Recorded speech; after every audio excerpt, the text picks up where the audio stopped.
Chapter 1. It always begins with a visitor. 1. The instant Subaru Natsuki flew over the white boundary, his world turned upside down. Wah, whoa, gah. This was the natural result when one sprinted at top speed. Whether traveling by car or on foot, no one could just instantly come to a stop. Subaru pitched forward over his feet and plunged face first into the grass. Instantly, he threw out his hands and rolled, breaking his fall to soften the unavoidable impact, then tumbled until he was sprawled on the ground. His breath was ragged, and his vision flickered from the lack of oxygen. He could feel the grass pressing up against his back. Through gaps between the trees, he caught glimpses of the sky beyond. Subaru breathed in as much fresh air as his lungs would let him. Then he thrust a hand toward the sky and clenched it into a fist. Ooh-wah, that was rough. Things got really bad for a minute there. But it's over, we made it. We hit the goal. Though Subaru was covered in a sheen of sweat, his face lit up as he shouted with a sense of triumph. His spirit had nearly been irrevocably broken on several occasions, but each time, Subaru refused to give up until he finally reached his goal. The number of repeated failures only made his ultimate success that much sweeter. Finally, he could proudly face his mentor, who had taught him so much. Subaru, you've done quite well this time, I suppose. As he basked in the moment, a girl entered Subaru's field of view. Strangely enough, she was upside down. She looked lovely with her long, lustrous hair in extravagant curls and her elaborate dress. The sight of the young girl, who had distinct patterns in her light blue eyes, brought a bright smile to Subaru's face. Oh, it's you, Biko. Obviously. Is it not my duty as a partner to praise you for your hard work day after day, I wonder? Also, Petra was rather insistent that I should bring you a towel. Ah, thanks. This is nice and cool. I feel alive again. Why not thank Petra directly, I wonder? That girl will probably leap with joy. As Subaru set the damp towel on his head, Beatrice addressed him with an impassive face. However, he noticed a slight smile on her lips and couldn't help grinning a bit in return. Even though he spent every waking moment with Beatrice, it surprised him how he still hadn't gotten tired of these kinds of little daily interactions yet. They only grew closer with each passing day. Man, to think that it's been a whole year since Biko and I made a pact, huh? What brought this on all of a sudden, I wonder? Nah, just thinking that time flies way too fast. And that I'm deeply moved by how cute you are today, too. You always say that, Subaru. But is Betty being cute not something to take for granted, I wonder? The fact that she took pride in the compliment was undeniable proof that Subaru had rubbed off on her quite a bit. 1 year. That was how much time had passed since the string of incidents surrounding the sanctuary. It was a span of time that seemed so long and so short at once. In that stretch, some things had changed, while others had not. If the biggest constant was the bond between Subaru and his friends, then the greatest development had to be the sheer amount I've buffed up this past year. No one would recognize the old me anymore. PFFFFFT. That was a good one, a priceless joke. I was being serious, damn it. Beatrice put a hand to her mouth as she broke into uncontrollable laughter. Subaru shrugged in a show of disappointment. Well, maybe I exaggerated a bit, but you don't need to laugh that hard. I mean, look at these biceps, Biko. They're rock solid. Fine, I suppose. Betty will support you even if no one else will. That was not a vote of confidence. I've been trying so hard every day, too. Sitting cross-legged on the ground, Subaru wrapped the cool towel around his neck as he gestured toward the area behind him with his chin. Gazing in that direction, Beatrice said, "True," closing one eye as she made the comment. Behind the pair was a clearing where the forest had been cut open. This developed land was a trial Subaru had taken on with determination. In other words, he'd created his very own secret training facility. Attracted by the idea of having a place to call his own, he'd secured a fair bit of space in the forest for his personal use. By utilizing wood from felled trees, he'd built a variety of attractions, including various hurdles to leap over and barriers to climb, turning the whole area into an obstacle course. The place might look like fun, but when people try to run around and bust through all the attractions within the time limit, its brutal design will make even adults cry. Damn, I made something pretty wild. Is that not an overstatement, I wonder? For that matter, only you and Garfield refer to it as a secret base. Will the neighborhood children come by to play, I wonder? You mean kids are going to treat it like an amusement park? Well, as long as no one gets hurt, they can play all they want. Plus, the master who drew up the blueprints should be satisfied with that. Taking the challenge seriously served as a form of training, while tackling it with playful heart made it a fun excursion. The obstacle course contained great potential, and it being popular with children was a happy miscalculation. Actually, knowing my mentor, it's possible the whole point was to kill two birds with one stone from the very beginning. He is certainly a difficult man to understand. He does know his manners, I suppose. The man should be praised for treating a great spirit with respect. I think that's not quite it, though. Subaru poked at her apparent misunderstanding, then took a moment to think. His mentor, Clind, the ultra-capable butler who had served the Mathers family for many years. He had helped Subaru so much in the past year and taught him a great many things, including how to hone his physique. Subaru's title for him was more serious than not. In terms of ability and personality, Clind was more than worthy of praise, but why does Subaru refuse to allow Betty to go anywhere near Clind, I wonder? It's not just you. Same goes for Petra, and depending on the situation, Emiliatan too. Incidentally, there was no worrying where Ram and Frederica were concerned. For the record, Clind was harmless to Subaru, Roswell, Otto, and Garfield as well, for fairly obvious reasons. Anyway, it's fine even if this obstacle course is just a secret base in name only. Still sounds cool. I was shocked. The instant you called it that, Garfield began helping you fell trees with that glint in his eyes. It's probably impossible to understand why the two of you find it so appealing, I suppose. It's something that calls to all men. Wait, but then what about Otto? Subaru and Beatrice both thought back to Otto's decidedly lukewarm reaction to the idea. In any case, Subaru's prodigious growth was all thanks to the secret training base in the forest. It was only a 10-minute walk from the mansion, and no one except the people from the mansion ever came by. The only real downside was how often they would show up and get in the way of training. How ridiculous to consider this getting in the way. Is Betty not merely fulfilling her duty as Subaru's partner, I wonder? And what a chore it is, truly. Now you've done it. This is what happens to young ladies who get full of themselves. What are you doing, I wonder? Since she was being so cheeky and cute, Subaru used all his newfound strength to grab Beatrice and put her over his knees, patting her on the head as much as he pleased. You're terrible. Isn't this spirit abuse, I wonder? What a heinous contractor. MWA haha. Well, you're the idiot who made a pact with a guy like me without putting anything in writing. Subaru laughed as Beatrice pouted while she fixed her tousled hair.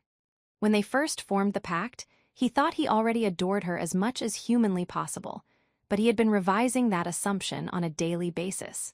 The so-called Biko Development Diary, a compilation of the days he shared with Beatrice, had already entered its 5th volume. Subaru was excited to see where their relationship would go next. After all, an album of precious memories beat the hell out of a book filled with nothing but blank pages. And if it was going to be an album, then the more pictures and the more people he recorded, the better. That's why Subaru wanted to cram as much as he could into Beatrice's heart. In other words, Biko, my teasing is just another way I show my love. Did you say teasing just now, I wonder? I will not let that slide. I'd prefer it if you didn't casually brush aside the love part. There isn't much to worry about there, I suppose. I have great confidence that I am loved. When Beatrice boasted with a smug look on her face, Subaru only replied with a smile. He had no words to express the joy he felt when he saw how self-assured and full of life she was every day. There was only a deep, indescribable warmth that welled up in his chest. Master Subaru, Beatrice, both paused their play-fighting when they heard a high-pitched voice calling out to them. When they looked, a girl was waving as she ran over. The familiar voice and face belonged to an adorable young maid who epitomized the word cute. I'm glad to see that both of you are having fun. It's good to know you two are getting along. It was Petra, putting a hand to her chest and smiling in relief.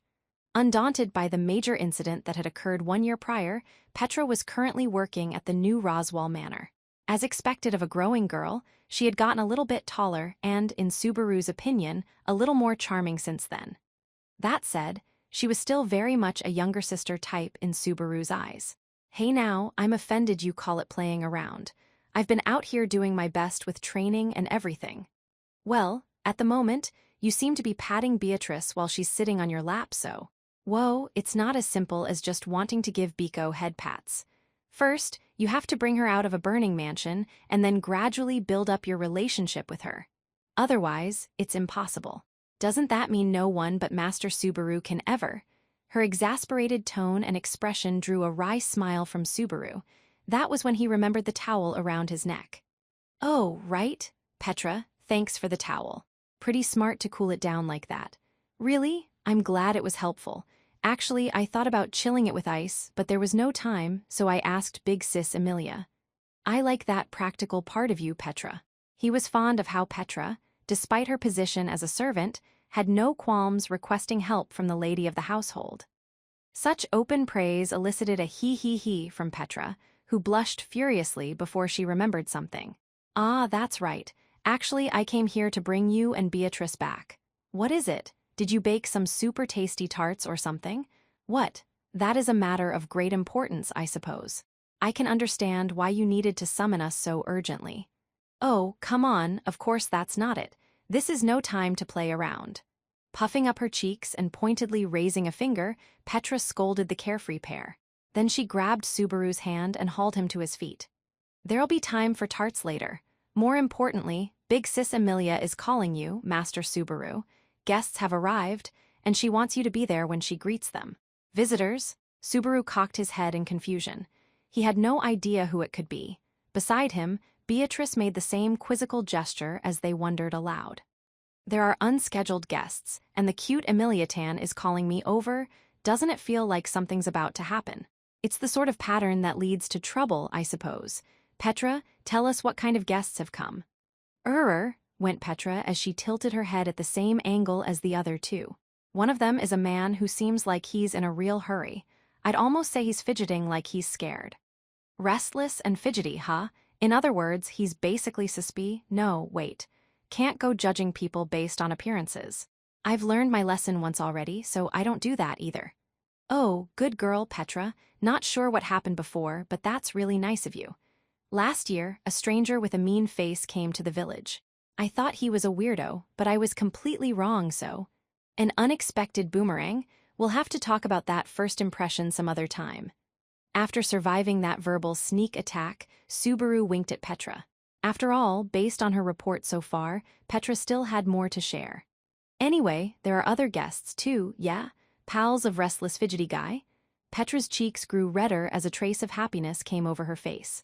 He came with a cute kitty cat. 2. Viewed from the outside, the new Roswell Manor looked just like a European-style mansion, closely resembling the old one that had burned down. This mansion was actually considered the main residence, and it had been constructed more recently than the one that had been lost in the fire. Accordingly, it was more grandiose and occupied more space than the countryside mansion, which likely made maintaining the grounds all the more arduous for the servants like Petra. And here we are, back at this swanky manor. After a quick 10-minute walk from the forest, Subaru and the others pushed open the double doors and stepped into the mansion's entry hall. Subaru assumed the guests they heard about must have been brought to a reception room or something. For starters, we should poke our faces over the. Oh, hey, if it isn't Mr., how have you been? Whoa. An energetic greeting and a sudden impact put an end to any other thoughts. The voice was high-pitched, and something thumped into him at chest level. Subaru hastily reached out with his hands and caught something light. Quickly realizing who it was, the expression on Subaru's face changed from shock to recognition. He remembered the super soft fur and that ridiculously outgoing smile. I had a sneaking suspicion after hearing it from Petra, but it really is you, Mimi. It's been a while, mister. How long has it been? Like a year. The beast person wrapped up in Subaru's arms had bright orange fur and wore a white robe. She was a demi-human, or more specifically, a cat person. She was shorter than Petra and Beatrice, and she was undeniably cute as a kitten. Yeah, it's been a whole year. You seem to be having a good time. I'm glad. Yep. Mimi's having a super good time. Also, Mimi's gotten taller. I'm basically an adult now. What kind of grown woman jumps on someone's head the second they meet? Mimi, who was now standing on the floor, puffed out her chest and swished her long tail. She acted naive and had a super-friendly personality, but she was one of the leaders of the beast-person mercenary unit known as the Iron Fangs and a powerful warrior, many times stronger than Subaru.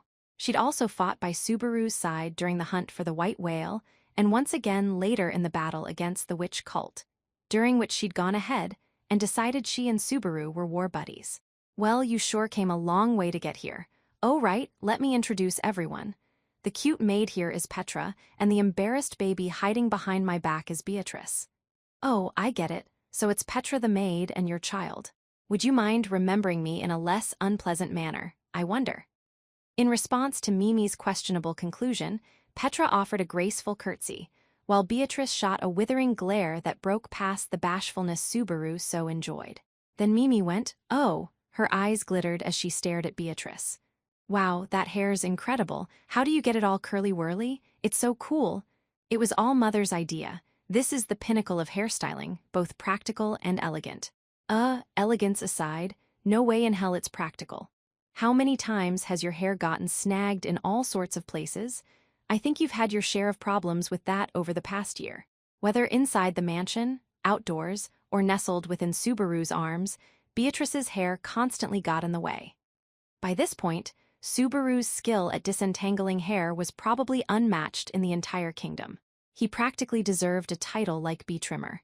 Right, practical and elegant. I don't know what that stuff means, though.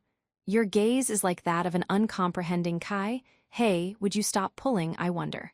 Bursting with curiosity, Mimi took great interest in Beatrice's curls. Mimi's movements were like a cat that had a mouse in its sights. Beatrice meekly looked to Subaru in search of rescue. However, seeing a chance for Beatrice to make a new friend, Subaru left them to their own devices. Hey, Master Subaru, Beatrice looks like she's really concerned. Wrestling with your failings is what makes people grow.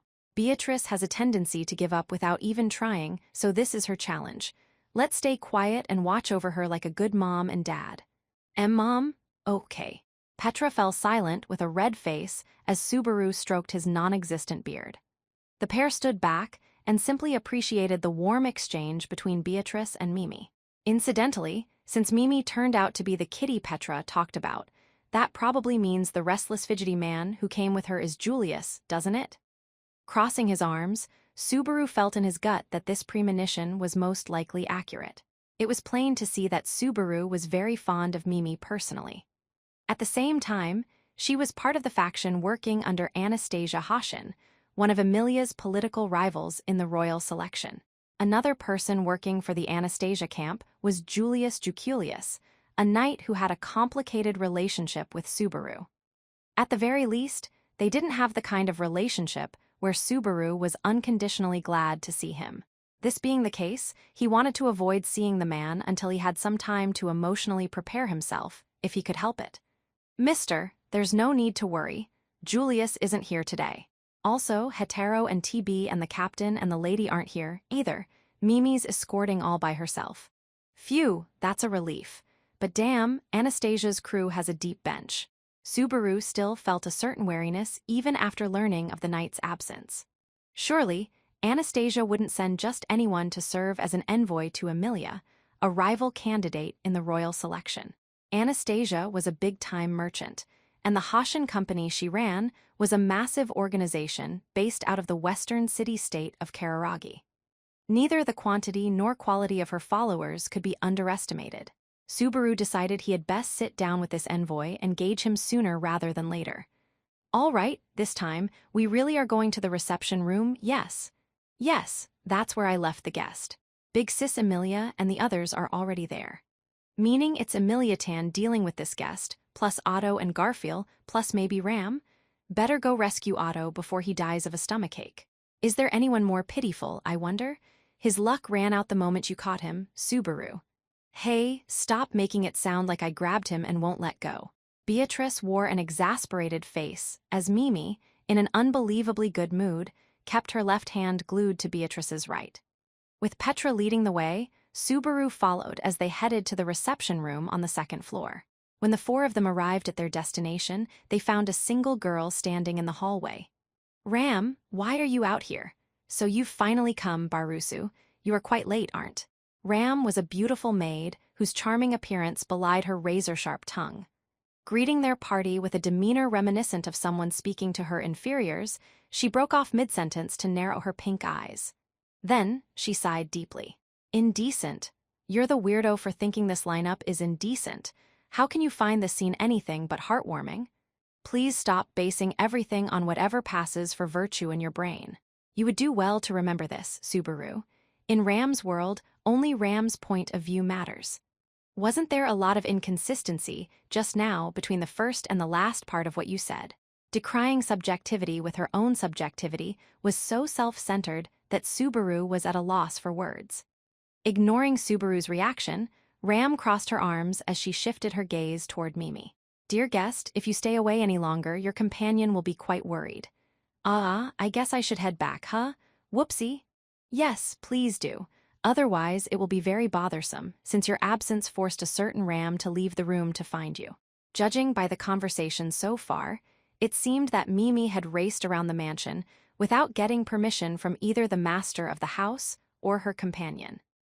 It was natural to assume that Mimi of all people wouldn't get up to any funny business even if left alone. Then Subaru turned to Ram as something occurred to him.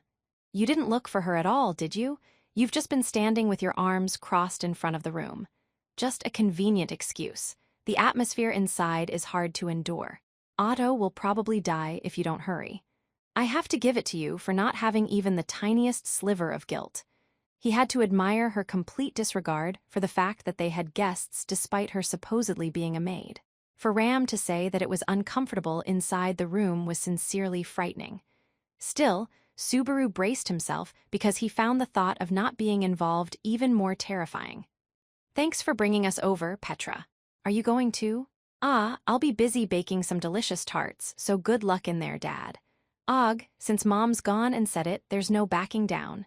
Now it was Petra's turn to tease Subaru with more banter, like they were Beatrice's parents. Of course, Petra had a job of her own to do. Subaru couldn't expect her to keep him company on a whim. It's not like she's abandoning me or anything. At least, that's what he wanted to believe. Probably. Maybe. All right, let's go. Can't catch a tiger cub without going into the tiger's hole. You mean a butthole? How vulgar. I didn't say that. Let's just go already. Ignoring Mimi's confusion and Ram's judgment, Subaru knocked on the door to the reception room. The door opened immediately, and a head topped with short blonde hair stuck out into the hallway. Yo, awful late, ain't ya, General? Our bro's gonna wind up with a hole in his stomach any second now. Yeah, I know. Honestly, it's only a matter of time before it happens, but I'd like to keep him whole for as long as possible. No kiddin'. This is basically the Arkell Lake Revolt. Subaru and Garfield exchanged smiles like little mischief makers. Immediately swinging the door wide, Garfield still wore that smile on his face as he gestured toward the interior of the room with his chin. Come on in, nothing's happenin' without the General, so it's a pain for the guest, too. Watching Otto and Lady Amelia welcome our visitor ain't nothin' but a comedy act. Now, that's a performance worth seeing, gah. Stop saying stupid things and go in, you're in the way. After getting a literal kick in the butt from Ram, Subaru was forced into the room. Stumbling forward as he entered, several sets of eyes shifted toward him. Relief, exasperation, and suspicion. This was pretty much what he had expected. He turned away from the two familiar figures to focus on the one regarding him suspiciously. The visitor was a pretty boy with a handsome, delicate face. His lithe body was clad in exquisite ceremonial garments, and he had gathered some of his relatively long hair in a ponytail. He seemed about the same age as Subaru, though his face looked rather tense, and the monocle he wore over his right eye only added to the stern appearance. So this is... When this guest made his inquiry with a hard voice, the beautiful girl sitting across from him nodded. Yes, that's correct. The delicate, silver-haired beauty who wore a charming expression that perfectly reflected her wholesome spirit was none other than Amelia. It seemed like she only became more enchanting with each passing day. She smiled slightly, gesturing at Subaru with a gentle point of her finger. I am sorry for the wait. This is my knight, Subaru Natsuki. Amelia introducing him as her knight left Subaru's heart trembling. Whenever he heard those words, he often thought back to the time she had bestowed the title upon him. The fond memory always bolstered Subaru's frail, fragile heart. He seems to be rather ecstatic about something. Subaru, stop making such a strange face. People will think there's something wrong with you if you act like that. And why are you gripping my hand so hard, I wonder? Wait, it hurts. Ow, oh. Whoa. Ah, sorry, I zoned out a bit there without even realizing. He had been so preoccupied with his thoughts that he'd almost crushed Beatrice's adorable hand by accident. In any case, Beatrice was right. Their guest was already staring at Subaru dubiously. Deciding that this situation needed to be resolved sooner rather than later, Subaru cleared his throat and raised the customary salute of knights. After standing up straight and composing his face, he put his right hand over his chest and willed his heart to calm down. Please excuse my poor manners. Allow me to introduce myself. I am Lady Amelia's knight, Subaru Natsuki. The fact that he was clothed in a track jacket probably cost him points, but Subaru's salute had been drilled into him by a certain versatile butler until he got his seal of approval. It was as perfect as could be. In the past, Subaru had scoffed at all the theatrics of knightly etiquette, but when he tried it for himself, he quickly became captivated by all the trappings. Though he had not been born into the position, the customs and attitude were slowly but surely guiding Subaru Natsuki closer to knighthood. It wasn't something stupid or just for show. It seemed as though Subaru's greeting had impressed everyone present, save the guest. Amelia's smile was especially proud, which boosted Subaru's spirits so much. Surrounded by these faces and apparently unwilling to endure any more silence, the visitor rose up and bowed his head. Thank you for your courtesy. I'm here, too. I have come to represent Anastasia Hoshin. My name is Joshua Juculius. No, thank you. A fine name you have, Joshua Juculius. In the middle of exchanging perfunctory greetings, Subaru faltered when he heard the familiar family name. Seeing his reaction, Amelia pulled her hands to her chest. Ah, it seems you're surprised, too, Subaru. That's right, Joshua is apparently Julius's younger brother. It's really wonderful that both brothers are helping Miss Anastasia, isn't it? Subaru's cheek twitched as he listened to Amelia's explanation, her violet eyes filled with admiration all the while. It was just as Mimi had said. Julius hadn't come himself, but, Sir Natsuki, is it? I have heard about you from my older brother, as well as from, shall we say, various rumors. Almost seemingly taking advantage of Subaru's distress, Joshua spoke with some amusement.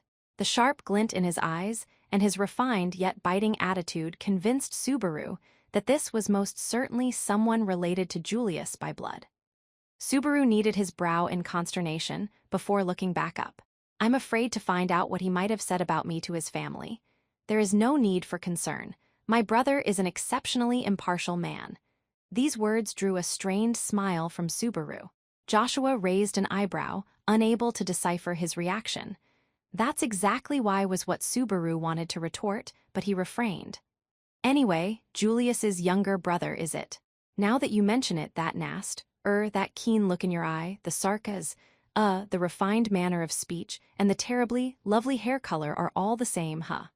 Would you please stop with the unnecessary flattery? It's fairly obvious how bad you are at it. Otto, chief domestic advisor of the Amelia faction, could not conceal his cold sweat as he asked Subaru to rein in his choppy attempts at praise. Dude, have you lost weight since I last saw you? It has only been a few hours, but every day is a new struggle. Someday, I will undoubtedly succumb to the chills and stomach pain. Also, I completely heard your conversation with Garfield earlier. Well, I wasn't particularly hiding it. I don't intend to keep anything from you if I can help it. Could you try a little harder to hide some things? Deflecting Otto's complaint with a superficial, yeah. Subaru smoothly took a seat at Amelia's side. Once there, he sat Beatrice down on his lap, moving his hands around her tummy to support her.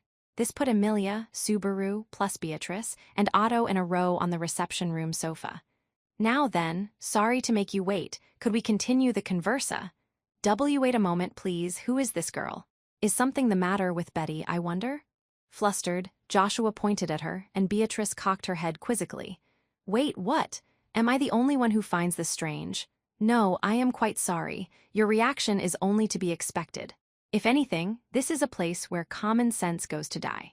When Joshua leaned forward with such force that his monocle came loose, Otto apologized with a sympathetic look in his eyes. It seemed that Joshua was not nearly as unflappable as his older brother. Subaru also apologized, even as he privately thought that this made Joshua the easier brother to get along with. Having Biko on my lap has become so second nature to me that I did it without thinking. It's so normal now that even Otto didn't bring it up. I'm flabbergasted, too. No one says flabbergasted anymore. Emilia had skillfully woven yet another outdated term into the conversation, but Subaru agreed with the message nonetheless. His and Beatrice's relationship had been normalized to the point that it no longer elicited witty quips from Otto. Sheesh, Joshua's so slew. Mimi cut in as she hopped over, settling into her seat beside Joshua. She helped herself to the sweets on the table as she poked Joshua's cheek with her long tail. That's Biko. Mr. and Mrs. Child? What? Right. This is my and Emilia Tan's adorable baby, Beatrice. When Subaru took advantage of Joshua's shock, Emilia immediately slapped him on the shoulder. Goodness, of course not. Now look. You've gone and startled Joshua. I may have kissed you, Subaru, but babies don't come from a kiss. I've learned that much at least. Ah, sorry, Emilia Tan. It's really embarrassing, so could you stop revealing details like that bluntly. I'll stop messing around and introduce her properly. Emilia's incredibly innocent openness quickly forced Subaru into submission. Incidentally, Emilia's knowledge of baby-making had yet to progress past the kissing doesn't make babies level. Discussing anything beyond that was a high hurdle for Subaru, and the others generally agreed to a vague consensus of we'll worry about it when she's older. In the end, everyone was simply overprotective. See, this is what happens when you use Betty as the butt of a joke. Have you learned your lesson yet, I wonder? Yes, I've thought long and hard about what I did wrong. From now on, I'll think up even better pranks. So this Lady Beatrice's actual position would be... Oh, sorry, got off track again. Beatrice is my contracted spirit. Contracted spirit? Putting his fallen monocle back in place, Joshua lowered his voice slightly in response to Subaru's explanation. The change in tone and the complicated emotions that reaction seemed to express made Subaru furrow his brow. Hey, dear guest. You got a problem with the general bringing his great spirit with him. Garfield honed in on the young man's distress without the slightest hesitation. No, replied Joshua, briefly shaking his head. I had heard the rumors, but I am merely surprised that Master Natsuki truly is a spirit knight. I believe you are well aware, but my older brother is also a spirit knight previously, the only one in the entire kingdom. Ah, of course we know that. He was a big GNHHH, big help to us. Is that how badly you hate admitting he helped you? Subaru wasn't quite that stubborn. This had more to do with the fact that whenever he thought back to how he had felt during the battle where he fought side by side with Julius, he found it difficult to reconcile those emotions with the pain of the wounds he suffered after his thrashing at the training square, plus a whole host of other annoyances. I see now, there certainly was talk about another knight who's also a spirit user, I suppose. If that person is your older brother, I offer my condolences. Condolences? What do you mean by that? Is it not obvious, I wonder? His eventual downfall is inevitable. It is only a matter of when. At the very least, he can serve as a stepping stone for Subaru and Betty's spectacular exploits. Don't go picking fights out of the blue. Besides, my strength can't even compare to Julius's. I've got no chance against him on a level playing field. Who goes around challenging puzzle masters to a puzzle game? You obviously challenge them to a round of Smash Brothers. That's how we win. After mussing Beatrice's hair for her provocative remarks, Subaru bowed in apology to Joshua. With her head still a complete mess, Beatrice followed suit. Sorry. We have no intention of insulting your older brother. For that matter, I am fully aware that my abilities are beneath his. Forgive my cute and vain girl, would you? Yes, of course. It's only natural to be humble when compared with my older brother. Even though it had seemed like they were getting the conversation back on track, Joshua's sudden haughty statement racked up the tension once more. Not noticing the bewilderment around him, Joshua's monocle seemed to give off a concerning gleam. Yes, my older brother is an incredible man. At the young age of 22, he is already recognized as one of the greatest knights in the kingdom and is effectively the second in command of the Royal Guard. Though he is currently not performing that duty to better serve Lady Anastasia, there is no doubt that my older brother shall become captain of the Royal Guard once she rises to the throne. Even Sir Reinhard, this generation's sword saint, cannot compare to my older brother when it comes to knightly virtues. Truly, my brother is a knight among knights. It would be ridiculous to even speak both your names in the same breath. All right. The sheer force and speed of the tirade overwhelmed Subaru. Even Beatrice was taken aback. Apologies, I didn't get a chance to warn you. This is the second time he's gone on a rant. Otto clutched at his head while whispering regretfully into Subaru's ear. When Subaru glanced around, he could see that Garfield was obviously aggravated, while Ram had now you see written all over her face. He finally realized what had compelled Ram to flee the room. Joshua's obliviousness here was on par with Subaru's infamous episode during the meeting of royal selection candidates. Considering how Joshua's sole ally, Mimi, was too busy stuffing her face with sweets to pay attention, clearly someone else had to smack some sense into him. Hee. Joshua really likes his big brother, Julius, doesn't he? But before anyone inevitably snapped, Emilia smiled at Joshua. She was completely unfazed by his intense demeanor. After that comment brought him to his senses, Joshua went red in the face and put a hand to his ponytail in embarrassment. I am very sorry. I tend to lose my composure when it comes to my family. Oh, that's no problem. Julius has been a great help to me, too. If you like, I'd love to hear more about you and Julius both. Whoa there.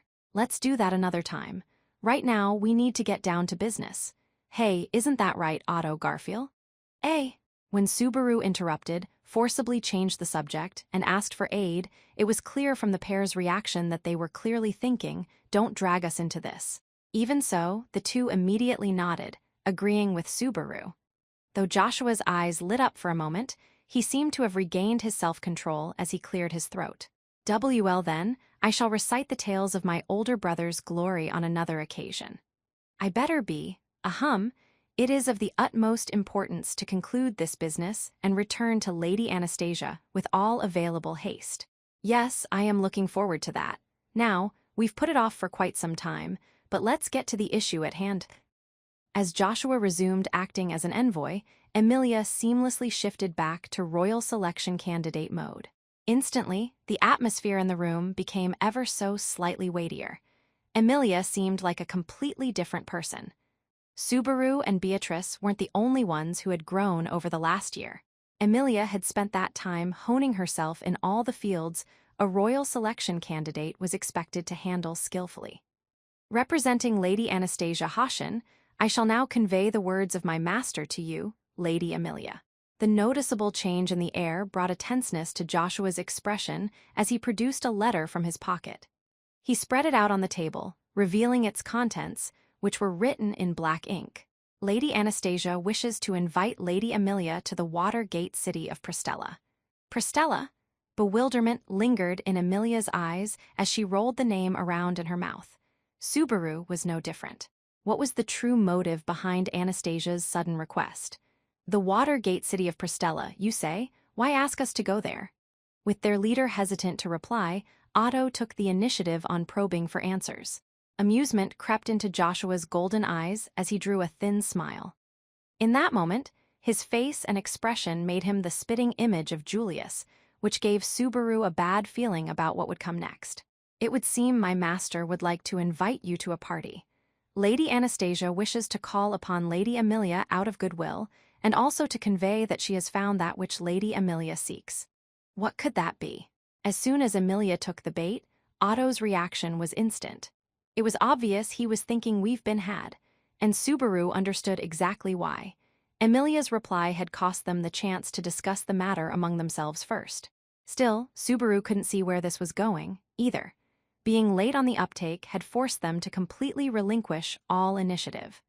A specialist trader in Prestella seems to possess the type of high-quality magic crystal Lady Emilia desires. You are currently searching for a catalyst to call back a great spirit, are you not? And with that, the next steps were as good as decided. 3. I feel bad for Otto that I just decided this all on my own. When it was just her and Subaru in her bedroom, Emilia's eyes were downcast as she spoke. Sitting across from her, Subaru wore a concerned smile. Well, Otto was pretty shaken up, but I mostly agree with your decision, Emilia Tan. What worries me is the idea of leaping into someone else's backyard, without being properly prepared. But would Miss Anastasia genuinely try something after sending Julius's younger brother as a messenger? I think that'd be crossing a really dangerous bridge for their side. You have a point. Sending a blood relative of their knight means they're acknowledging us as peers. I used to wonder why important people who were sent as messengers in taiga dramas and stuff never got killed. Who would have thought I'd figure it out by living it? Subaru understood now that it was an issue of reputation. Anyone who became known for being untrustworthy would quickly find themselves surrounded by enemies. That was a poor way to conduct business, whether you were a Warring States-era samurai warlord or a royal selection candidate. The powerful had to take care when it came to subterfuge. In any case, the meeting with the envoy Joshua Juculius had already come to an end, and evening had fallen on the new Roswell manor. "It'd be a shame for you to leave so soon," Emilia had said in an attempt to convince Joshua's party to stay for the night, but he had politely declined her offer and departed the mansion with Mimi in tow not long after. He had received a favorable reply, so there was nothing left for him to do here. "Well then, when you arrive at Prestella, please visit the water raiment. That's where Lady Anastasia's party shall await you there. Later, Garf, I'll be waiting, so make sure you come okay." As they had said their farewells, Subaru couldn't help but notice the clear expression of relief on Joshua's face. Meanwhile, Mimi had been in an extremely good mood as she addressed Garfield specifically. Garfield, who had been escorting their guests out while keeping a watchful eye on them, seemed to be wary. He probably suspected there might be ulterior motives to inviting him. There's no way Mimi is up to anything, so maybe she just likes Garfield? Mimi seems really fond of Garfield. I might even be a little jealous. Yeah, she ranks high on the cuddly scale, that's for sure. I didn't talk to Joshua for all that long either, but I get the feeling I can get along with him a lot more than with his older brother. Subaru, you are so stubborn. Are you still holding a grudge because of your fight with Julius at the castle? Emilia had a mischievous look on her face as she poked at his old wounds. Subaru winced as he recalled the unpleasant memory. I'll admit it's not something I can bring myself to laugh about just yet. I was young back then. I know better now, but I still think he went too far. I think it's very uncool to cling to the past even though you've already made up and everything. NGHHHHH, I'm only human. Subaru stubbornly turned away when Emilia stared at him with her adorable face. She kept her gaze on him for a while, until finally, her endurance ran out, and she simply burst into laughter. Okay. Goodness, Subaru, you really are a stubborn blockhead, but you can't get into fights with Julius in Prestella. You've become a fine knight, Subaru, and knights don't use their strength lightly. Yes, ma'am. The lady is always right, that she is. Playing the fool to conceal his embarrassment, Subaru rubbed his nose with a finger. Anyway, I don't know much about this Prestella, but it's a famous city, isn't it? You haven't been studying, have you? Prestella is one of Lugunica's 5 major cities and is located on our kingdom's border with the city-state of Kararagi. It's a really pretty city with canals all over. Interesting. Your explanation makes me want to print it in a brochure. But man, a city floating on top of water, huh? I guess Venice is the closest thing I can think of. That'd definitely make it an impressive place. When he thought of the waterfront cities from his own world, Venice naturally came to mind. It also had canals crisscrossing the city's interior. Images of naturally flowing water winding its way through a stonework cityscape made him want to visit such an enchanting place at least once. Subaru was projecting all that onto the city of Prestella, but the reality was a little different. Nah, that ain't right, Subaru. Prestella isn't a city on the water. It's usually known as the Water Gate City. Wait, what? Yes, Prestella sits in the middle of a lake, so the city gets flooded when rain falls. That's why they have high walls to protect the city and several sluice gates to control the water levels. Those gates are famous, which is why it's called the Water Gate City. Somehow, my impression of this place suddenly went from a magical city of water to a watery prison. His mental image of a charming city was ruined when he learned about the high walls. He wondered why anyone would choose to build a city on a plot of land that demanded such radical safeguards. In the end, we still don't have a clue why Anastasia is asking us to visit a place like that. Hard to think it's just a social call. Is it not okay to believe they really might just want to get along? Unfortunately, for better or worse, the royal selection candidates all have their quirks. To be honest, there isn't a single one you can trust 100% even under ideal circumstances, masters and servants alike. Subaru carefully recalled and considered all the royal candidates and their respective knights before concluding every last one of them could be considered bona fide weirdos. He trusted Crush because of her character. However, because she had lost her memories due to an encounter with Gluttony, he actually couldn't rely on anything except her intrinsic character traits. Ferris was dangerous because he'd do anything for Crush's sake, and Wilhelm's issues with his departed wife also made him an unknown element. When it came to Anastasia, he still couldn't get a firm grasp on what she was thinking. That applied to the invitation they were currently considering, too.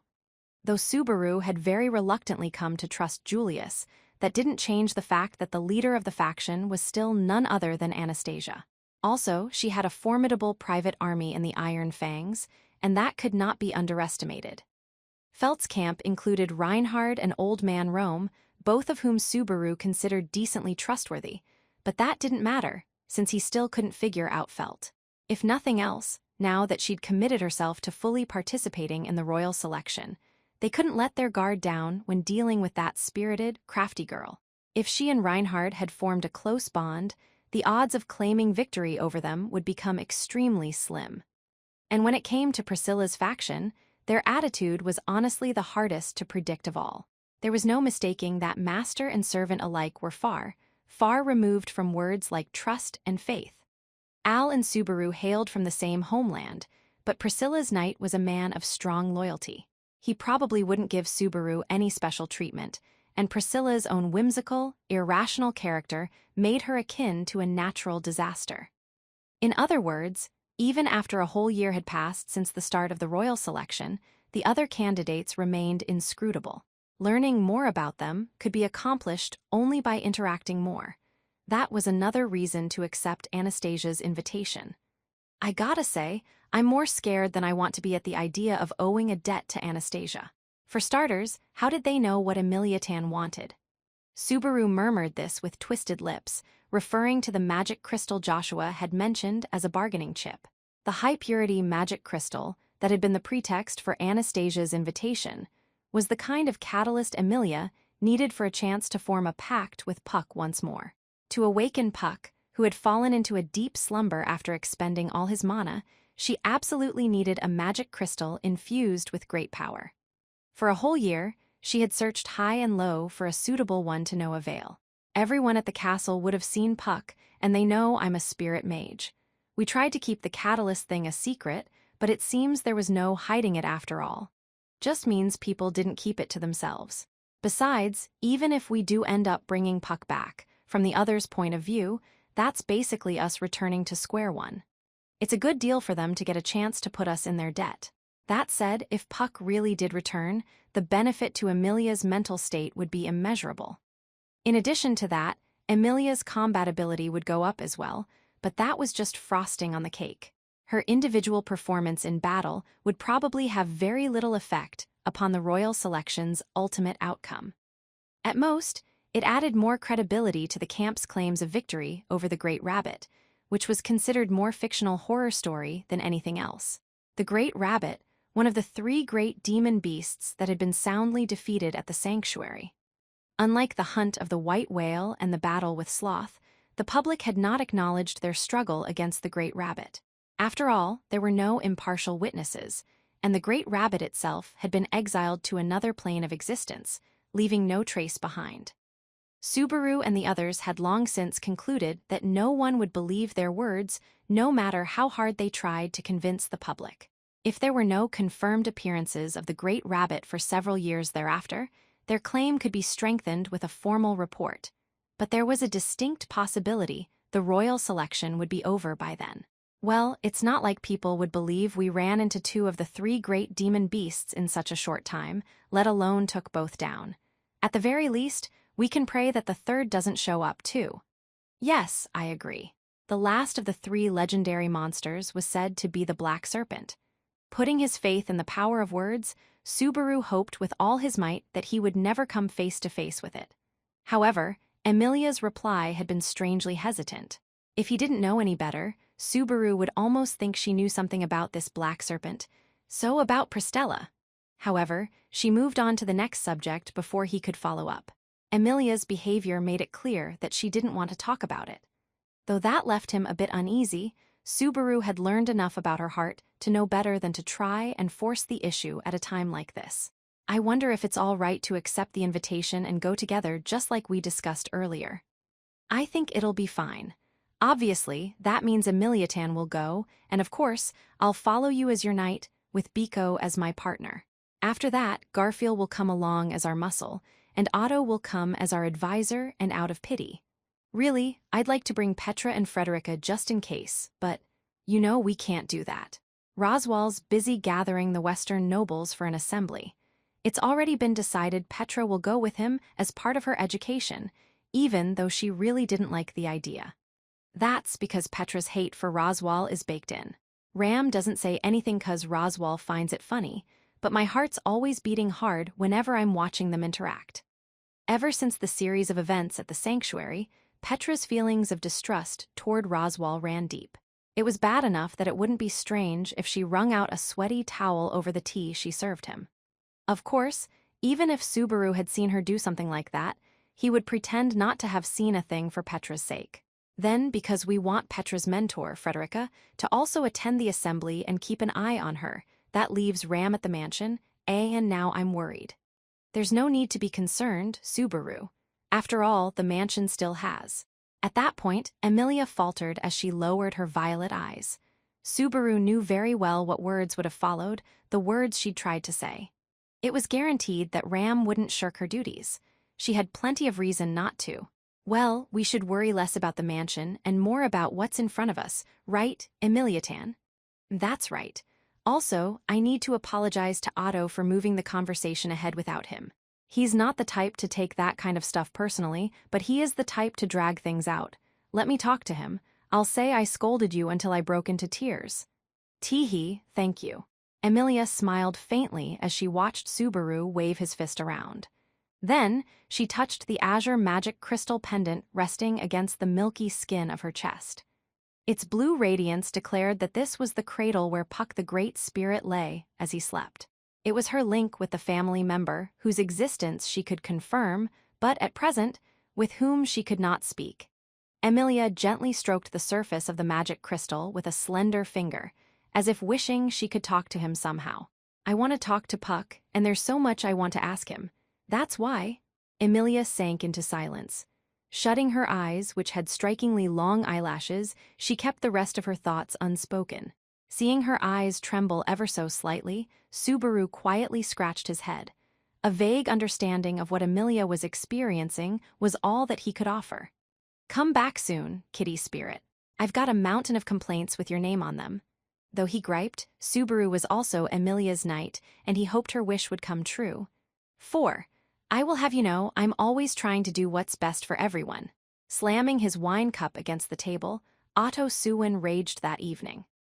After talking with Emilia and having dinner, Subaru paid Otto a visit in his room before his nighttime routine, only to find himself humoring the domestic advisor, who was drinking and had many complaints to get off his chest. He's been goin' at it this whole time. Even my ears are startin' to hurt. Sitting at Otto's workbench with a feather pen in hand, Garfield wore an exasperated expression. He was taking little sips of the cup of milk he had in his hand, while lending his ears to his senior's complaints. Garfield had turned 15 over the last year, meaning he could legally drink alcohol according to the kingdom's laws. However, he was surprisingly weak against it. Ever since Otto had tempted him to drink and subsequently gotten him dead drunk, which had earned the merchant a baleful glare from Ram, the mere sight of a wine bottle was enough to make Garfield frown. Of course, Subaru also took to heart the laws of his original world and respected that alcohol was off-limits. He chalked up his having once engaged in a bout of drinking at the mansion as the result of his youthful exuberance. Thus, Subaru could only sigh deeply as Otto got drunk and continued ranting. Don't be so sore about it. Emilia regrets how things went this time around. Sorry for leaping ahead without consulting you and stuff. To be fair, I think the result would have been the same even if she had talked to you. The result isn't everything, you know. The process itself is important. Deciding the outcome of a conversation before having the conversation is utter nonsense. This is why I insisted we must not surrender the initiative no matter what, and yet we played right into our opponent's hand. That was the worst thing we could have done. When Subaru tried to soothe him, Otto only got more worked up, slurring his words all the while. On top of that, even while drunk, he still presented a perfectly sound argument. Subaru had to admit he was impressed. Man, you've totally gotten used to being a domestic advisor. The way you deny it every time is kind of a running joke at this point. Yeah, you've changed so little that it's no fun. That ain't good, bro. Well, the two of you have changed so little since I've met you that it's like a splash of water in the face. Subaru and Garfield high-fived when Otto shot back at them for their perfect tag-team combo.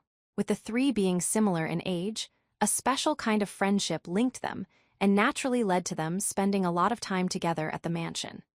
Their banter had settled into a familiar routine that they had practically gotten down to an art form. At present, Otto was spending his days employed as the chief domestic advisor of the Amelia camp. Armed with the formal education he'd received as a son in a mercantile family and his worldly experience as a traveling merchant, the calculating, quick-witted Otto was an excellent addition to the team. It was a miracle they'd encountered him before he ended up deceived, abandoned on the roadside, or sold into slavery. Albeit, even as he continued work as a secretary, he often muttered to himself that it wasn't supposed to be like this. He really didn't know when to give up. And what exactly is that pitying look in your eyes for? Well, you know, it's not like you can just back out now after getting to know so much sensitive information. So yeah, I was mostly thinking about what terrible luck you have. Could you really stop pitying me already? Hey, calm down, bro. You're gonna spill your booze. And General, don't tease him too much, all right? Last time we decided we'd do 10 autos a day.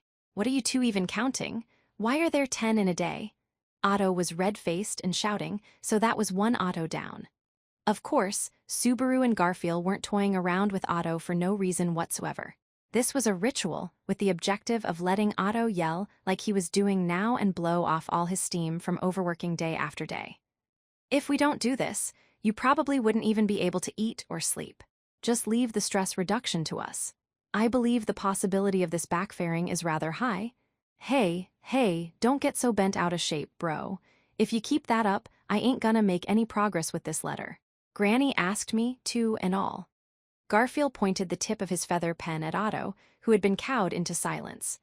Otto was a man with the unfortunate physical condition of not losing his senses even when blackout drunk. Subaru smiled wryly as he peeked at the letter Garfield was penning. Whoa, that's some awful handwriting. Is Ryuzu really gonna be able to read this letter? Ha, don't make me laugh, General. How long do you think me and Granny have been together for? Granny can even read the stuff I write left-handed. That makes Ryuzu really impressive, but it's nothing for you to be proud of. Poking fun at Garfield's display of pride, Subaru faintly lowered the corners of his eyes. Ryuzu was both Garfield's grandmother and the representative of the sanctuary. Presently, she was not dwelling at this mansion, but rather at Erlam village, which was close to the old mansion. The reason was that she bore the duty of granting an everyday life to the 24 people who had been born just like her. Replicas derived from Ryuzu Mayor, with bodies constructed of mana just like Ryuzu herself. These replicas had been liberated from the sanctuary and cast into the world like innocent babes. Stating that it was her responsibility to teach them about life, Ryuzu had parted with her 2 grandchildren, though it would be best if she could someday complete that duty so she, Garfield, and Frederica could live together as a family once more. The circumstances demanded that this be put aside for the time being, and it was this Ryuzu whom Garfield was drafting a letter for. An unexpectedly prolific writer, he held unconcealable feelings for his grandmother, which resulted in him writing letters with frequency far beyond the norm. I have mentioned this before, but Miss Frederica also sends letters, though I believe not even she writes as many as Garfield. Well, all joking aside, Garfield writes every day, so that has to be a mountain of letters. Even so, Ryuzu was delighted to receive letters from both her grandchildren. Apparently, she stored every one she received like they were all precious treasures. Guess you could almost say I'm taking advantage of Ryuzu's way of thinking, couldn't you? Subaru had been the first to approve of Ryuzu's desire to guide the other replicas. Perhaps it was a poor choice of words, but Subaru just didn't want them to stay dolls. Or perhaps that was Subaru's self-serving sense of guilt for having used the girls like sacrificial pawns once during a previous loop. General, never mind. There's a lot to tell Ryuzu after what happened today, so I'm sure you won't have any problems with your letter. It's a lot worse to have nothing to write about. That's when you got no choice but to try and make up something funny. Ah, that would be pretty painful. If perchance you end up writing bro was boring in a letter, I really will have to punch you to make up for it. Well, relax. I wrote that bro's bane, plenty funny today. Ah, besides that, General, there's something I wanted to ask ya. After using his pen to point out the part about Otto, which earned him a grimace, Garfield floated Subaru a question. I wonder what the enemy's target was this time around. Until now, the other candidates ain't been in any skirmishes, so why go openly pick a fight all of a sudden? A fight? You sure have a simple way of looking at the world. As if you need complicated logic for a fight. It all depends on what the other side wants. Seton, that pale dude aside for the moment, despite her looks, the cat person runt who came with him seemed pretty tough. Garfield might have called her a brat, but age-wise, Mimi was about as old as him. The reason Subaru didn't interrupt him with a wisecrack was because he saw the serious look in Garfield's eyes. When I first met her, she gave me a real long stare. Kept that up the whole time we were talking. That, there's no mistakin' it's to figure out a good chance to pick a fight with me. You sure? I'll admit Mimi's pretty strong, and it's a fact that she talks like a combat maniac, but us. She didn't strike him as the kind of cunning character to secretly scheme or rely on subterfuge. Her companion Joshua didn't seem well-suited for wickedness, either, in a good way. Anyway, if we're talkin' up on the invitation, we better stay on guard. General, that means you and Lady Amelia are banned from movin' around on your own. Bro may be one thing, but if our general or the lady get taken out, we're done. For the record, without me, everything would grind to a complete standstill, got it? Good grief, I wish you would understand that and appreciate me more already. Otto sulked, but of course, Garfield wasn't slighting Otto at all. Though he was not one to make a big show of saying so, Garfield actually respected Otto a great deal. Given Garfield's personality, under no circumstances would he refer to anyone so familiarly were that not the case. It deeply moved Subaru when he thought back to when they'd first met and how far they had come. Wah! What's the big deal with that strange look, General? I was just thinking how glad I am to have you on our team. You've become really dependable, Garfield. Hess, just leave it to me. I ain't much good at any hard thinkin', but I'll buy you time so you can. I'm countin' on you for the rest, General. Speaking those words, Garfield grabbed his cup of milk and drank it dry, laughing with white all around his lips.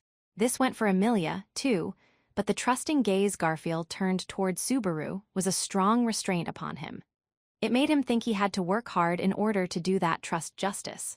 So with Garfield, that puts us in a safe place fighting strength-wise, but you're really coming, Otto. Well, of course I am. If I am not there, I will not have any rest wondering what kind of harebrained conversations Lady Amelia and Mr. Natsuki might be having. The unreliability of the pair's negotiating ability to date was still in sharp relief. Amelia was as cooperative and sincere as she looked, and for all of Subaru's personality and stubbornness, he was unversed in the ways of the world. From Otto's point of view, they had to look like a wild duck paired with a green onion, easy pickings whether alone or together. Also, Prestella is a place deeply connected to Hashan of the Wastes. As this is a legendary individual to all merchants, I had always wanted to visit it once someday. But you washed out from being a merchant a long time ago, so why bother now? I did not wash out. Now, listen, if you think I'll remain your domestic advisor forever, you are sorely mistaken. My dream is to be a great merchant with my very own store. My presence here is nothing but a temporary stop. Ain't no guarantee that there's a place you're gonna spend the rest of your life at ahead of that stop. When Garfield amusedly chimed in to tease him, Otto grimaced but made no retort. Of course, to Subaru, having Otto tag along was a wish come true. Whatever they might say out loud, neither the negotiations nor the camp itself would go anywhere without him. Everyone in the group understood that. It was because Otto himself was aware of his own worth that he continued carrying such arduous burdens on his back. Well, it also feels like you're just a masochist, but I'll set that sentiment aside. I get the sense that is an even ruder form of acceptance, but perhaps that is just my imagination? Yep, just your imagination. Either way, our rival is a great merchant and real sharp. I'm counting on you, Otto. Garfield for the martial, Otto for the cultural, and me to keep things lively. Work harder, would you? Subaru's decision was made in accordance with the right man for the right job. Even if Subaru worked himself to death from that moment onward, he would never be as strong as Garfield.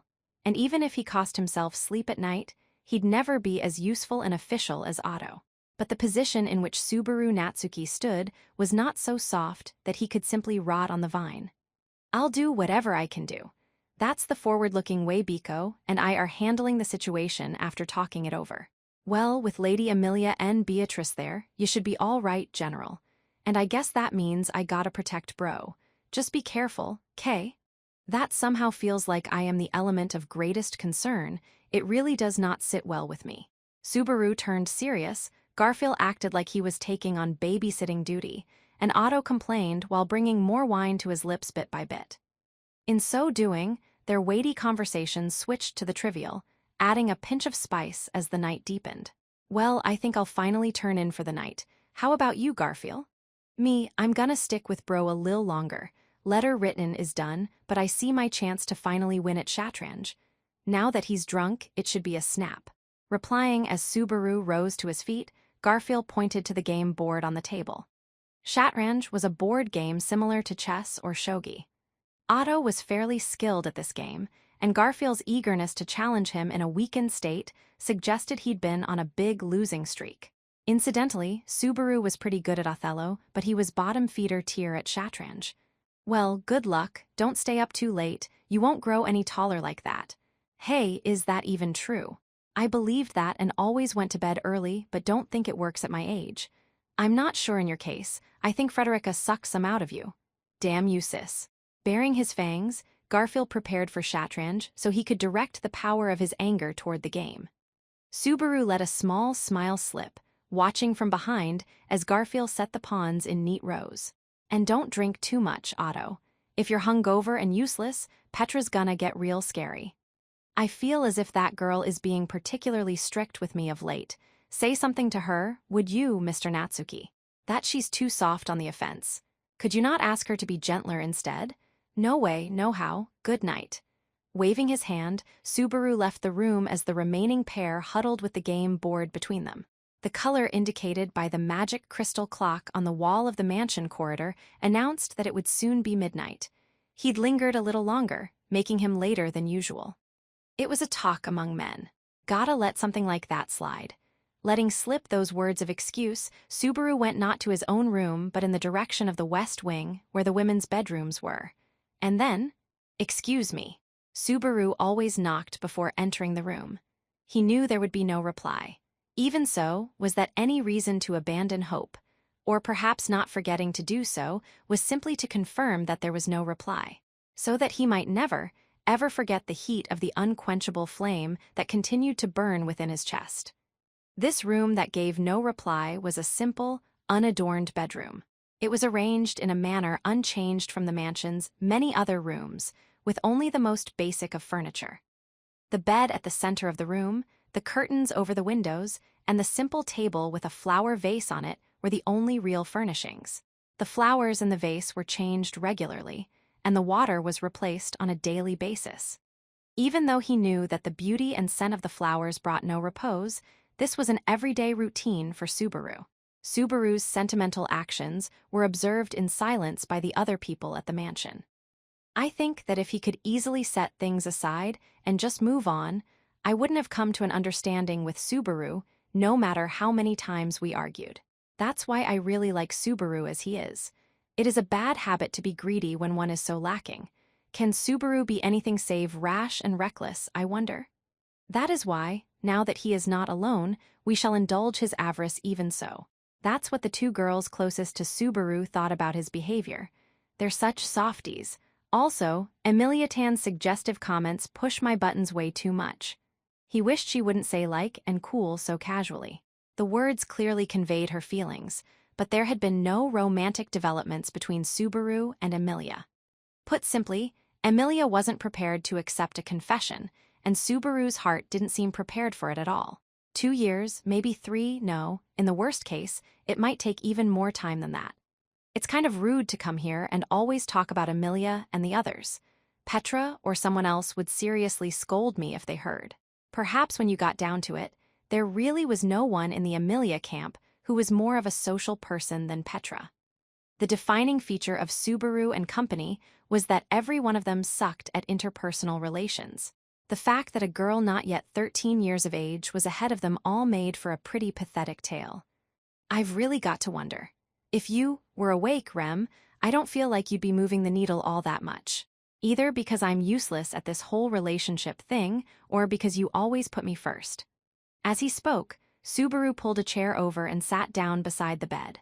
The girl's sleeping face was exposed just enough that the moonlight filtering in through the gaps of the curtains made it stand out against the night. He could make out her white cheeks, pink lips, and blue hair. Her beautiful figure was clad in a thin negligee. The chest of Subaru's sleeping princess rhythmically rose and fell. That was how this precious girl, Rem, had continued to slumber for more than a year. There's lots to talk about today. An uninvited guest dumped one hell of a problem in our laps. First, this morning, I did the usual. Subaru had a tender look on his face as he told the still sleeping Rem his tale. He spun his stories in a witty fashion, and the tone of his voice was very gentle. Speaking with great care, like he would with an infant taking a nap, he amusedly recited the day's events. The girl offered no reply. Even so, these midnight trysts continued. On nights when there was a great amount of news to share, Subaru often insisted on whispering dreamlike tales to the sleeping princess until the moon had largely run its course. Chapter 2. The Watergate City of Pristla. 1. As far as I am concerned, Lady Amelia's wishes should be respected.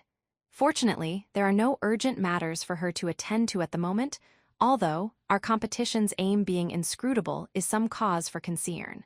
Those were the thoughts that Roswal shared with Emilia and Subaru after receiving the after-action report on the meeting with the envoy and the invitation to Pristella. They were talking in Roswal's study the day after the envoy's visit. Roswal had recently been devoting all his time and effort to maintaining dialogue with other regional power holders in preparation for the upcoming meeting with all the lords of the Western Marches. Generally speaking, these people followed Roswal's lead when it came to the royal selection, but they considered dealing with demi-humans and half-elves as a separate matter and harbored deep-rooted insecurities about his open support for Emilia. Over the past year, Roswal had fought battles of his own with conversation and careful negotiation to consolidate the support of these lords. This assembly was the culmination of all those efforts, and hopefully, it would bring them closer to pledging their genuine allegiance to Emilia. I'm sorry that I'll be away from the mansion at such a crucial time. No, worry not. The coming assembly is merely extended preparation for the main event that is still to come. Bringing you to the fore now would be tantamount to foul play, or would you rather give us another masterful performance to silence the seething elites? Just like you did when you grabbed me by the collar and demanded I get my act together. I think that's still beyond me. All right, I understand. I'll behave. When Emilia pursed her lips and lowered her gaze in apparent frustration, Roswal nodded with visible satisfaction. Though the sarcasm conveyed by his statement made Subaru want to say something, he held his tongue. Roswal was dealing with Emilia far more openly than before. This was 1,000,000 times better than her old treatment as a mere figurehead. At least that was what Emilia had said. For his part, Roswal was putting vigorous work into the royal selection. He'd become far more dependable as a sponsor than before, but the remaining uncertainties about his true intentions balanced the scales. Goodness, Master truly does not come off as a man who has learned his lesson. Having watched that exchange in full, a tall maid lifted her face to the sky and let out a sigh. The maid attending at Roswal's side was Frederica. The beautiful girl with long blonde hair and jade eyes somehow seemed to be in quite a good mood as she glared at the side of Roswal's face. Perhaps you are enjoying everyone's company too much to notice, but I believe that it is rather unsightly to keep dredging up the past. My, what a severe review, Frederica. But of course. Incidentally, I must ask you to stop teasing Petra. She is accompanying you because she is a kind child, but please do not ask too much of her. Frederica sharply objected to her master's behavior. When she pointed these things out, Roswal shrugged. You win Thea's time, he went, his expression relaxing as he seemed even more amused. In the year since the incident in the sanctuary, the attitude that the people at the mansion held toward Roswal had changed. Some were closer to him, some more distant, and some displayed a sharp drop in restraint toward him. Frederica's demeanor definitely leaned toward the kinder side. Either way, no medicine will cure Roswal's personality at this point. So what kind of opposition are we expecting at the assembly? Tolerable, one might say. If there is one concern, it is singularly about young Petra, but Anna Rose shall be attending this assembly as well. In other words, Clind shall also be present. As Roswal shrugged again, his words made Subaru recall the sight of a particular girl. Anna Rose Milode, a person distantly connected to Roswal and an adorable girl still 10 years old thereabouts. She possessed an aristocratic bearing unusual for her age, and though the lady of the household had Clind to support her, she was more than up to the task of leading the Milode family as its matriarch. As Anna Rose was incredibly fond of Amelia, she would be a reassuring ally at the assembly. Though, on Subaru's side, Anna Rose being overly attached made his head hurt whenever he had to deal with her. My mentor is going as well, and he's extremely partial to Petra. I'm not sure whether to be reassured or worried. If you are concerned, why not escort the girl during her on-the-job training? She will surely listen to whatever Barusu has to say. When Subaru's voice became uncertain, the last person in the room interjected. Ram sat with her arms crossed in an insolent, unmaid-like fashion upon the sofa. She then brought a cup of black tea to her lips as she glanced toward him. Seriously, no one's had a sharper drop in restraint than you, Ram. I suppose that's true. Ram was too soft before. Are you saying that's simply a sign of how much I've let my guard down? How awful. Don't go putting words in my mouth. Ram turned a glare on Subaru, completely unfazed by his retort. But Ram does have a point. If you're worried, Subaru, how about we redo the assignments? Nah, it's fine. Petra herself said so. Plus, doing something like that really would be overprotective. Letting her leave the nest was just as important as watching over her. He had to respect Petra's desire to go out into the world and seize this opportunity to grow. The least he could do was not get in her way.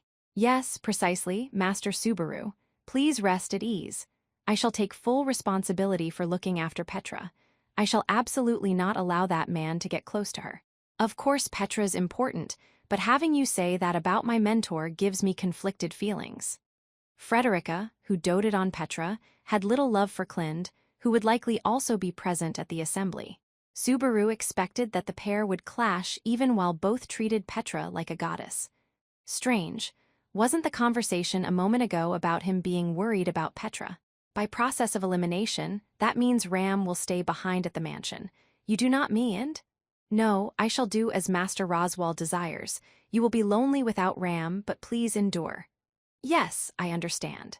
I shall entrust the mansion to you. As Roswal closed one eye and looked at her with his blue eye, Ram magnanimously pulled back her shoulders. There had been a change in the relationship between Ram and Roswal as well. Ram remained supremely loyal toward Roswal, but one might say she'd become a fair bit pushier than before. Roswal accepted this without a word of criticism. Though their interactions seemed familiar, it differed from the codependence they had previously shared. To put it simply, they understood each other now, that's how it came off. What are you staring for? Do not lust for others indiscriminately. It is indecent. Just how much of an incorrigible bastard do you think I am, big sis? When Subaru posed that question, he saw a complicated emotion reflected in Ram's eyes. It was not because she found the question difficult to answer. It was just that Ram always faltered whenever Subaru addressed her as big sis. It was a clear sign she still didn't feel like an older sister. Her memories of her actual sister, Rem, remained lost. The days she spent with the little sister she loved most of all were nothing but a blank. The fact that Subaru called Ram Big Sis even so was probably because he relied on her more than most realized. Now then, to be honest, I am somewhat anxious about sending Lady Amelia and young Subaru off on their own, but if they have Garfield and young Otto accompanying them, it should be all right. With young Otto, there is no concern about awkwardly fumbling negotiations, and if all else fails, Garfield can smash everything in sight and allow for an escape. That would be a really big problem, so I'll try my hardest to avoid that. No need to worry, Amelia Tan. Whether it's with Anastasia or Julius, I'm a top-class product when it comes to fogging up conversations. The gossip-loving witch herself gave me her seal of approval. Sheesh, I don't think that's anything to be proud of. When Amelia smiled wryly, Subaru gave her a thumbs up and flashed his own mischievous grin. Of course, Amelia was well aware that Subaru was joking around in an attempt to put her at ease. That exchange made Roswell close his yellow eye, then he looked at the entrance to the room. It would seem the conversation has concluded. Well then, I leave protecting these four to you, Beatrice. NGH. Raising a yelp at those words was Beatrice, covertly hiding behind the door to the study. When Roswell drew attention to her eavesdropping on the conversation through the gap, she gingerly poked her head into the doorway. How long did you realize Betty was there, I wonder? From the beginning. I considered letting it slide out of bemusement, but when I thought about it, I would hardly call this good behavior from a 400-year-old child. Former or not, does this not bring shame to the title of librarian of the Archive of Forbidden Books? How infuriating! And will you stop calling me a 400-year-old child, I wonder? Unbelievable. Beatrice rushed into the room and stomped her foot at Roswell's provocative remarks. All Subaru and the others could do was smile and watch. Their current relationship could also be safely included in the loss of restraint category. Finally, after she had a chance to vent her anger, Beatrice crossed her arms. At any rate, I would protect them whether you said to or not. Without Betty, who in this group of klutzes would you trust to get anything done, I wonder? Oh, how reassuring. I am very much relying on you to lead these precious children by the hand. HMPH, you can count on me. Puffing her chest out, Beatrice accepted the offered leadership role.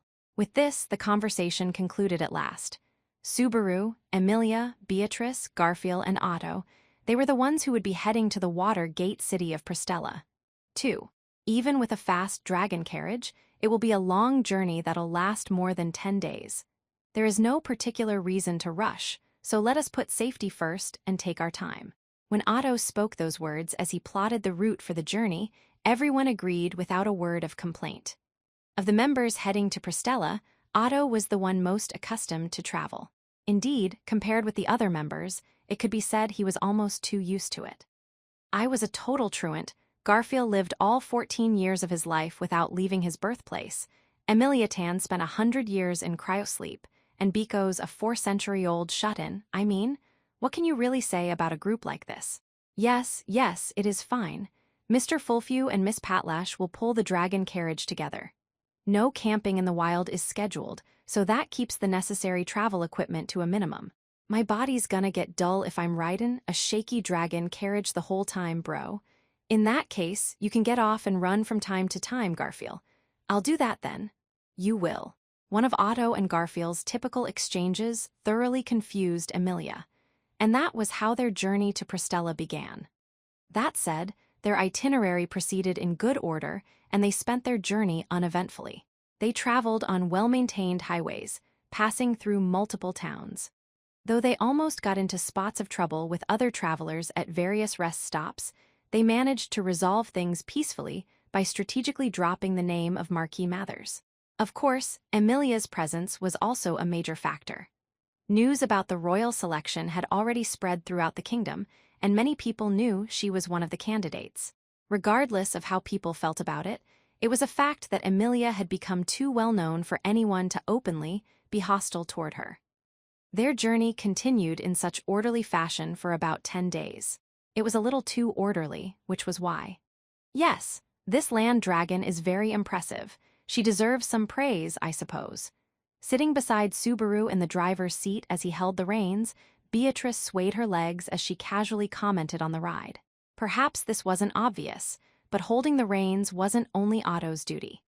To be fair, Subaru was dealing with a land dragon that he was incredibly familiar with, but he was certainly capable enough to be entrusted with driving their draft dragons without supervision.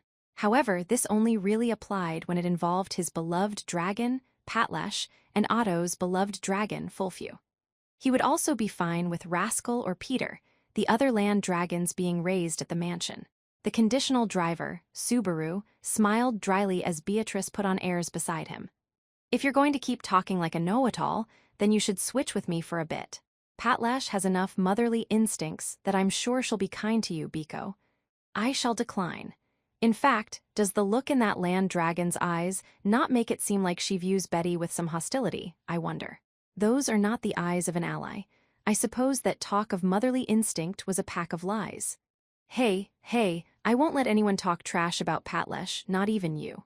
Emilia Tan, Rem, Biko, and Patlash are the only ones I won't let anyone badmouth. It seems rather strange that Betty is included on that list, yet you refuse to let this slide. If anyone on the list says stuff like that, then she's the bad one. As Beatrice made excuses, Subaru grabbed her by the collar and forced her over his own lap. He was about to proceed to tickle her when the wriggling Beatrice's hair grazed his nose. What followed was a grand, spontaneous sneeze and a heavy lurch of the dragon carriage. "What the? Mr. Natsuki, please take care on the road." Sorry. Biko was horsing around too much. I'll be careful. Tickle. Is it Betty's fault at all, I wonder? Subaru decided all on his own to wait a moment, do not tickle me. Stop it, he. Hearing the voices of the pair playing around on the driver's seat, Otto let out a heavy sigh inside the cabin. Seeing Otto so obviously worn out drew a little laugh from Emilia, seated directly opposite him. Those two really do get along well, even though Subaru and Beatrice being on good terms like that was unimaginable not so long ago. In my case, I find it far harder to believe there was ever a time they were separable. Beatrice indulging Subaru and Subaru indulging Beatrice. It gives me a stomachache. You might have a point, but I think it's a good thing. Everyone probably agrees that a smiling face suits Beatrice much better. With a twinkle in her violet eyes, Emilia thought of the girl on the driver's seat. To Otto, her expression seemed like the one a loving older sister or mother might wear, though Otto was not uncivilized enough to say this out loud like a certain Subaru. Well, let us allow them to play while we engage in an important conversation. I have said this many times, but our preparations for the impending encounter with one of your fellow Royal Selection candidates is extremely lacking. So you're saying it won't just be a matter of repaying a debt. 1 year has passed in the Royal Selection, which is scheduled to be decided in 3. Surely, each faction has largely finished shoring up its base by now. In our case, the Assembly of the Western Lords shall secure us a good number of supporters. There's little doubt that the other camps are pursuing similar strategies. And that also goes for Lady Anastasia, I assume. The group had been intentionally keeping the fine details of what the other camps were up to away from Emilia. Developing Emilia into a proper statesman took priority over worrying about what their rivals might be up to. This was something agreed upon by the domestic policy team consisting of Roswal and Otto. Accordingly, after discussing the matter with Roswal, Otto had been assigned the task of moving things to the next stage. First, let me speak of the present circumstances of the Royal Selection.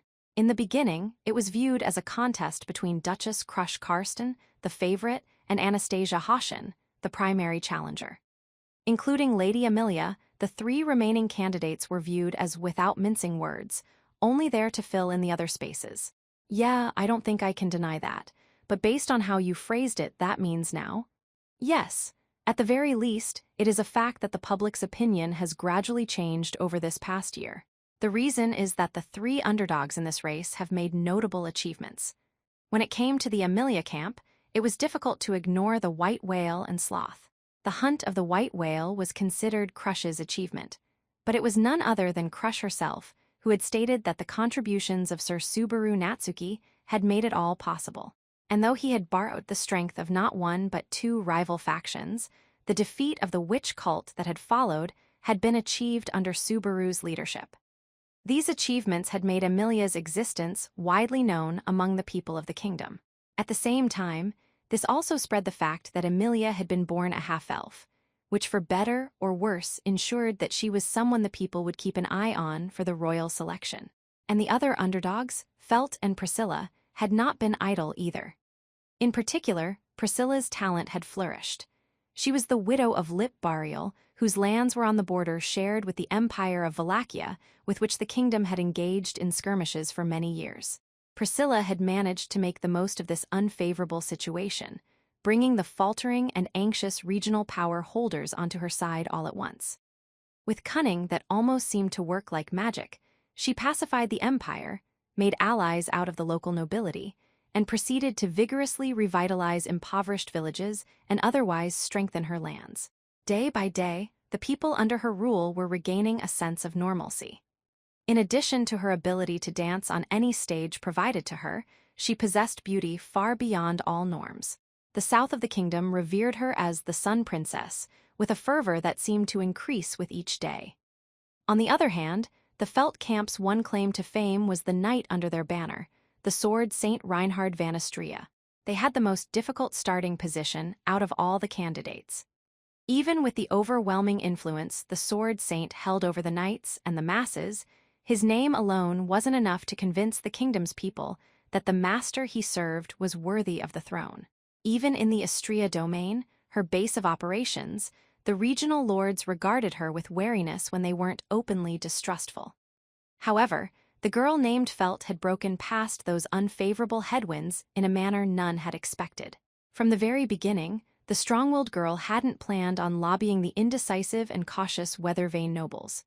Instead, she'd set her eyes on the people who had fallen out of favor, in other words, outcasts and pariahs. By taking in the talented who were sidelined due to personality issues and those who regretted their dark pasts, Felt was able to assemble a formidable group. Her flexible thinking and unique perspective had revolutionized her territory. She had little reason or inclination to rely on the rumors that she was a long-lost child of the royal family. She had a discerning eye for character, and assigning people jobs they were best suited to came naturally to her. In that sense, she possessed one of the most crucial qualities needed in any ruler. And with that tiny spark, the land surrounding the Istria domain quickly became a beacon of prosperity. Felt's influence had grown so great that the local lords, who had been sitting on the fence, could no longer ignore her. As her small footsteps had made a tangible mark upon history, no one in the kingdom could make light of her claim to the throne any longer. That is how things currently look. At the very least, no candidates have fallen out of the running over this past year. It is just, what is it? The only place where things have deteriorated is the Duchy of Karsten. The pitch of Otto's voice dropped a notch as he elaborated. The reply made Emilia harden her cheeks. Closing one eye in response to her reaction, Otto continued. Duchess Crush Karsten was considered the favorite, but rumors say she has lost her way over the last year, as if she has become a different person somehow. Previously, she was relentlessly active in public and private, and with the support of his lordship the prior duke, it was considered a matter of course for everyone to acknowledge her. However, whether in the royal selection or politics at large, Crush's character seemed to have changed a great deal. Her past determination had been so firm that it made her current shortcomings stand out all the more. Though she had formally taken on the important title of a duke, there were some who claimed she had finally revealed her true colors as an incapable woman. Apparently, his lordship the former duke has been brought out of retirement and rushed back into service. After successfully hunting down the white whale, it initially seemed like the royal selection had practically been decided, but no one can ever know when calamity may strike. Lady Emilia, please take proper heed of this. I guess that's true. Otto's admonition made Emilia lower her gaze, her violet eyes filled with melancholy. Otto noticed that she couldn't seem to help but sympathize with her political rival, and he considered it a sign of fragility. It was inevitable that someone would be defeated. It would only invite hesitation if she let that weigh on her excessively. Otto's experiences over the last year had taught him that this applied to politics as much as it did to commerce. Please do not dwell on it too much. This is only the beginning of such tales. Thank you. I understand you're being considerate, Otto. That is good to know. At least, Also, it would be remiss of me to not note that the complete lack of any decline in influence whatsoever since the very start of the royal selection should establish just how terrifying the Anastasia camp is. Lady Anastasia has the backing of that big Haitian company. Apparently, the company began in Kararagi, but it's expanding into the kingdom. Yes. In other words, their financial clout is their primary weapon. Their strongest card is simply to crush any competition through pure economic force. Otto hung his head as he ran through the implication, fear settling in his heart. Under no circumstances was his evaluation of her strength biased, because he was also a merchant by trade. Making an ally out of a major businessperson was synonymous with allying a pillar of the economy. And so long as the economy continued to maintain the livelihoods society depended on, economic power was simultaneously the strongest offense and defense one could wield. Therefore, I believe that the Anastasia camp is the one we should be most wary of at the present. So for them to be putting us in their debt with that invitation, do you understand just how much pain my stomach has endured? Finally, it's really sinking in. I am sorry for deciding all this on my own. If you understand, that is fine for the time being. If you can refrain from such rash moves in the future, I'll believe that you really do understand so. As Emilia bowed her head, Otto stroked his stomach and sighed. Thanks to the way that explanation broke everything down for her, Emilia, too, realized what kind of position she was in.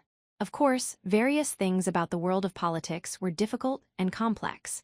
She'd long understood that bracing her heart with phrases like "I'll try my best" and "let's do it together" wasn't nearly enough to get by, but her eyes were spinning at the sheer amount she had to be concerned with. She was happy to finally know what had been kept secret from her for so long, but in turn, her worries loomed larger. It is not necessary to try to take it on all by yourself. Reading what was in Emilia's heart from the look on her face, Otto flashed a pained smile. You might be the star of the show, but that does not mean you must do every little thing yourself, Lady Emilia. It is the same for this dragon carriage. Really? Currently, it is Mr. Natsuki who holds the reins. Beatrice is watching Mr. Natsuki so that he does not slack off. Garfield is above, on guard for anything in the area, and I am planning our itinerary. And with your voice thanking everyone for their hard work, we will move forward by hook or by crook as we head to Prestella. Emilia's eyes opened wide as she took in Otto's roundabout analogy. Simultaneously, she found it funny how his meandering approach reminded her of a certain someone. Just now, Otto's way of putting that really sounded exactly like Subaru somehow. Ugh, really? Oh no, could it be that it's spreading to me the longer I hang around him? Please don't scare me like that. Hey, Otto. Having a fun little chat with Emilia Tan, are you? My main source of sustenance is Emilia Tan's adorable smile, so don't go nabbing my food. When the topic of their conversation suddenly interrupted them, it gave Otto a fright. Emilia reflexively laughed, and it wasn't long before Otto laughed, too, with a heartbreaking look on his face. Wait, why are you two the only ones having fun? That's super not fair. Beatrice, take the reins for a second. I'm going in. What? How is this okay, I wonder? Stop it. Betty can't, it's tipping over. Aren't we about to tip over, I wonder? That land dragon's eyes say it's about to happen. Hey, General, what's up? The ride's shackin', real hard. Is everything all right? Hearing the commotion from the driver's position and overhead, Otto reluctantly rose from his seat. It seemed that Sir Knight of Little Patience had reached his limits. Otto judged that it was best to politely yield his spot so he could soothe the land dragons. Otto. As Otto thus began shifting from the cabin to the driver's seat, the call of Emilia's voice stopped him. What he saw when he turned around suddenly stole his breath away. The trust Emilia placed in her smile struck him deeply within his chest. I've caused you a great deal of trouble, but I will do my best. I'm counting on you. Yes, please do. I look forward to sharing whatever enjoyment you find along the way. That reply sounded a lot like Subaru, too. Smiling wryly, Otto headed toward the driver's seat. This is why I work so hard. Truly, master and servant alike were born swindlers. Otto had a need to rise to meet others' expectations of him, and it was like a disease that left him fatally vulnerable to people like Subaru and Emilia. And as their banter continued like this, the 12th day since departing from Roswell Manor arrived. On that day, the Amelia party finally reached the Watergate city of Pristella without incident. 3. Anyone who wanted to gain entry to the Watergate city of Pristella had to pass through the main gate that oversaw virtually all traffic in and out of the city. On the border between the Kingdom of Lugunica and the city-state of Kararagi flowed the vast Great Tigracia River, which resembled an ever-shifting ocean. The city was constructed atop a lake fed by one of the tributaries of this massive body of water. Entering the city required crossing a bridge that spanned this river and passing through a section of the circular curtain wall. There, all visitors had to present papers at the main gate that led to the city's interior. When Subaru's party drove the dragon carriage directly to the gate, the official on duty explained the laws of the city and demanded they fill out entry forms. The details were similar to a vow that basically confirmed, "I will act in accordance with local laws during my stay in the city." It almost went without saying that city laws were a binding authority separate from royal or noble law. But Subaru didn't take any issue with the city laws of Pristella at a glance. Most of them involved things like not inciting riots, not using magic within city limits without good reason, and so forth. After flipping through the pages, he quickly signed and handed the papers back. Notably, the official became incredibly flustered when Amelia identified herself. That meant he must have known that Anastasia was already staying in the city and had panicked a little while wondering what in the world was going on. Suppose they can't help but be all nervous at having more than one royal selection candidate pop up at the same time. But it does seem like Anastasia told the people at the gate to expect us ahead of time. They did let us pass right away, after all, though maybe it was actually Joshua or Mimi. If you set aside his weird competitiveness, it's possible Joshua might have gone to the trouble, but I don't think Mimi would have. He didn't think the cat girl was capable of that kind of consideration. That wasn't an insult, but merely his honest impression of her. She's cute, after all. Yes, Mimi is cute. The mysterious persuasive power of Subaru's assertion made Amelia trade nods with him. To be blunt, he couldn't think of any other word to describe her. Also, for some reason, Beatrice stomped on his foot upon overhearing this. He didn't get it.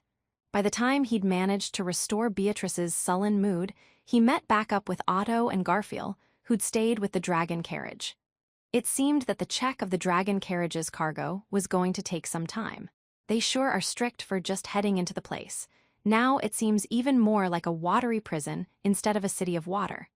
Truly spoken like someone who has little experience with life on the road. A traveling merchant would not even consider this a snag. At least they are honest enough not to demand something under the table. Under the table? Who the hell keeps anything special under that? He means a gift. Actually, it'd be bad if you take what I said literally, so just know that phrase means someone is asking for something bad. Don't let anyone catch you saying that. Okay, Emiliatan. Gift might have been technically correct in a broader sense, but given Amelia's position, even the hint of bribery was no laughing matter. With that episode out of the way, Subaru and the others continued to an inner gate to finally enter the city proper. As the inner gate slowly opened, the scenery of Pristella gradually came into view. Ooh! After momentarily squinting from the dazzling light, Subaru spontaneously let out a breath of admiration. And he wasn't the only one. Amelia did the same as she stood beside him. She opened her violet eyes wide as the beautiful spectacle before them left her at a loss for words. So it turned out to be a city of water after all. This view made him want to apologize for ever suspecting it was a watery prison. When the prominent features of Pristella had first been described to him, Subaru had imagined Venice from his own world. If one ignored issues of size, the circular city resembled a stadium for holding and watching sporting events. The elevation differed depending on the area's proximity to the city's center, and each stratum boasted its own orderly row of stonework buildings. A network of waterways crisscrossed the entire cityscape, and a particularly large one, better described as a canal, that ran through the heart of the city divided it into 4 parts. Subaru could see ferryboats in these waterways gliding in every which way, and the presence of what were essentially gondoliers stoked Subaru's curiosity and sense of adventure. This was the Blue Metropolis, the city of water, the Watergate city of Pristella. Originally, Pristella was built on top of this lake using a combination of technologies from 400 years ago. Beatrice abruptly began a lecture about the Watergate City as if to reinforce the feeling of wonder. She glanced at Subaru and the others, who listened in rapt attention as she continued. It is constructed strangely, but if you think of the city itself as if it were built to be a trap, designing it to collect water at the center is only natural, I suppose. Calling the whole city a trap feels really spot on. Was this place meant for demon beasts or something? No records remain of exactly what this trap was intended for. But when gazing at the city like this, seeing how it looks today, does it even matter anymore, I wonder? Beatrice narrowed her blue-tinged eyes as she beheld the same stunning sight as Subaru and the others. It seemed like she had been deeply moved by the realization that learning about something academically and experiencing it firsthand were fundamentally different. What? Why are you stroking Betty's head, I wonder? Maybe because you just happen to be nearby. I want to rub your head for you every chance I get. That doesn't make much sense, but that's quite enough patronizing. Though she fumed with anger, she made no move to bat his hand away. Still patting Beatrice's head, Subaru let out a breath of admiration for the city sights all over again. Damn, this is incredible. His honest appraisal elicited a wry smile of satisfaction from the soldiers who'd opened the inner gate for them. Seeing the reaction of people admiring the view was probably the biggest perk of the job. Subaru could appreciate that feeling. It was a job suitable for the residents who took pride in their city's beauty. I see. Sure is a pretty place. Not the horrible thing bro painted it out to be. That appraisal irks me slightly, but everyone, we cannot remain halted forever when there are others behind us. Please get back in the dragon carriage for now. Garfield, fastest to recover, rubbed his nose as he shared his first impressions. Otto followed up by asking Subaru and the others to get a move on. Wow, not a very sentimental guy, are you? I thought you were a big fan of this place.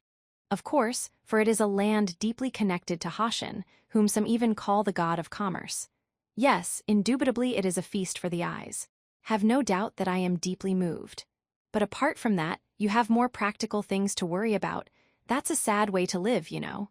Otto flashed a pained smile, but there were echoes of emotion visible in his eyes. Subaru didn't ask why Otto put both his hands together, but Subaru honored his stoicism by politely doing as he instructed. So now we go to the water raiment Joshua mentioned.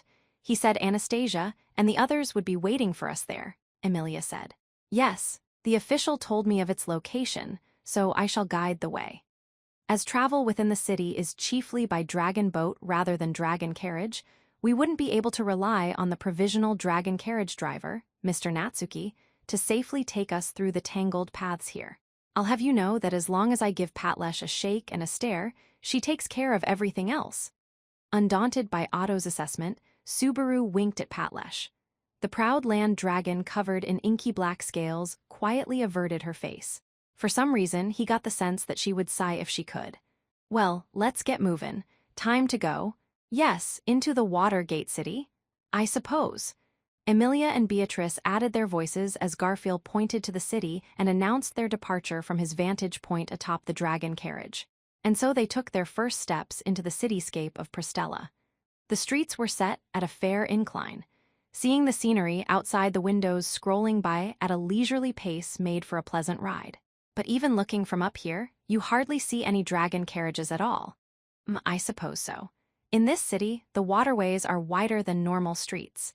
Even the shape of the city was decided with waterways in mind, so the roads seem to be really tangled. I see. So that's why there's all these labyrinth-like twists and turns. Just as Emilia had said, the city had been designed to prioritize waterways, meaning that the streets for pedestrian and dragon carriage traffic naturally had to either straddle them or take detours around them. It felt pretty inconvenient, but when Subaru saw the little boats heading down the waterways, it didn't seem surprising at all. Hum, hum. With the tranquil scenery filling her heart, Emilia began to happily hum. She had no ear for music. The off-key humming served as background music as Subaru rested his cheek on a palm and watched the cityscape. Beside him, Beatrice sat on her knees as she gazed outside, a very childlike gesture indeed. And then, Subaru, look. Oh. When Beatrice called out to Subaru, a small boat was crossing a waterway. He raised his voice at the sight of the long-bodied, serpent-like creature drawing it. Its torso came with short limbs and had a blue, slippery-looking surface. Its head looked more like that of a lizard than that of a snake, with sharp fangs and catfish-like whiskers. It was a water dragon, a dragon that dwelled near water. Unlike land dragons, which look like dinosaurs, these water dragons are like those from Eastern mythology. Maybe I should call them shenlongs? Would it be wiser not to, I wonder? Unlike land dragons, which easily get fond of humans, water dragons are famous for their difficult dispositions. It takes raising one from the time it hatches until it matures for it to recognize someone as a master, I wonder. That sure is a lot of time, considering Patlash and I got along from the first glance. It is a mystery even to Betty why she is so fond of Subaru. Unfortunately, Subaru could only agree. Originally a land dragon owned by Crush, Patlash was the reward Subaru took from Crush following the hunt of the white whale. Without Patlash, Subaru wouldn't still be around. That was no exaggeration in the slightest. HMPH. These water dragons are nothing. My dear Patlash has a much more refined face. Subaru, why are you suddenly talking like Anne? The way Subaru burned with an oddly antagonistic spirit toward the elegantly swimming water dragon made Emilia give him a mystified look. That moment, though the water dragon surely had not overheard their conversation, it abruptly turned its head in their direction. Then the water dragon jutted its head from the surface as it sent a high-pitched neigh slamming into the dragon carriage. This was not an amiable neigh conveying, "Welcome to Prestella," but the sort of sound that implied, "Stop staring at me, filthy outsiders." That bastard, it's making fun of us, isn't it? All high and mighty just because this is its home turf.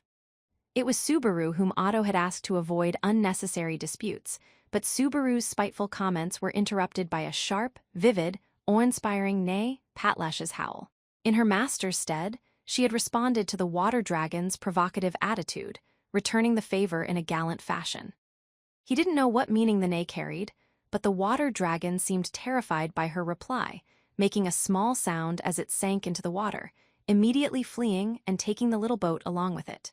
Wait a second, Mr. Natsuki. Please do not make Miss Patlash do strange things all of a sudden. I really do not want to get involved in trouble so soon after our arrival. When Otto called from the driver's seat, Subaru stuck his hand out the window and waved back. Then he blew a finger whistle of thanks toward Patlash. The pitch-black dragon responded with a ladylike sway of her tail.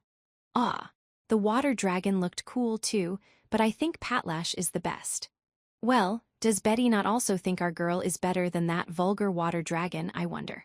Concurring with the pleased-looking Subaru, Beatrice seemed both proud and inconsiderate. After he put the girl on his lap, they continued raising voices of admiration over the cityscape for a little while thereafter. Come to think of it, it looked like the waterways split this city into four. Yeah, the great waterway in the middle of Prestella divides it into four, and these sections are called the first, second, third, and fourth districts, respectively. Just doesn't feel right. How about naming them after the four gods Suzaku, Seiryu, Byako, and Genbu? That sounds kinda cool. I'm all for that. I really do not understand Subaru's and Garfield's taste. Oh, Garfield peered in through the window and shared Subaru's enthusiasm. Beatrice shrugged at the pair when a sudden shudder surprised her. The wind repel blessing ought to have meant they would not feel any effect from the dragon carriage shaking on bad roads.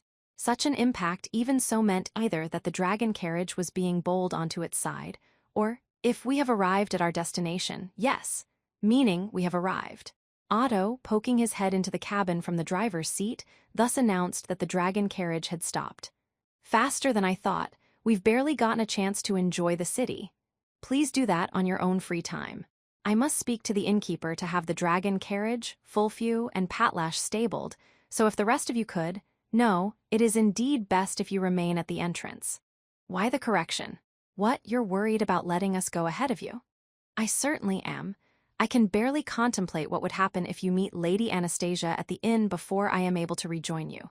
The Marquis did say as much. The only thing the culprits involved in the previous offense could do in response to Otto's words was to hang their heads in shame. From there, they unloaded only the hand luggage from the dragon carriage, as Otto followed the guidance of the inn staff and brought the dragon carriage as well as the dragons behind the inn. Seeing him and the dragons off, Subaru and the others finally headed to the front door of the inn, the Water Raiment. Now then, what sort of place should I expect this to be? When Subaru looked up at the structure with high spirits, his mouth dropped open as he stiffened. Beside Subaru, Emilia touched her own cheek with a finger as she gazed at the same inn. Somehow, the building seems really mysterious. This is the first time I've seen something like this. Emilia's floaty impression was largely the same as those of Beatrice and Garfield. However, Subaru was the only one who could not help harboring a different impression than them. Of course he couldn't. After all, standing before him was. This isn't some ordinary fantasy world bed and breakfast. It's literally a traditional Japanese inn. Before his eyes was a blocky building of wooden construction. The entrance had a wooden door with glass facing, the yard had a hedge, there was a path of cobblestones leading from the gate to the front door, and the roof was tiled. This was a city that greatly resembled the famous Venice and came with matching architecture and furnishings. This was the last place Subaru Natsuki expected to encounter an unmistakably Japanese building in the form of the Water Raiment. Seems like you're surprised. I was right to pick this place, An amused voice suddenly spoke up. When Subaru turned toward the speaker in a daze, he caught sight of some teasing light blue eyes peering at him from the other side of the hedge. It was a beautiful girl wearing a white dress paired with an eye-catching fox fur scarf. The cold season had surely already passed, but her attire had not changed whatsoever since the last time he'd seen her. She had a rather small stature and long, wavy light purple hair. An elegant smile came over her adorable face, and her big, round eyes somehow seemed bottomless. There was no mistaking that this was the person who had invited Subaru and the others to this city. Anastasia. Yep. Welcome to Prestella, and thank you for coming. Anastasia Hoshin beamed as she greeted her guests in person. 4. You've come such a long way. You must be tired from your journey. First, let's get you settled into your rooms. Then we can take our time to talk things over. When Anastasia smiled and spoke those words, Subaru was too dazed to respond right away. He felt like they'd suddenly been ambushed just like Otto had feared. If this continued, Anastasia would completely dictate the pace. That was how everyone must have fee. Thank you for going out of your way to greet us in person. It's such a relief. Everyone besides Emilia, apparently. There was little doubt Emilia had been just as surprised, but her gentle reply snapped Subaru back to his senses. When he glanced around, he saw Garfield regarding Anastasia with a wary eye while Beatrice was firmly holding on to Subaru's sleeve. It seemed Subaru had been the slowest to recover. The impact of seeing a traditional Japanese inn here had a far lesser effect on them. You'd have had to know of it to be surprised by it. Your face has gotten even nicer, huh? As Subaru took a deep breath to steady himself, Anastasia gazed at Emilia and murmured. Her light blue eyes showed no hint of sarcasm, nor did her comment come off as belittling. That tiny exchange showed that Anastasia noticed the ways Emilia had changed over the past year. Emilia must have been barely recognizable. Well, her cuteness is the same actually, maybe that's gone up a level too. It has been a long time, Natsuki. We last met when you were honored for hunting down the white whale and the witch cult, I think. It's been a whole year since then, but I assume Marquis Mathers is the same as usual, yeah. That certainly wasn't us at our best. Thankfully, we have managed to keep it together since then. At the very least, we haven't disintegrated mid-flight yet. That's so. Lovely news. I must say, I am glad that both of you came together this time. Julius seems eager to meet Natsuki as well. When Anastasia made that comment with her hands placed together, Subaru openly grimaced. Emilia and Anastasia both broke into laughter, making him feel even more uncomfortable. He did think that Emilia's reaction differed from Anastasia's in terms of purity and mischievousness. Of course, neither reaction was what he would have preferred. Apparently, it didn't matter how often he insisted that he and Julius didn't get along. Sorry to intrude on this peace and harmony stuff, but should we just be standin' around all day? The one who cut into that warm and fuzzy atmosphere was Garfield, who'd maintained his silence up to that point. Clacking his sharp fangs, he glared straight at Anastasia with his jade eyes. The glint in his gaze was blatantly hostile, but Anastasia only deepened her smile. What a cute boy. It's plain as day he's concerned about Emilia and everyone. Heh, she's smillin'. But someday you're someone we gotta sink our fangs into. Get along now is only gonna make things harder later. I suppose that's true. Garfield is kind, so I understand why he would worry. Who you talkin' about? Really gotta watch what you say, Lady Emilia. Taking unexpected friendly fire, Garfield lost his composure after a failed attempt to restore some sense of tension to the conversation. Even so, he quickly rebounded and attempted to get back on topic. But, Garf came. Why did the lady keep it a secret? A high-pitched voice overlapped with a flurry of sounds as the inn's wooden door flew open with great force. The head poking in from the other side belonged to none other than Mimi, her adorable face full of joy. With a flutter of the hem of her robe, she bounded toward Subaru and the others as if leaping clear over a hedgerow. Good job finishing such a long journey. Mimi'll show you to your rooms, and after you need to explore the inn, there's really amazing stuff to see here. Hey, wait you. Me, I still had more to talk abo, wait, she's pullin' me along. Let's go right now. With all the power in Mimi's tiny body, she dragged away Garfield while he was still off balance. Of course, if he truly wanted to break free, he could have, but in the end, Garfield was slowly but surely spirited away. Mimi is really energetic, huh? You have my thanks for putting it so politely. Mimi's impulsiveness has caused me quite a bit of trouble on more than one occasion, but even for her, that was rather insistent. Emilia's words made Anastasia touch a hand to her cheek in exasperation as she wore a troubled smile. However, that lasted for only a moment. I would like to ask one thing, Anastasia continued, her face turning serious. That boy Mimi was teasing, who is he? He's an upstanding person, I hope. The question carried an edge of wariness one might have about some pest buzzing around a cute daughter or little sister. From that alone, Subaru deduced the true intent behind Mimi's behavior toward Garfield. Simultaneously, he let out a long sigh as he grasped just how loved and cherished Mimi was in the Anastasia camp. Mr. Natsuki, why do you have such an exhausted face all of a sudden?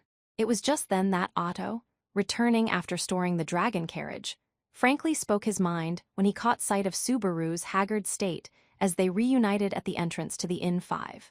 Under the staff's guidance, Subaru and the others left their luggage in their rooms and rendezvoused once more at the inn's lobby. The banquet hall of the Water Raiment boasted hardwood floors from wall to wall and a long table at the center. The floor wasn't completely covered with tatami mats, but the atmosphere closely resembled a Japanese in all the same. But points get deducted for not reproducing screens and sliding paper doors. The staff aren't in Japanese outfits either. I guess for the atmosphere and that hospitality mindset, we can give it a net 70 points. I do not have even the slightest idea what you just said. Are you all right, I wonder? I'm just flapping my lips to try and stay calm. I think I'll be fine even without someone holding my hand, though. Oh, really? Just to be safe, I shall hold your hand for a while longer. Beatrice was squirming on top of a square cushion that was placed on the floor as she held Subaru's hand. He didn't speak a word about how she was gripping somewhat harder than usual. To Subaru's right side, Emilia was kneeling on another floor cushion with her knees facing forward and her feet out to the sides as she examined their surroundings, finding the sight rather novel. Somehow, this place has a really mysterious atmosphere to it. From the outside, I thought it was an unusual building, but that feeling only got stronger now that we're inside. I mean, sitting on the floor, taking your shoes off. And the bedrooms have futons in them instead of beds. The closets have yukata in them, too. Interesting. You seem very familiar with all this, Subaru. Truly. Just where did you study this much about the Kararagi style? As Subaru and Emilia conversed, Otto joined in from his seat beside Beatrice. Hearing him mention the term Kararagi style, Subaru furrowed his brows. You mean this inn is Kararagi style? Indeed it is. Japanese-style architecture is a Kararagi tradition. This inn's design appears to be heavily influenced by it. Japanese-style construction, there's no way that's a coincidence. Though it sounded a bit strange, the obvious connection to Japan could no longer be chalked up as a misunderstanding. It was incredibly difficult to believe that such a thing had developed naturally without any influence from Japanese custom. There was no doubt in his mind that this Kararagi style had been influenced by Subaru's original world. In the first place, Hashin, the hero who founded Kararagi, is the one who built Pristella, inextricably connecting the two. One might call this land the place that the tale of Hashin of the Wastes rise to fame and fortune began. This Hashin Gaishur did a lot of stuff all over the place. If it were up to me, it would be Hashin who would be called the sage. In any case, his achievements are simply too awesome. Nowadays, Pristella is formally considered the kingdom's territory, but there was a time when it was cause of considerable territorial disputes between Lugunica and Kararagi. According to Otto, the two nations had gone to war over it about 100 years in the past. Geographically, Pristella was part of Lugunica's domain, but the fact that the famous national founder of Kararagi had built it loomed large. Once the drawn-out economic conflict simmered down, the current-day arrangement was born. So Hashin's influence is big here. I guess it'd be safe to assume this Kararagi style is related to Hashin too. It seems that way. In his era, Hashin was someone who introduced revolutionary ways of thinking and ideas ahead of his time. He reshaped ideology, technology, culture, everything. Interesting. Nodding at Otto's explanation, Subaru let out a very deep sigh. He was sure of it now. Hashin of the Wastes, the hero who had founded the city-state of Kararagi, was most likely someone who had been summoned from another world, just like Subaru and Al. Much of the culture linked to Kararagi, and the so-called Kararagi style, fit the world Subaru knew far too well. All of it seemed to have roots there. This made him the third person summoned to another world whom Subaru knew about, but the time periods differed drastically. Hashin came 4 centuries ago, Al 20 years earlier, and Subaru 1 year prior. What meaning was there to the time differences? Why had Subaru and the others been selected? Subaru still didn't know why he had been brought to this world. Even after coming to terms with the fact that he'd parted ways with his own world and his past during the trials in the sanctuary, nonetheless. From the look of things, you seem to be appreciating the Japanese inn. Abruptly, as if timed to coincide with a lull in the conversation, a voice called to them from outside the hall. A wooden door quietly swung open, bringing Anastasia into view. She was not alone. She had brought a single man who promptly made an elegant bow. It has been a long time, Lady Amelia. Originally, I should have been the one to welcome you ahead of everyone else. I apologize for the tardiness of my greeting. Swiftly after he appeared, the man's handsome face turned contrite and remorseful as he apologized. Just the fleeting sound of his beautiful voice from across a wall would have melted many a woman. The twinkle in his amber eyes held a passion that clawed at the hearts of any who merely gazed upon them. That was the kind of presence Julius Juculius possessed. This was the famous finest of knights. Emilia responded to Julius's bow with a gentle smile. Yes, it has been too long, Julius. I'm glad to see you are also doing well. I thank you for your generous heart. It is good to see that you have refined your own beauty even further, Lady Amelia. I must say that the loveliness of your eyes is a national treasure, nay, a treasure for the entire world. That annoyingly roundabout way of speaking and his pompous attitude were what made him the most irritating man alive. Or so Subaru privately complained as Julius turned away from Emilia, who wore a wry smile. It has been quite some time since we last met face to face. It seems you are in good health, Sir Subaru Natsuki. Don't call me that. It's sending a chill up my spine. What's with the Sir Subaru stuff? Just talk normally. Even if you say that, it is a well-known fact that Sir Subaru has formally become Lady Amelia's knight. Setting the past aside, you currently occupy a proper position. I merely intended to treat you as a peer. Merely intended, my ass. It's ruining my mood, so cut the sarcasm or I'll sick Biko on you. I see. It seems that though your position has changed, it has had little effect upon your demeanor. When Julius insisted on propriety to the bitter end, Subaru scowled as he clicked his tongue. Seeing this, Julius's face broke into a slight smile, this time bowing to Subaru. Then let us try again. It has been a long time, Subaru Natsuki. May you strive every day not to bring shame upon the knighthood you have been granted. Ha, damn straight. I don't want to get beaten senseless by someone 'cause I've gotten too big for my britches again. I am offended that you would speak as if it was an unprovoked assault.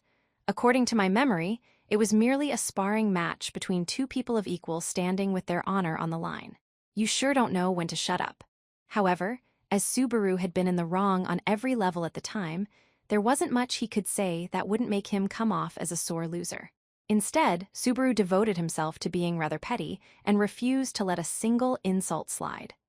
After studying Subaru's reaction, Julius went, closing one eye as if finding this development somewhat surprising. Then he shifted his gaze to Beatrice, who was sitting right beside Subaru. Noticing Julius's amber gaze falling on her, Beatrice glared straight back at him. "What do you want, I wonder? A lady is not to be stared at in excess. Forgive my great rudeness. I never suspected that a high-ranking spirit such as yourself would be attending. Betty is Subaru's partner, so is it not natural for me to be here, I wonder? Do not assume I am on the same level as lesser spirits who have no name worth mentioning. Just because you are appealing enough to make Betty's pure maiden heart flutter slightly, you would do well to not get carried away, I suppose. Wait, Flutter." When Beatrice rose from her seat and puffed out her chest, Subaru hastily picked her up. The moment he seemed ready to whisk her far from Julius, Beatrice interjected, saying, "Calm down. It is not really a matter of appearance, I suppose. Besides, it is the disposition, not the face, that makes the man." "That's no consolation. WHWHYU, how dare you do this to my Biko?" Subaru glared at Julius hatefully as he fretted over this apparent threat to his relationship with his partner.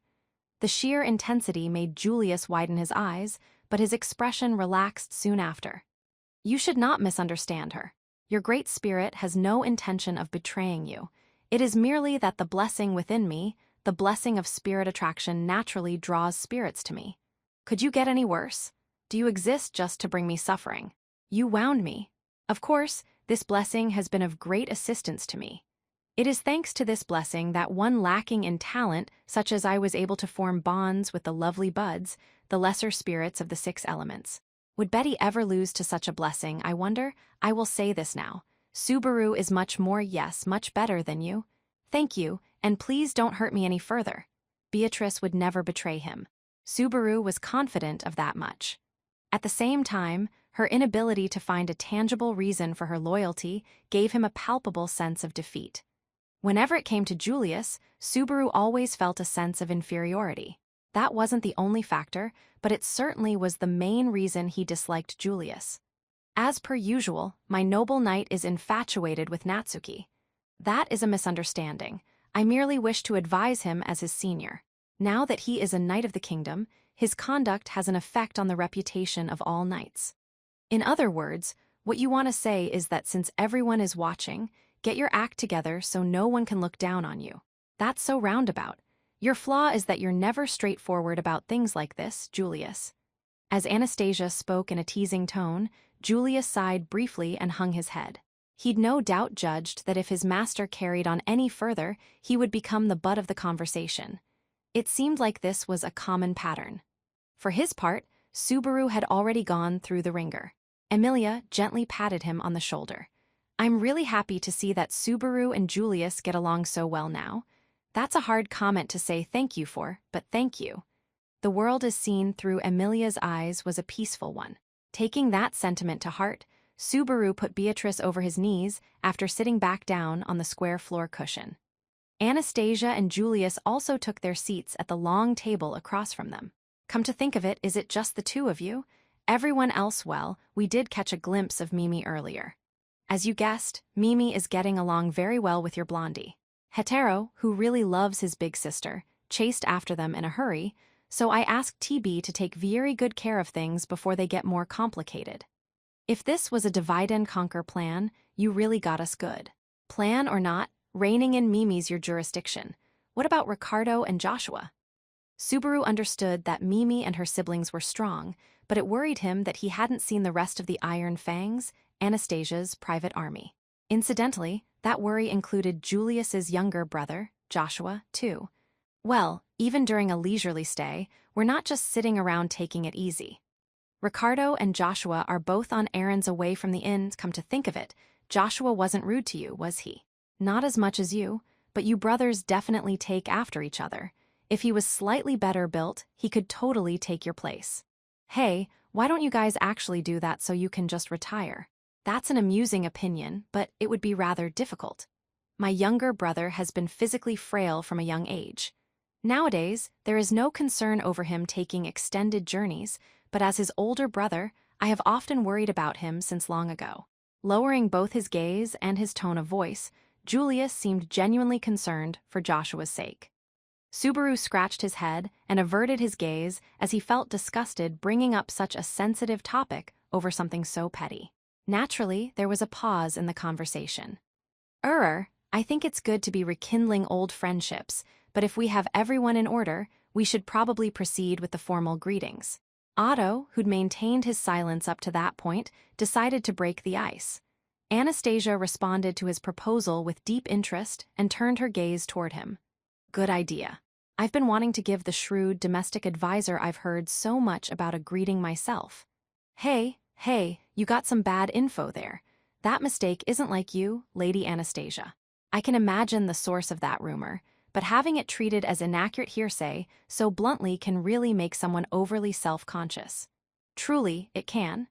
When the shrewd domestic advisor raised a cry of protest, Subaru only cutely stuck out his tongue. Watching this comedy act between Subaru and Otto, Anastasia made a small smile as she nodded toward Julius. Allow me to formally introduce myself. I am Julius Juculius, assigned to Lugunica's Knights of the Royal Guard, but I am currently serving as Lady Anastasia's knight. When Julius introduced himself and elegantly bowed, Otto nodded with an odd look on his face. And this is one of the kingdom of Lugunica's royal candidates, the girl of genius who runs the Hashin Company based in the city-state of Kararagi, Lady Anastasia Hashin. My lady, why did you take a knee? Wah. Oh no, it was so awe-inspiring my body moved on its own. When Otto got too swept up in Julius's performance, Subaru slapped him on the back of the head. Look, our Emilia Tan is a fine royal candidate. She's just as impressive as theirs. Yeah, that's right. I'm a contender for the throne just like she is. I'm really trying my best. Just look at that cuteness. That was EMT through and through. I must say it feels extremely awkward that I am calmed by such a sight. The usual frivolities restored Otto's calm, which caused him to question his state of mind. Then he turned to face the other party, his mood apparently restored. Overdue as it may be, I shall introduce myself as well. My name is Otto Suwin, and I am serving as domestic advisor to Lady Emilia. Yes, through some twist of fate, that is my role. It seems like you have trouble accepting that for various reasons, huh? Honestly, I should be a traveling merchant. Really, why did it end up like this? That sounds rough. Well, if anything happens, you can depend on me.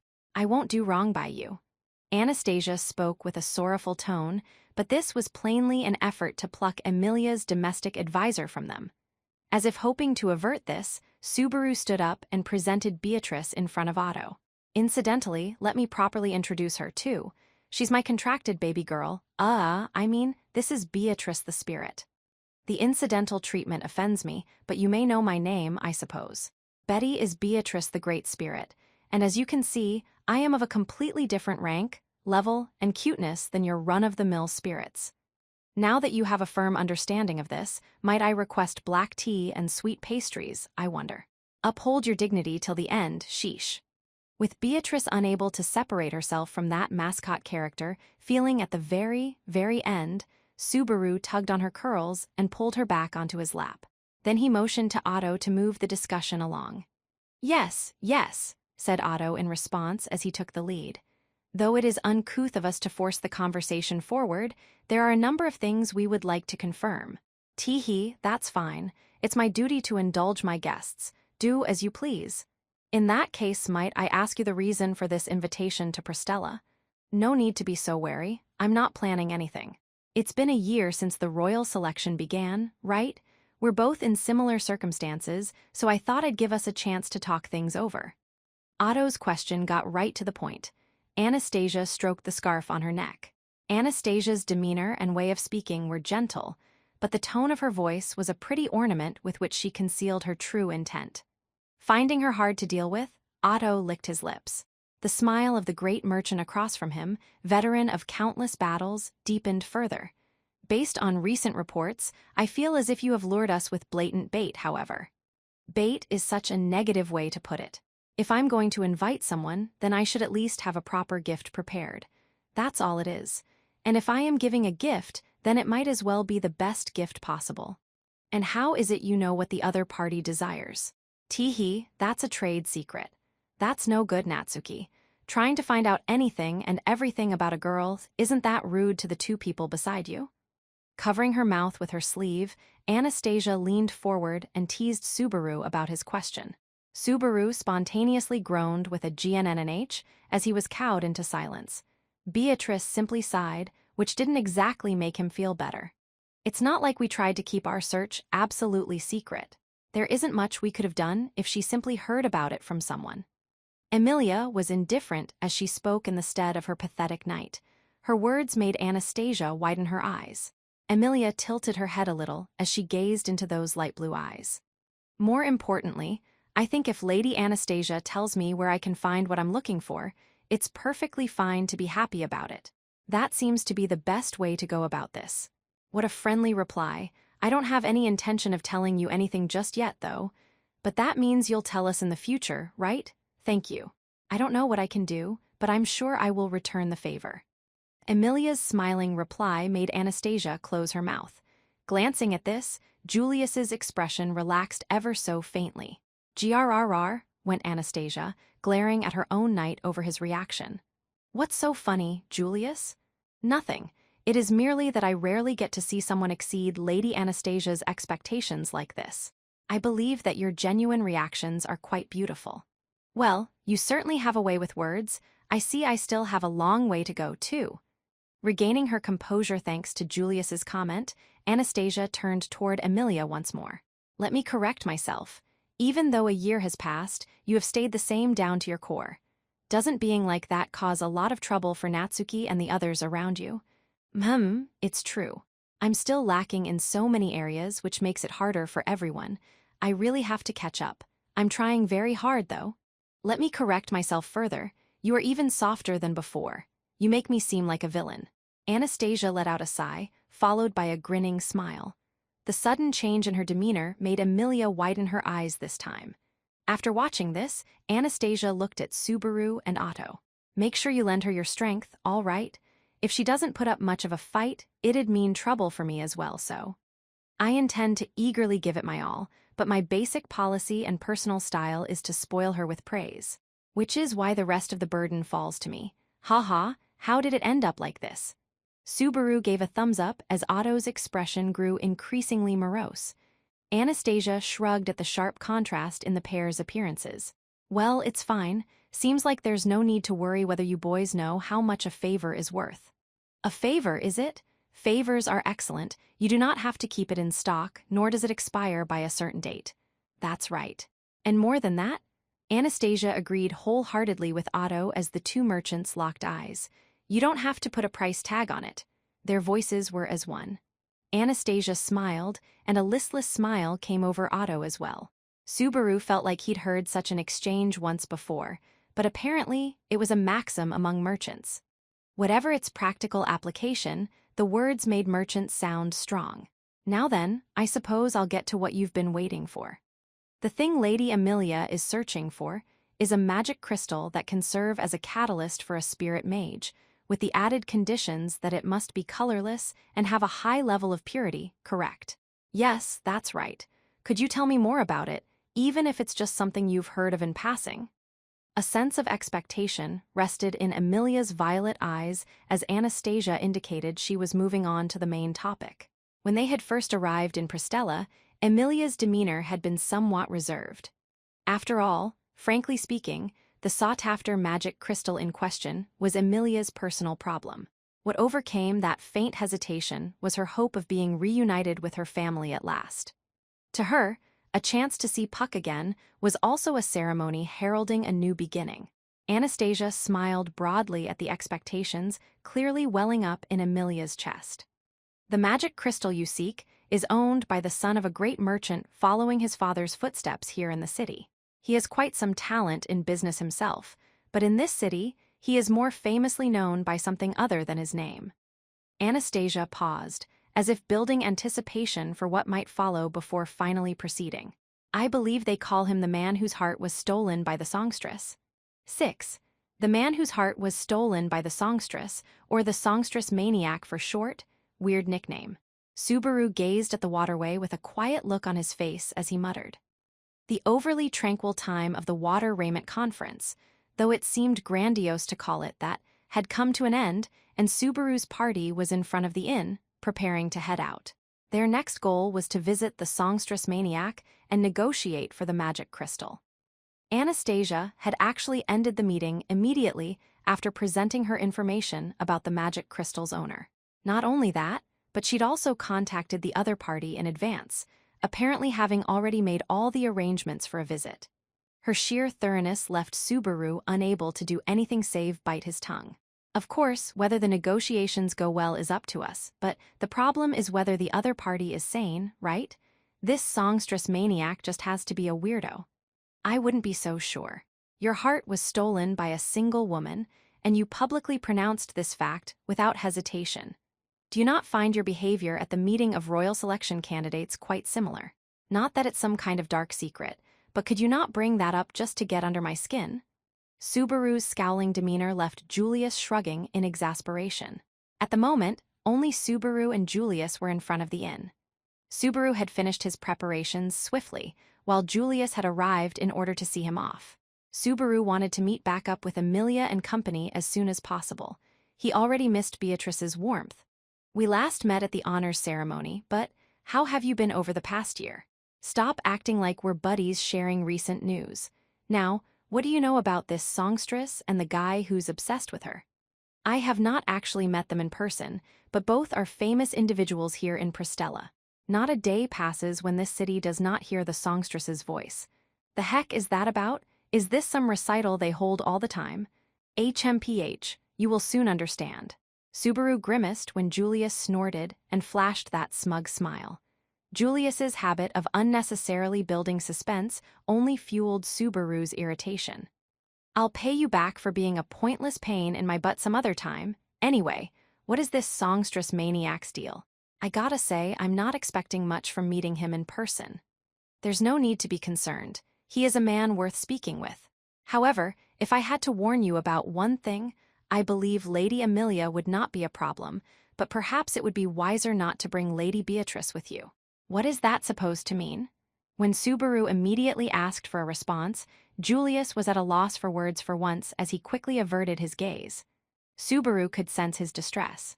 Maybe this songstress maniac guy had a grudge against spirits. If he hurts Biko somehow, I'm not confident I'll be able to hold myself back. No, surely, he would not treat her poorly.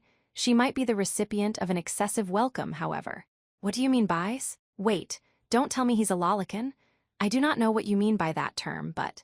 Julius trailed off at the end as he searched for an appropriate word within his own vocabulary.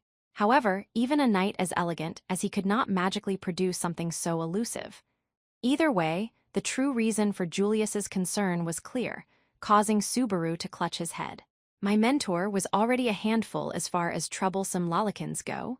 Really, Clind had an aesthetic all his own.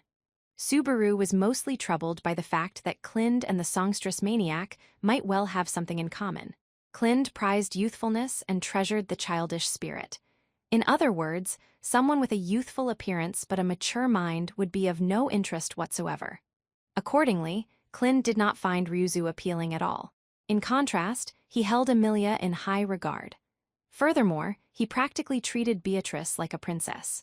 My Biko is an all-rounder who's attractive to your run-of-the-mill pervert as well as the exacting tastes of people like Clind.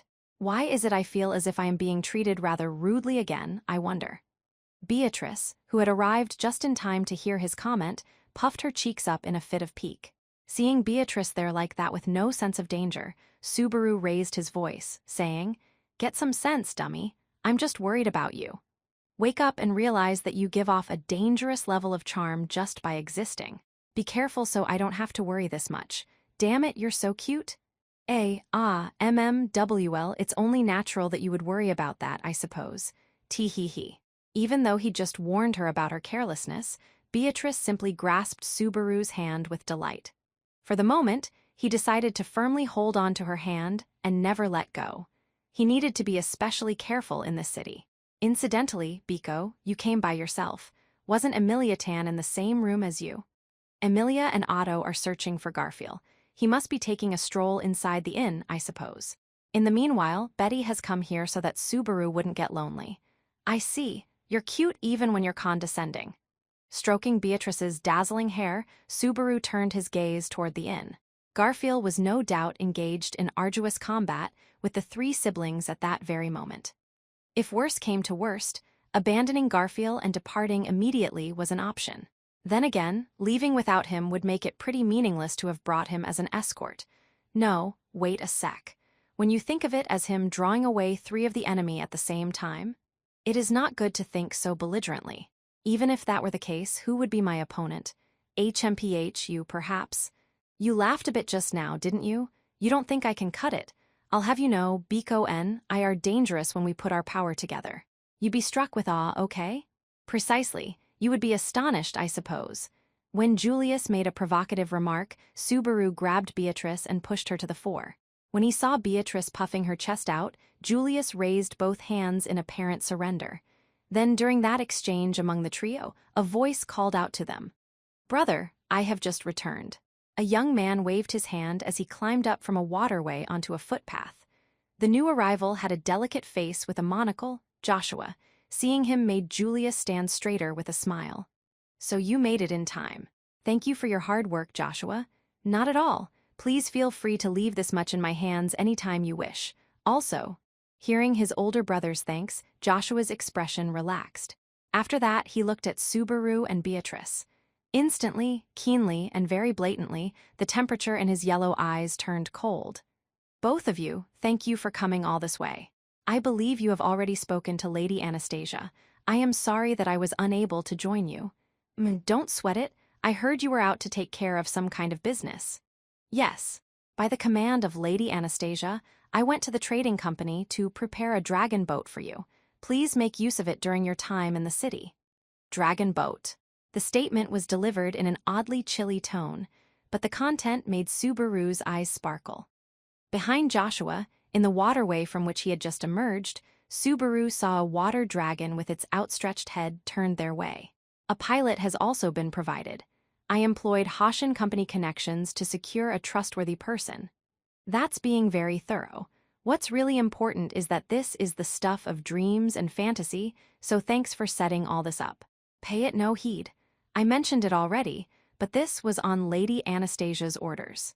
If anything, I sought to finish preparations as early as possible to keep my older brother from dealing with Sir Natsuki any longer than necessary, but you're one hell of a blunt guy, aren't you? Joshua's overly forthright nature brought a strained smile to Subaru's face, but Julius was the one surprised in his stead. He raised his shapely eyebrows, apparently unaware of the enmity his younger brother had held towards Subaru until this moment. "Joshua, all of them are Lady Anastasia's guests of honor, him included. Rudeness toward him is a slight upon the honor of Lady Anastasia, our liege. Refrain from this in the future." I am very sorry, brother." After getting a scolding from Julius, Joshua clenched his jaw as he bowed his head. Julius sighed at the sight, glancing at Subaru and Beatrice with an apologetic look in his eyes. "I am sorry. I apologize for our impropriety. Normally, my younger brother would absolutely never behave in such a manner. Perhaps the change in environment has him more worked up than usual. Not that I mind, but if it's really because this is some new, unfamiliar place, then you need to keep a firm grip on the reins as the older brother. I don't want to have both siblings nipping at my heels, big bro. HMPH, I shall keep that in mind." When Julius returned to normal and wore his usual smug smile, Subaru shrugged in exasperation. As he did, Beatrice went, "Ah," her voice trickling out as she held Subaru's hand and trained her gaze toward the inn. Just as Subaru turned to see what had caught her attention, the door to the inn was flung open as several people emerged. "Hey, General, it's terrible you just abandoned me like that. This ain't no joke." Garfield came first, his sparkling golden hair all a mess as he clenched his fangs. He'd apparently been at Mimi's mercy for quite a while. "Sorry to make you wait. We just couldn't find Garfield and the others any sooner. They left signs of mayhem throughout the entire inn, so we had to look everywhere." Behind Garfield, Emilia and Otto spoke of the difficulties their search party had to overcome. Just as Anastasia had said, Mimi had whisked Garfield away, which drove her two younger brothers to take up pursuit and interfere with their date, resulting in scuffles that had apparently broken out all around the inn. That was hell. If Bro hadn't come, I'd still be runnin'. So you've been savoring a meowtiful festival. Satisfied? Satisfied, my ass. Those little bros tried to kill me as soon as that runt dragged me off. I was rassin' around like Jehannon's fleeing feet, damn it. Well, those two little brothers seemed to be obsessed with their sister to the extreme. You didn't counterattack. They were on a rampage 'cause they were worried for their big sis, right? No way I was gonna make 'em cry over that. Garfield had steadfastly chosen to not raise a hand upon his sister-loving comrades. Either way, thanks to timely aid, he had finally been freed from the sibling trio, meaning the Emilia camp was assembled at last. Preparations were in order to pay the songstress maniac a visit and engage in direct negotiations. Joshua arranged a dragon boat for us, so it's a boat trip from here on out. Wow, seriously. I really wanted to ride one. Thank you, Joshua. Bringing her hands together before her, Emilia smiled and voiced her appreciation. Joshua's cheeks reddened slightly as he tried to respond. Not at all. Your words are wasted upon me. I merely did as Lady Anastasia bade. We are grateful for your thanks. Please enjoy your boat trip, Lady Emilia. The two brothers reacted to her gratitude in very different ways, which Subaru interpreted as a sign of how accustomed each sibling was to this sort of thing. Having bid the Juculius brothers a farewell, Subaru and the others began climbing aboard the dragon boat. The dragon boat was the size of a small river craft and could accommodate 7 people, including the pilot. The good-natured, weathered-looking pilot lent them a hand, and when he saw that everyone was aboard, he gently launched the boat. The size of the boats is apparently set by city law, you see. It's a compromise 'cause they gotta consider not just pilots like us, but the comings and goings of other vessels, too. The swarthy-skinned pilot gave that explanation as Subaru, and the others looked at the boat like it was a novelty. Subaru hadn't given it much thought. But unlike the dragon carriages speeding down broad highways, something like traffic rules needed to be set for the waterway boats that were the chief means of getting around the city. It's my first time crossing the water by boat. Somehow, it has my heart racing. Seriously, but it's not like this is a sea or anything. What's a sea? It's like a never-ending puddle of water. My homeland had that all around it, see? That's incredible. It's nice that you'd never run out of water in a place like that. Emilia's eyes glimmered. Subaru smiled at her childlike impression of his birthplace. Unfortunately, using seawater to supplement insufficient drinking water was spectacularly suicidal conduct. As it would be fruitless and complicated to explain that, he decided to simply appreciate Emilia's cuteness. In the meantime, the dragon boat followed the waterway's current, picking up speed as it proceeded into the center of the city. A dragon boat heading down the left lane of the broad waterway gave Subaru pause. Mysteriously, the flow in the waterway's right lane was heading upward. Just what strange physics were at work here? Tee-hee-hee. Surprised? Actually, I know why. Look at the edge of the city. When Subaru had that question in his mind, Emilia proudly pointed far into the distance. Looking in that direction, he saw that the circular outer wall surrounding the city was connected to some stonework towers. There was one giant stonework tower for each of the cardinal directions: west, east, south, north. It was impossible to miss them. I was wondering about that. What are those towers?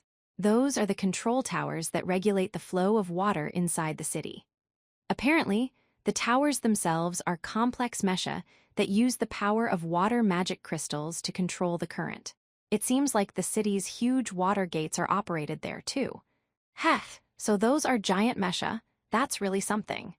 Nodding at Emilia's explanation, Subaru now knew the mysterious mechanism behind the waterways flowing in the city.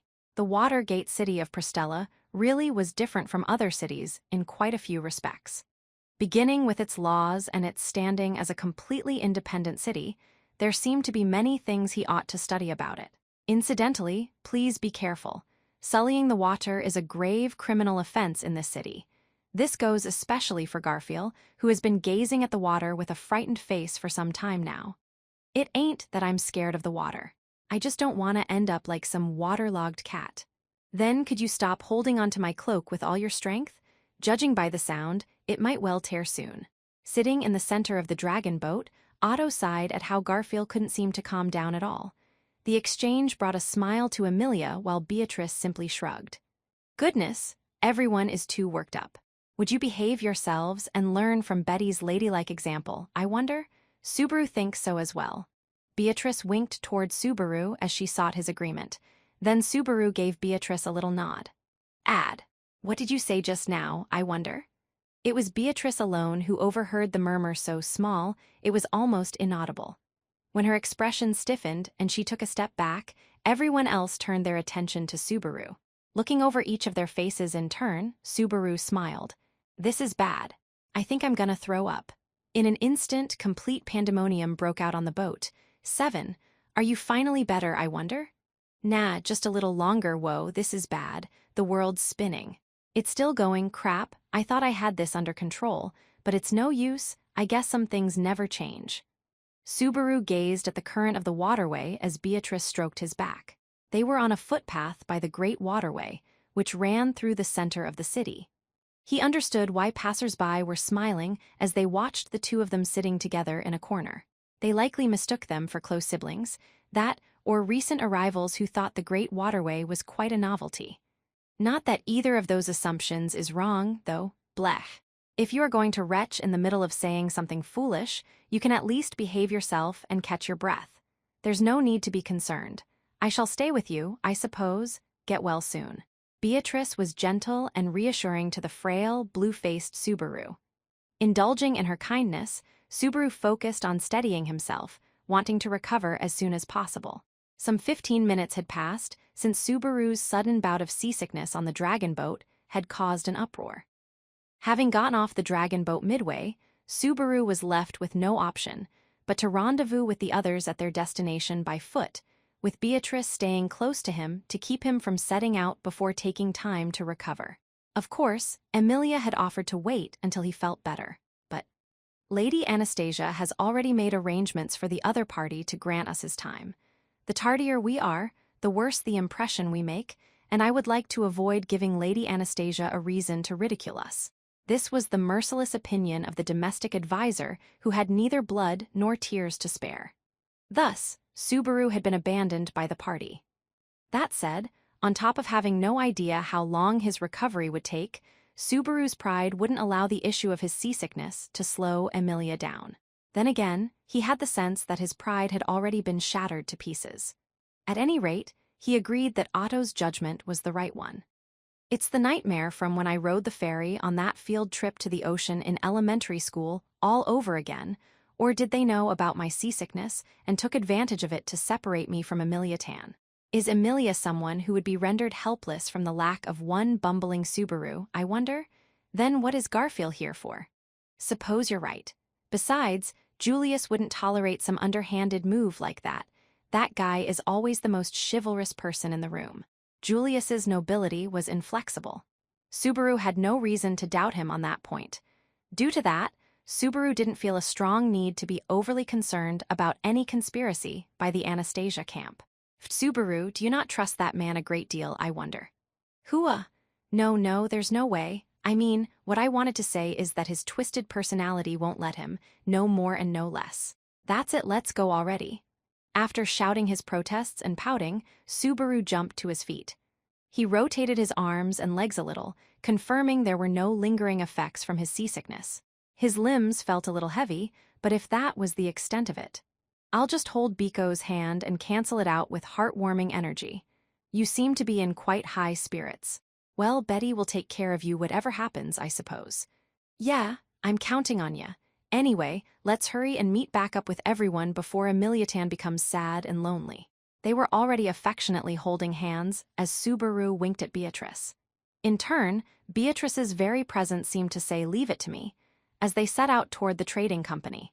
Come to think of it, we've been focusing on this songstress maniac guy, but I wonder what kind of chick this songstress is.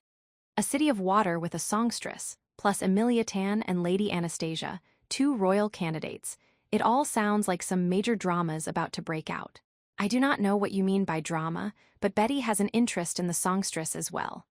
Oh, come to think of it, Biko really liked it when Liliana came to the mansion, too, huh? Subaru nodded and broached previous events when Biko displayed her interest in the songstress. It was about 1 year prior, before the royal selection had begun in earnest. Just a little after the demon beast uproar had been mopped up, a minstrel came to stay at Roswell Manor. This minstrel was the same Liliana he had just mentioned. She had a few troubling personality quirks, but setting that aside, her singing voice charmed all the girls at the mansion to no end. That included Beatrice, long back before she'd opened her heart, as well as Emilia, who was second to none when it came to giving her honest impressions. And Rem had been a part of the unexpected new fad, too. Subaru, shall we go this way, I wonder? Subaru briefly fell silent, and Beatrice saw a flash of emotion in his black eyes. When she pulled him by the hand, Subaru lightly sighed and slowly followed her tiny back, grateful for her silent thoughtfulness. Their destination was a trading company that stood on the edge of the great waterway at the border between the 1st and 2nd districts. The city's layout prioritized waterways, meaning the paths were unusually inconvenient for pedestrians. But Beatrice leisurely led him through the city streets, walking as if they were as familiar as her own home. After several detours around some waterways and countless bending paths, he crossed the waterway hand in hand with Beatrice. Look, Subaru, is that not a magnificent water fountain, I wonder? Yeah, is this some kind of park? When Beatrice expressed her admiration, Subaru spoke those words while gazing at a city park that enshrined a beautiful water fountain. It had a green lawn, a meticulously maintained flower garden, and a large, beautiful fountain sending up dazzling sprays. This was a place that epitomized tranquility, a place of calm and quiet repose. Had he the time, he would have considered taking a nap right then and there. Yes, if only he had the time. But right now, we don't have a minute to lose. Hey, Biko, you've been projecting this whole leave it to Betty, and you can't go wrong, oh ho ho energy, but you have no idea where we are, do you? Sigh, honestly, bringing that up when there's something so beautiful to see is rather heartbreaking. Are you incapable of relaxing, I wonder? As your partner, Betty feels quite embarrassed. The old you would have tried to desperately hide your mistake while your face went betread. You've become a little cheekier lately. It's enough to make Daddy cry. Who was the bad influence who had transformed her into such an expert at making excuses? He ignored the fact that had Otto been present, the advisor would have almost certainly made a witty remark, for Subaru and Beatrice had become thoroughly lost. Though there was some truth to the claim that Subaru didn't know how to take it easy, they really couldn't afford to take their time wandering around. If possible, Subaru wanted to rejoin Emilia and the others before the negotiations for the magic crystal were wrapped up. In that case, would it not be best to politely ask someone to show us the way, I wonder? Oh, I never thought I'd live to see the day that Biko would say the words politely ask someone. How you've grown. Oh ho ho, Betty is not one to remain at a standstill forever. Seemingly forgetting that it was her poor sense of direction that had gotten them lost in the first place, Beatrice proudly puffed out her chest. Since she was basically a walking mass of weaponized cuteness, Subaru refrained from pointing out anything rude and simply stroked her head. Then Subaru started looking for someone to ask for directions. However, what's going on? How is there not a single person in this park when it's the middle of the day? I suppose this is rather strange. One would think a large throng of humans would be napping in a place like. Unable to spot any sign of life nearby, Subaru and Beatrice cocked their heads in confusion. Then Beatrice trailed off midway as she stared toward the back of the park. Curious about her reaction, Subaru turned in the same direction when he suddenly realized something. Do you hear that? A song? The flowers of the park rustled in the wind. There was the soft sound of water flowing along the waterways. With this natural harmony as a backdrop, the distinct sound of a musical instrument and a person's singing voice tickled their ears. Because of the distance, they could hear only snatches of it. Though they were but fragments of a dancing tune and music, the sounds clawed at Subaru's heart. Naturally, Subaru's and Beatrice's feet were both drawn toward the singing. Then when they arrived at the source of that enticing melody, the pair was overwhelmed, forgetting even to breathe. At the deepest part of the park, a lone girl was singing in front of some kind of monument. The girl had brown skin. Her stature was short. She had a cheerful face and big, round eyes with bright yellow irises, and her hair was tied in twin braids with the ends hanging from each side of her head. Her hair and body were adorned with ornaments made from tree fruits and animal bones. In the singing girl's arms was a lyre, a stringed instrument somewhere between the size of a guitar and a ukulele. With that in her voice, the girl put on a performance of stunning skill, her throat trembling as she wove the song. It was the energy the music carried that was overwhelming. A wind and tremor that should not have existed, a blazing heat that should have been impossible to feel, and uncontrollable surges of happiness, anger, sadness, joy. This was what consumed Subaru as the song enraptured him. And it was not only Subaru who felt this way, nor was it merely him and Beatrice. As the girl continued to sing, an audience of some 50 people had gathered around her. Their breaths were hushed as they listened to the song, just as entranced as Subaru and Beatrice. Finally, the girl's song reached its climax. The audience's emotions reached their zenith. No money, no future, no dream, only vanity. Ah, what do I see? I see the darkness behind my eyelids. There is nothing beyond the darkness. It is over, and it all comes to an end. Hey, when you listen to the words, this is a pretty horrible song, you know? Hiya. The lyrics, which contained neither dreams nor hopes, made Subaru raise his voice as he snapped back to his senses. That instant, the girl cried out in surprise as she nearly dropped the instrument she was holding, which obviously interrupted the performance. The heat that had permeated the place dissipated all at once. The change in atmosphere made Subaru go pale as he realized he'd done something bad.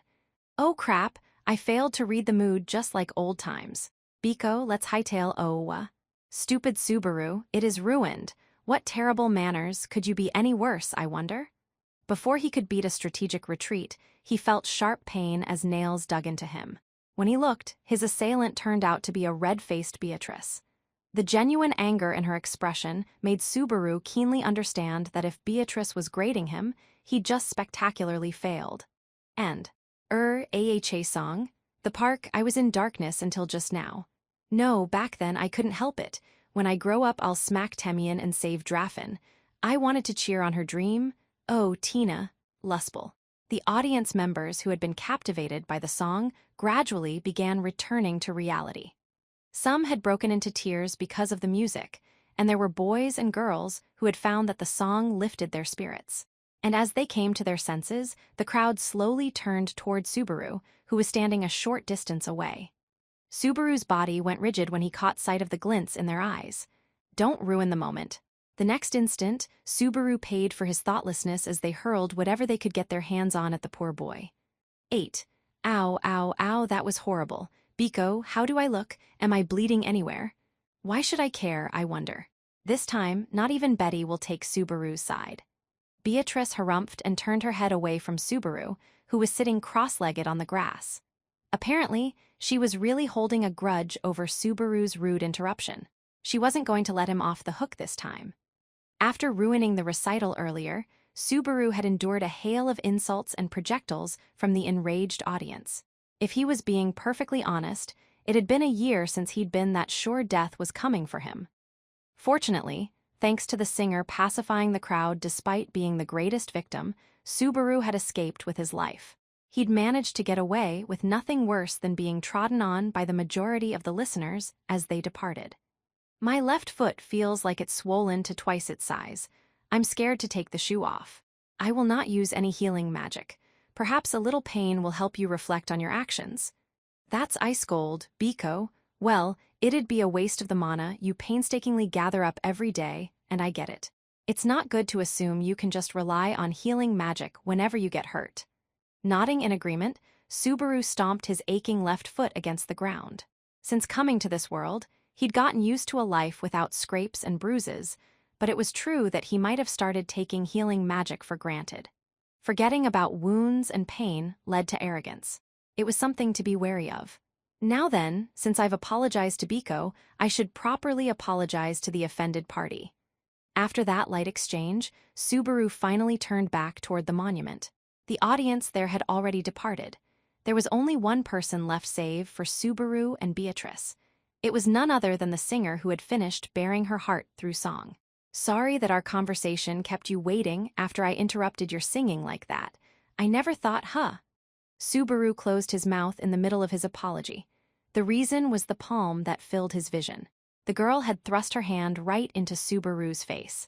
And then, I have it. Listen to this, doo-wop, the difference of years in love.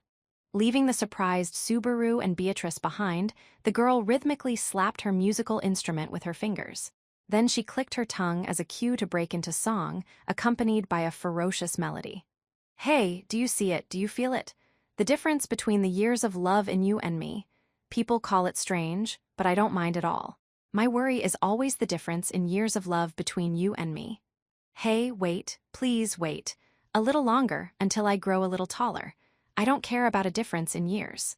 The distance of love between you and me, the distance of soft, enchanting love. The space between lovers shrinks and quietly becomes burning love. Then at last the stork comes past, with a child and a tale of love and bright futures. Eh? The song the girl suddenly belted out made Beatrice's eyes spin. But when the battered Subaru joined in as the song was wrapping up, the spirit found that it was beyond her ability to cope.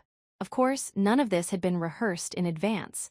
It was an act of reflex, but of course Subaru was a master of such things. As the girl finished her song and offered zero explanation for it, he gave her a high five as they pointed to each other. Will you hold on a moment, I wonder? Why? Why did Subaru just break into song and dance? And is it not very strange that you seem to find this all very normal, I wonder? Hey, what are you talking about, Biko? Music transcends borders, you know? What fine words. I, Liliana, am so deeply moved that my chest trembles. Not literally, but still. It's unacceptable that you two are making it seem like Betty is the one who's gotten something wrong. These two weren't just going at their own pace. They had a my way or the highway attitude, and Beatrice had lost nearly all will to fight it. Subaru gave the spirit's shoulder a couple of pats as he turned to face the brown-skinned girl. Right, just to be clear, don't get the wrong idea about my relationship with Biko. She and I have gotten real close, but even if Biko got taller, that isn't going to put her in my strike zone. But girls change over time, and I'm a great judge of character. I suppose you could chalk that up to life experience. Biko might look like this, but she's already 400 years old. I wonder if she'll ever change. Oh, come on.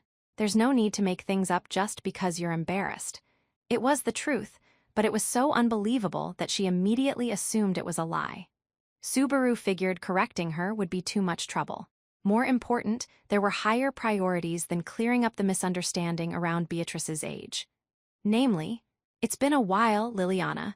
This was a total coincidence, but the most important thing is that you're doing well.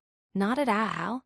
Meeting you two in a place like this leaves me so embarrassingly, frustratingly happy that I can barely contain my excitement.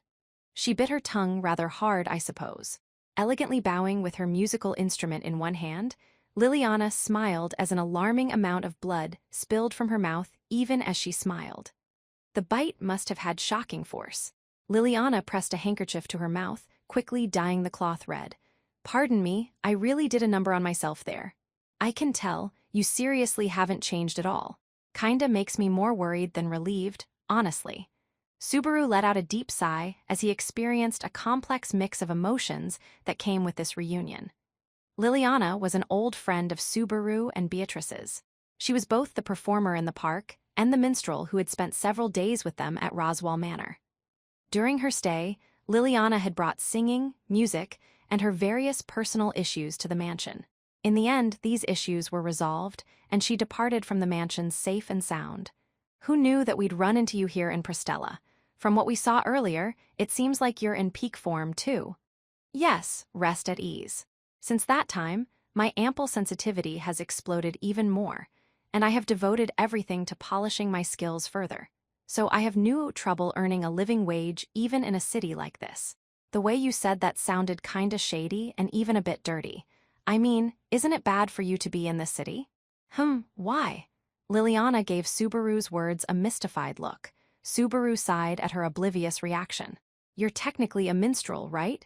But now, this city is home to some huge competition they call the songstress. Ain't that bad for business? I am not technically a minstrel. I am a minstrel down to every strand of hair and drop of blood. Also, it's so flattering how worried you sound. It's making my body throb all over. Whoa, what's with that way you're moving your body? It's creepy. Did you just call an adorable girl creepy? Thanks to her squirming while wiping a fair bit of blood away, Liliana's face was left covered in strange splotches. Unsure whether he should call attention to her ghastly makeup, Subaru ultimately decided to prioritize advancing the conversation. Of course, the conversation itself was rather strange. Based on what he had just heard, it was almost as if, "Give up, Subaru. Is it not time to face reality, I wonder?" "Hold on, Biko. I still want to cling to even the slightest possibility until the very, very end. Any way you slice it, this girl can't be the songstress. That'd be total blasphemy." "Ah, the songstress you heard about, that's me. Ah, it makes me so blushy. That's exactly what I was afraid of." As Liliana's face became doubly red, Subaru clutched his head and shouted at the top of his lungs. Being forced to confront a truth he didn't want to acknowledge, that Liliana was the songstress, shattered Subaru's expectations for the rumored singer. Beatrice reacted in much the same way. She had a face like a child who had been full of hopes and dreams, only to have a promise to go to an amusement park dashed due to rain. Well, we saw for ourselves that the girl's singing voice is quite formidable. So Betty's eyes or ears did not lead you astray after all, I suppose. I guess you have a point there. No, wait. If you're the songstress, then the madman they call the songstress maniac is... Ah, you're referring to Mr. Kiritaka, yes. There's no mistake, none at all. Uwag, so he's here too. The name Liliana spoke so cheerfully made Subaru clutch his head once more. Kiritaka was another individual who had visited the mansion during Liliana's stay. He also happened to be one of the problems Liliana had brought to the mansion. In short, he was Liliana's stalker. From a certain viewpoint, he could be mistaken for a patron of Liliana's, enamored by her artistic talent, but as it was not Liliana's skills he was obsessed with but Liliana herself, he was definitely a stalker. That said, Liliana ended up leaving the mansion with him, and everything had been settled peaceably. Come to think of it, there was talk of him inheriting some trading company. Don't tell me.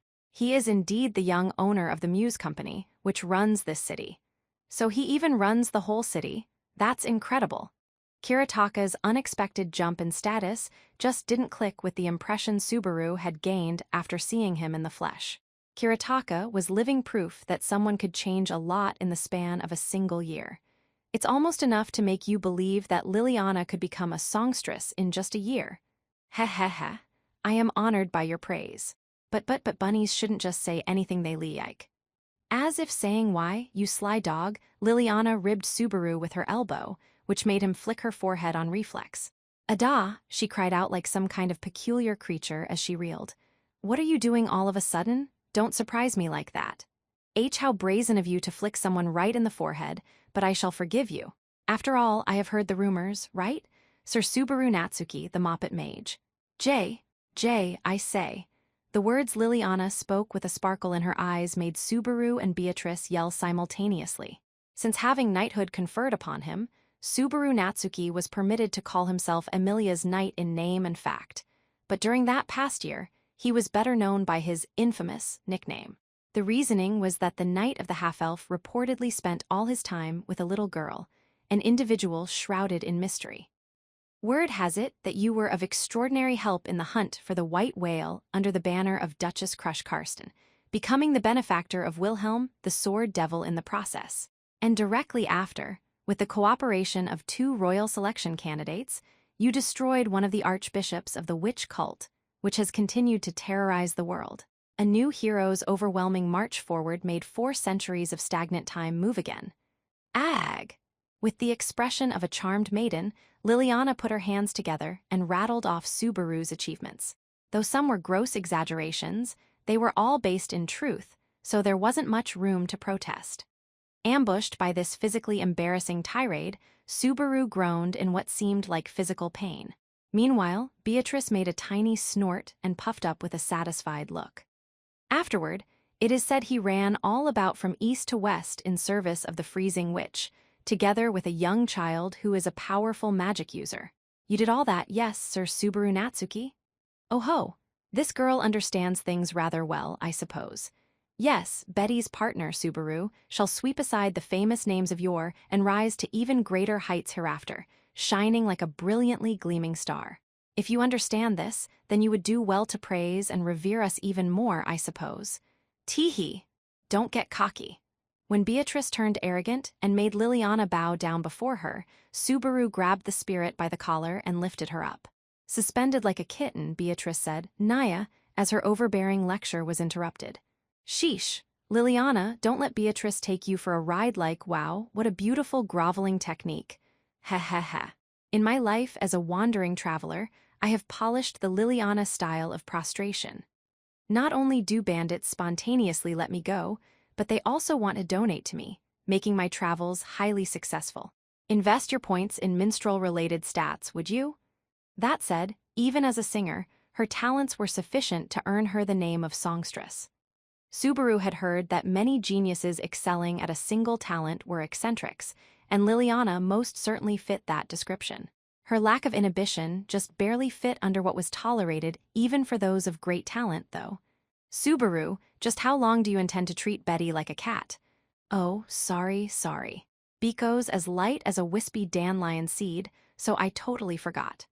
Gently setting the dismayed Beatrice upon the ground, he stroked and messed up her hair. Liliana widened her big eyes at the sight of Subaru and Beatrice behaving so intimately. It really seems like you two have become very close somehow. When I spent time with you at the mansion previously, your friendship was more difficult to pick up on. Well, there have been a lot of twists and turns since then. Even now, those are some precious memories for Biko and me. Indeed, I suppose. It was because of the times when neither was honest with each other that the present had come to pass. Liliana exhaled slightly at Subaru's and Beatrice's words. You really have become a hero, haven't you, Sir Subaru Natsuki? Do you recall the promise you made when we last met? Quietly, the atmosphere surrounding Liliana changed. Somehow, her voice sounded dignified, even holy, making Subaru feel like she'd suddenly wrapped a hand around his heart. She displayed a passion that rivaled that of her singing voice. I am a minstrel. I am a wanderer who travels to every land to spread my songs. For one such as I, destined never to remain rooted in one place, there is something I must not fail to achieve, namely, the world's newest legend, was it? Yes, Liliana nodded at Subaru's words. This had been the objective of her journey since their first encounter. To a minstrel, who left behind nothing tangible when she departed, there was no way to leave her mark upon the world, to prove that she had lived, save through song. Creating a song that would be passed down through the ages was her life's ambition, and that had led her to a single answer. Sir Subaru Natsuki, you have become a hero, just like you promised. I could not be happier. Though Liliana was never serious about anything but music, there was not the slightest hint of mischief in her words now. In response, Subaru closed his eyes. He had no intention of responding to Liliana's earlier recitation of his exploits with a show of humility, passing them off as something anyone could have done. He understood that no one would praise him for behaving like that. All the same, sorry, I'm not a person who deserves to be called that just yet. Eh? When Subaru stared straight at her and told her that, Liliana's eyes shot open. Subaru clenched his fist as he continued. I know that I'm only a little more reliable compared with before. I still have a long way to go. My journey's only just begun. There's still things I need to accomplish, and things I need to make up for. Subaru Natsuki had become a knight with the sole intent of supporting a lovely girl. For Subaru Natsuki to become a hero, he needed to bring the sleeping princess back to his side, she who had refused to abandon Subaru when he was still weak and foolish. And Beatrice squeezed Subaru's empty hand, respecting his way of life. That was why Subaru Natsuki would do it. He'd borrow everyone's strength and see it through.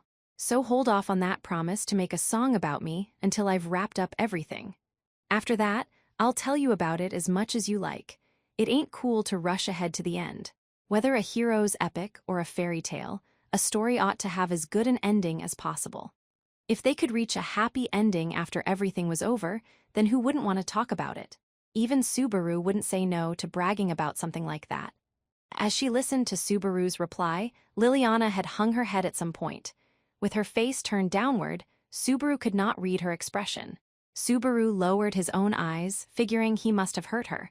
just as Subaru reflected, wondering if he could have said it in a different way. Ord, excuse me? I have your word. Woa. Suddenly, Liliana lifted her head and thrust her fist toward the heavens, leaving Subaru taken aback. Liliana proceeded to close the distance with a red face and ragged breath. Why you said it just now, didn't you? Someday, you will speak to me of your legend as much as I like. In other words, the legend of the Moppet Mage is mine and mine alone. WL, I'd like you to do something about that title, but yeah. Then my ultimate victory is assured. Hip, hip, hooray, MWA ha ha ha. Wearing an expression of excitement and delight that was rather unseemly, Liliana threw her lulaire high into the sky. She caught it, then promptly dropped it. She didn't care, she was overjoyed. Hey, is that any way to treat your instrument? And you call yourself a songstress? Oh, of course, isn't that obvious? I can't do anything with this. It's my precious, I love it so much. See, I'm kissing it. Smoochy, smoochy. You're really something in terms of shock factor. You might be the second coming of Beetlejuice. Oh ho, I do not know who that is, but it seems you hold this Beetlejuice in high regard. If we should ever have a chance to meet, perhaps I shall gain a worthy rival for life. He's an archbishop of the 7 deadly sins in the witch cult. Now that's a legend to take your breath away. Oh, you're the best. Despite exposing so much skin that you'd think she was a dancer, Liliana pulled out something resembling confetti from who knew where and tossed it in the air as she showered Subaru with more praise. Subaru sighed deeply when he saw that Liliana had truly reached a feverish pitch. Where had the solemn, dignified atmosphere she'd shown for one brief moment disappeared to? What Betty and Subaru saw was probably some kind of daydream. Subaru smiled wryly at Beatrice's comment and waited for Liliana to calm down. It would be another 5 minutes before Liliana morphed from a peculiar creature back to a human being. 9. I see you have business with Mr. Kiritaka's trading company. Actually, I'm here in the city right now thanks to him. I can guide you there. Awesome, that'd be a big help. Having somehow regained enough humanity to engage in conversation, Liliana patted her chest as she declared she would help Subaru and Beatrice. After they explained that they were lost and had business at Kiritaka's trading company, they'd ended up procuring her services as a guide. It's just that he told me he had an important business meeting today, so I should stay outside, you see? Guess you would be a distraction for a serious business meeting. I get that. That makes sense, I suppose. Huh. Against my expectations, are you actually agreeing with him? I'm wounded. Liliana gaped in vivid dismay, but hers was likely a needless worry. After all, the other party in the important business meeting Kiritaka had spoken of was no doubt Emilia. Kiritaka was greeting a royal selection candidate and had his own position as a merchant to consider. It would be difficult to have Liliana, who was liable to act up the moment she saw some familiar faces, attend such an important meeting. In other words, it's because of how you usually behave, you reap what you sow. What kind of remark is that? Wait, I have it. Please listen, rough waves, tall waves, the waves of society. Though deeply intriguing, we do not have time to listen. Could you guide us there right away, I wonder? Boo-hoo, the waves of society are rough, tall, and so cooled. Also, we're already here. Pretending to sob and weep for a moment, Liliana's face immediately brightened up as she rushed forward. Then she spread her arms wide in front of the large building before her. This is the Muse Company you've been waiting for. As Liliana spun around as if she was dancing, Subaru raised his eyebrows as he stared up at the establishment behind her. A stonework structure, the office of the Muse Company, stood between Pristella's first and second districts. From what he'd heard, most of the traffic in the city was concentrated in these 2 districts. The fact that the building was situated on strategic ground between these districts proved the strength of the Muse Company's influence within the city. Even Anastasia said he was pretty good. It's enough to make you almost forget his image of being a pampered rich kid. As a matter of fact, the man was leading one of the largest trading companies in a major city. There was no mistaking that in the last year, he must have straddled the line between life and death, though in a very different way from Subaru. Just because Emilia was an acquaintance didn't mean Kiritaka was likely to cut her any slack at the negotiation table. However, there's no need to worry. The bonds we share will overcome that somehow. Leave it to Liliana Masquerade to use obligation and sentiment to smash the scales. Smash them? Just what do you intend to do? It's rare for me to speak so plainly, but it means I'll put in a good word for you. Adopting a peculiar pose, Liliana winked clumsily as she replied to Beatrice's question. Her answer left Subaru going ow as he tilted his head. It's nothing hard.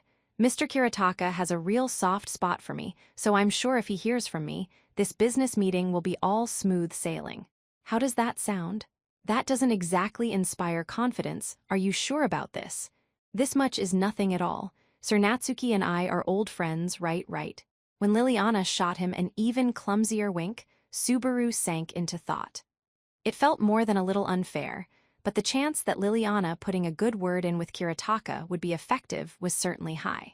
Seasickness had caused Subaru to be late, but it might have opened an unexpected door as well. Okay, let's go with that plan. I'm counting on you, Liliana. Yes, my lord, as you command.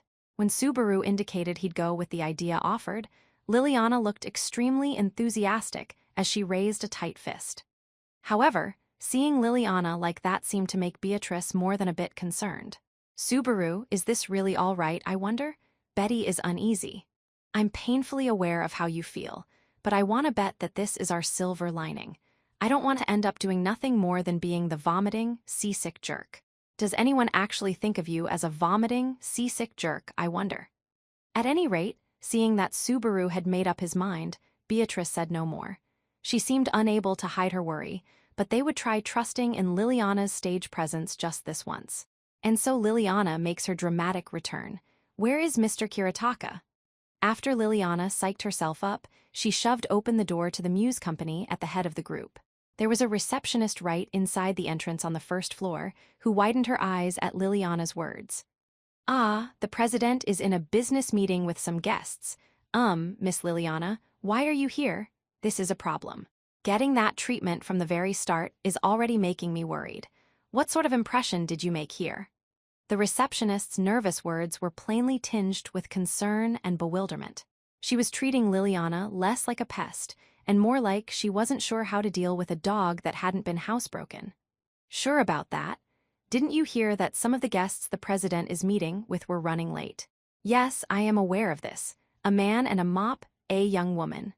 Subaru was pretty sure the receptionist was about to say mop it while looking at Beatrice, but she was apparently a polished professional. She made a quick recovery and bowed deeply. The president is with the rest of your party on the second floor. Allow me to show you?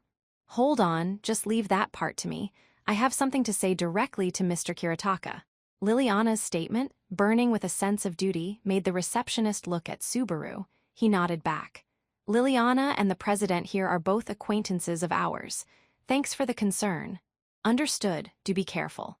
After Subaru spelled it out for her, the receptionist had no option but to back down. Her parting words provided a glimpse of her conscience. Subaru acknowledged her concern and then headed toward the second floor. So, what sort of business do you have with Mr. Kiritaka today? I can't believe you've been so confident even though you didn't even know that much, but it's about an arrangement for a magic crystal. The Muse Company deals in magic crystals, so you must have heard some details, right? Oh, yes. I did hear they found a gemstone of rare beauty recently. Is that what you mean? Apparently, word of it had reached Liliana's ears as well. This rare gemstone was likely the magic crystal they were after. Subaru admired Anastasia's thoroughness in getting hold of such information as the trio arrived at the reception room. Then, when Subaru stood in front of the room that had a receiving guests sign hanging from the door. So I'm asking if you would please hand over that magic crystal. Hearing a voice clear as a bell through the door, Subaru learned that the business meeting was at an impasse. Both sides already knew each other, so the pleasantries of their reunion must have ended quickly, and they'd gotten right to the heart of the matter. Since Emilia was making her plea, the real negotiations over the terms were no doubt beginning. Bingo, Liliana, now we just have to pick the right moment to. Excuse me, what are you? When Subaru tried to wait for the right moment, Liliana immediately flung the door open. Boldly asserting her presence, she marched directly into the room. Inside, Subaru could see 5 men and women in total. Sitting in tall chairs side by side were Emilia, Otto, and Garfield, making 3. Facing them were a young man who had meticulously combed blonde hair and was good-looking overall. plus a man in a white suit standing behind him. The good-looking man was Kiritaka Muse, the young head of the Muse Company who ran the city even while being known by his other identity, the songstress maniac. There was a table among the five, upon which magic crystals, small and large of various types, were lined up. It very much looked like everyone was in the middle of a business deal. Kiritaka was understandably shocked at the intrusion. Liliana, why in the world are you here? Isn't that obvious? Because justice always wins. Replying with an answer that wasn't an answer, Liliana pointed straight at Kiritaka.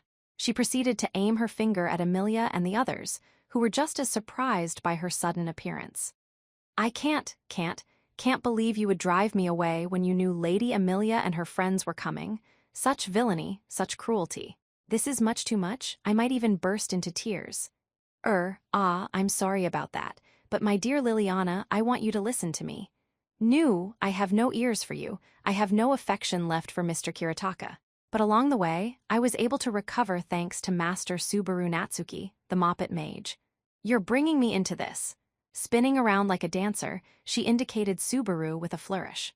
All attention within the room instantly gathered upon Subaru. Beside him, Beatrice touched a hand to her forehead.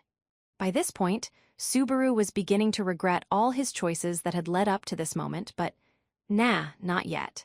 I should still be able to turn this around. I owe a debt of gratitude to the magnanimous Master Natsuki, as well as his master, Lady Amelia. Mr. Kiritaka, this is a chance to show what kind of man you really are by making it easy for them. Won't you play a role in my dream? Completely unaware of Subaru's struggle, Liliana made her proposition to Kiritaka in a spectacularly brazen fashion. Now completely swept up in her momentum, Kiritaka furrowed his brow. After a little thought, he asked Liliana, a role in a dream? My dream, to leave behind a song about the newest legend in the land. That is what Master Natsuki is here for, and he has promised that when he succeeds in this business deal, he will cooperate with my dream by answering my questions about anything and everything, no matter how embarrassing. Liliana was nearly brought to her knees. That's not what I... Liliana had subtly altered his promise inside her head for her own convenience, which threw Subaru for a loop. According to Liliana, he'd already agreed to be the subject of her highly anticipated tale of valor. It was more or less true that he'd intended to share his story, but the level of heroics she expected had apparently changed drastically. So please, I ask kindly for your consideration. Make Liliana a Wama-an. Think about what you're saying. When Liliana began to storm closer to Kiritaka, Subaru grabbed her and hoisted her into the air from behind. If he let her rampage continue, Liliana the songstress would turn this into her own impromptu stage. Beatrice and the receptionist had been right to worry. Liliana really was a drama queen. What are you doing? Hey, let me go. Oh, for crying out loud. Pipe down. Sorry to intrude. More like sorry for bringing someone who intruded, I guess. Anyway, I'll get her out of here so you guys can pick up where you left off. Still holding the thrashing Liliana aloft, Subaru tried to leave the room. But before he did, a slender figure swayed as it stood up. This was Kiritaka. Moving as if he were a vengeful spirit, he grabbed one of the magic stones in the lineup displayed on the table. Then he shifted his eyes toward Subaru. They looked fiendish. Don't touch my Liliana. The next instant, Kiritaka's voice went shrill as he hurled the blue magic stone in his hand. Just before pure energy exploded, Subaru immediately went from carrying Liliana to casting her aside. That was all he had time to do. An instant later, he was enveloped in blue light. The explosive sound and the shock wave that blew the reception room apart announced that negotiations had fallen through on the first day. Chapter 3. An unexpected, unplanned reunion long in coming. 1. I am sorry it turned out like this after so long apart.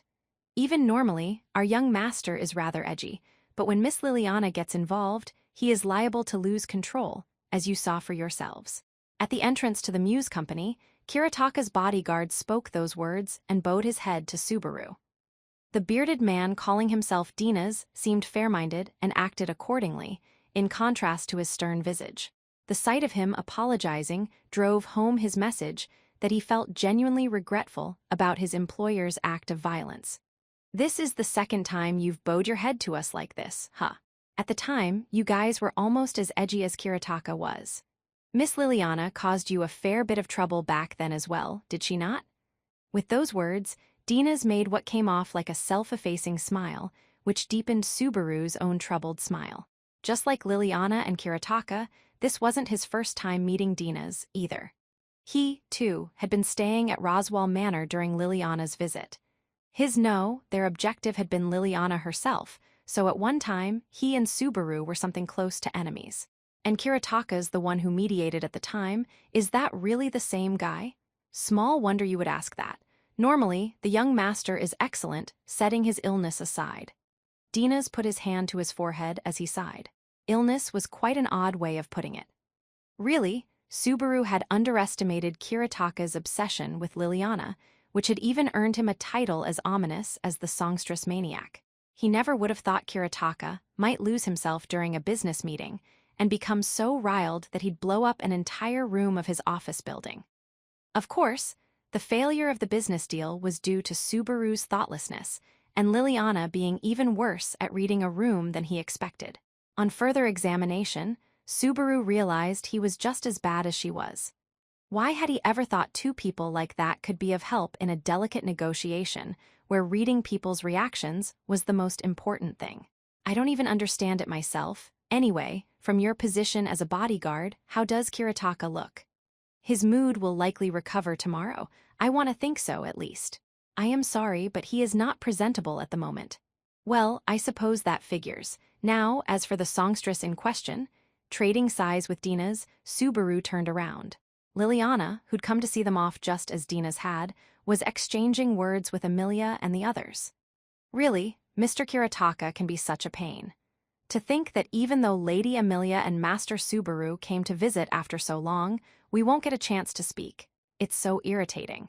Consumed by her own anger and fury, Liliana's face made it clear she was totally unaware that she was a major part of why the meeting had come to an early close.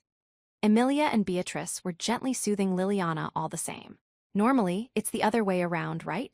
One should not expect normalcy of any sort from Miss Liliana. Ah, may I have a moment, young miss?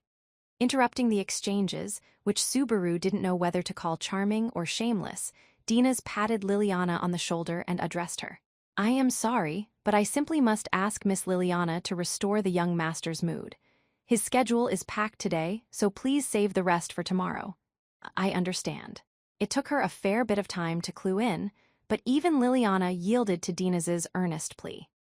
As a result of the combined efforts of the Amelia Camp's Moppet Mage and the songstress, negotiations had been spectacularly fruitless, dashing any hope Subaru had for a triumphant return.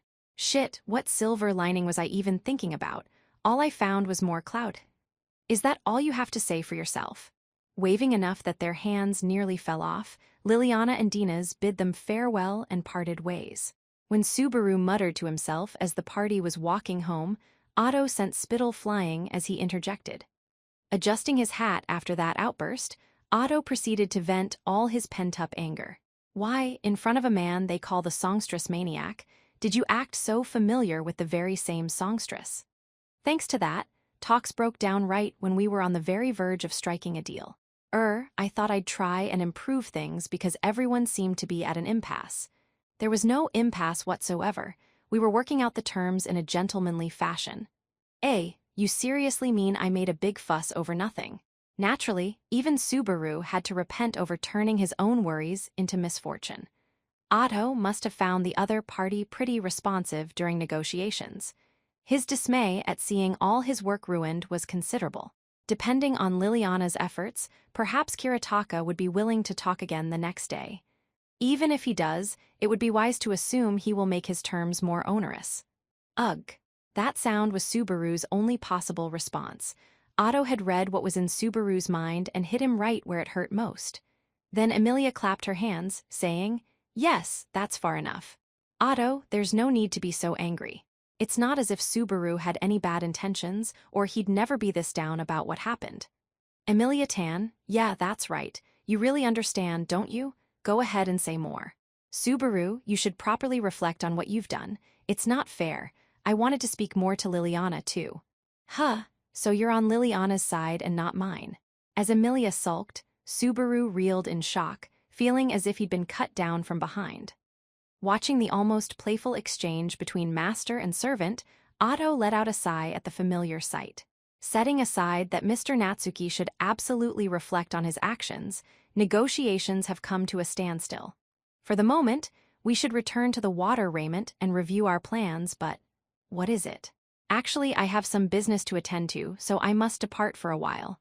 When Otto raised a finger and spoke those words, Subaru and Emilia both went, business? As they tilted their heads. Yes. After coming all this way, it is advantageous to create connections that normally I could not. So for today, I will be going around and greeting people. An unflappably devoted professional, huh? Perhaps Otto was simply good at switching gears, or maybe he kept a couple spare brains tucked away somewhere. Either way, Subaru had to admire his dizzying methods. Yes, about that, Otto. You don't need me with you when you go around and greet people like that. A fine question, Lady Emilia. However, if you were to arrive without sending word ahead, everyone would be conflicted since they'd be unable to give you a proper welcome. Refraining from rash actions is also a form of consideration, much like how Lady Anastasia spoke with the Muse Company for us. I see, understood. I'll remember that, teacher. Emilia's reply brought a tired smile to Otto's face. Then he said, go home straight away, as if he was speaking to a child, before leaving the party, vanishing in the direction of the 2nd district. Emilia-tan, what's with that teacher thing just now? Oh, Otto has been teaching me quite a lot lately, including when we were on the carriage ride here. That's why I call him teacher. Is that weird? Nah, it's not weird. I'm just jealous. You can call me teacher too, okay? But Subaru is my knight, not my teacher. Gah, so cute. Emilia's adorably conflicted look and hushed words left Subaru weak in the knees. The General and Lady Emilia both took a pretty big lickin' to that songstress chick, huh? Garfield joined the conversation with both hands entwined behind his head. He, the only one among them unfamiliar with Liliana's songs, crinkled his nose. Me, I want to hear her stuff too, if it's really that good. I've gone through a ton of books, but you can't know what a song is like from just readin' about it, so I dunno what I'm missin'. Right, Garfield wasn't at the mansion when they paid us a visit. So this'll be the first time you hear Liliana's song, huh? It'll probably rock your world. Serious, that's some heavy billin'. The way Subaru and Emilia talked about her music drew an expression of surprise and expectation from Garfield. Liliana's songs really did have that kind of power. Subaru previously had a few chances to listen to minstrels other than Liliana, but none of them held a candle to her. It was beyond all doubt that Liliana was gifted enough to be called a songstress. I guess for that talent, the gods took a few too many things from Liliana in exchange. A rather cruel thing of them to do. I don't really get what you mean by that. Beatrice's face showed how deeply she agreed with Subaru's murmur. Garfield, the only one left in the lurch with just tangential information to make guesses from, clicked his tongue, seemingly pouting as he glared at the water's surface. Incidentally, the four were taking the long way back to the water raiment on foot. Unfortunately, if they went by dragon boat, there was a rather high chance that they'd have to leave Subaru behind due to his seasickness again. It's such a pretty city that I think it's nice to have a chance to walk around. Like Otto said, we don't really have anything left to do today. I sure caused you a lot of trouble. I didn't mean to blame Subaru. I'm only a little angry. So you are angry, I mean, of course you are. All that said, it was a fact that he wanted to take his time before returning to the inn where Anastasia would no doubt pry into everything that had happened. Subaru had no reason to object to a detour. The only worry besides that is whether I can escort Emilia-tan back to the inn safe and sound. Do not be concerned. Betty will watch over you, I suppose. Just to say this out loud, it wasn't only me who dropped the ball today. This involves you too. Beatrice was nonchalantly shirking responsibility for the failure of negotiations, but her passive participation made her an accomplice all the same. That her face showed no recognition of this was cute, though. No need to worry, General. My nose remembers the scent of the road all the way back to the inn. Even if I can't smell the building, I know the scent of that rowdy kid, so we ain't gettin' lost. Hey, what's with that reaction? Garfield suspiciously crinkled his nose at Subaru's suggestive reaction. He was mostly curious about the way Garfield brought up Mimi. Mimi's actions were so impulsive that they were hard to understand, but he figured she had nothing but goodwill toward Garfield. Their ages matched, too, so Subaru expected some interesting developments would come as time went on. Incidentally, Garfield continued to get the cold shoulder from his own target, Ram. It looked to Subaru like the only love Ram held for Garfield was the sort one had for family. Either way, Garfield, I wish from the bottom of my heart for you, my little brother, to be happy. Huh, what's this all of a sudden, General? Well, not that I hate that or anything. When Subaru patted his shoulder with a warm look in his eyes, Garfield tilted his head in confusion and gave a blunt reply. Subaru genuinely hoped that his innocent little brother found happiness in this city of water. I have to say, this really is a splendid city. Everywhere I look feels like it's calming and peaceful. On the way back, Emilia seemed to be in a very good mood as she savored the scenic beauty of the watery metropolis. The waterways cutting through the center of the city might have been slightly inconvenient, but they certainly did not fail to impress. According to Biko's explanation, the founding of this city wasn't exactly for peaceful reasons. But whatever the reasons at the time, how we feel right now is still real right. When Emilia stopped atop a bridge and gazed at the great waterway, Subaru was enchanted by her smile. From her charming expression to the words she spoke, she was happy. Whatever the reason, that moment was genuine, because what's important isn't where you started, it's where you end. I hear ya, Mom. Did you say something?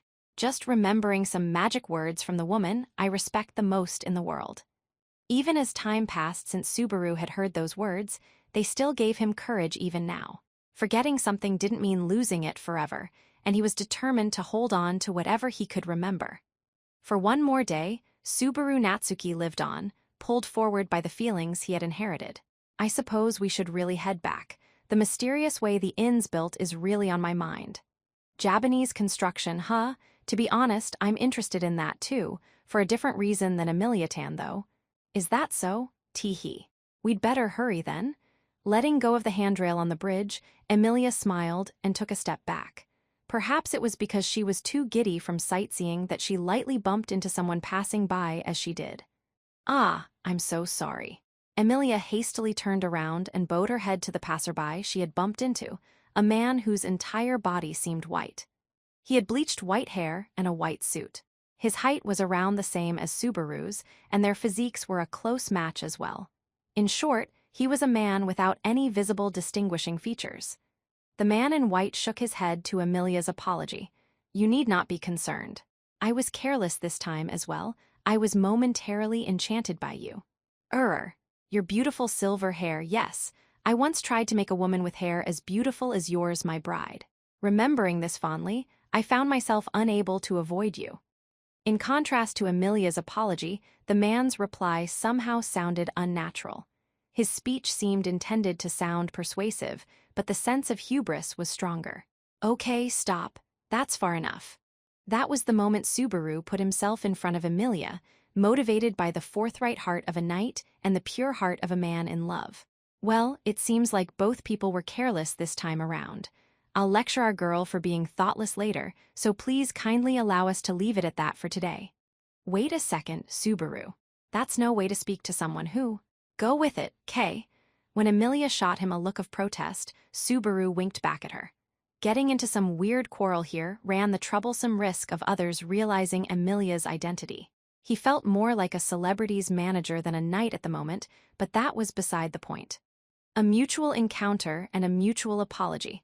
That's common courtesy in a city of water, right? Thank you for your politeness. For the time being, I have little reason to pursue the matter. Should we meet again, it will simply be the whims of destiny bringing us together once more. Yeah, I agree. Well, here's hoping destiny makes our paths cross again in the future. As the stranger was speaking poetically, Subaru replied like a delusional middle schooler as he took his leave. Pulling Emilia along by the hand, Subaru let out an audible breath of relief and looked in her direction.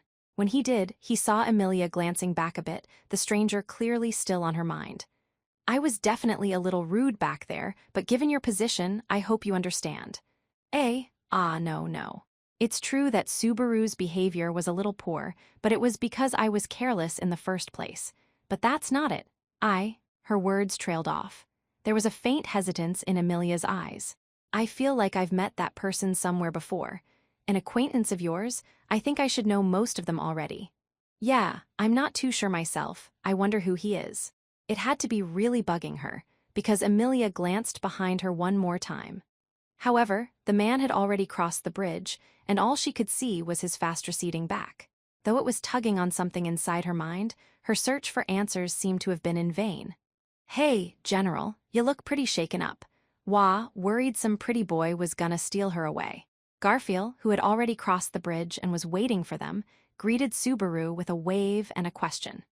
Subaru understood why Garfield and Beatrice wanted to give him and Amelia some space, but even so, he sighed over Garfield's carefree attitude.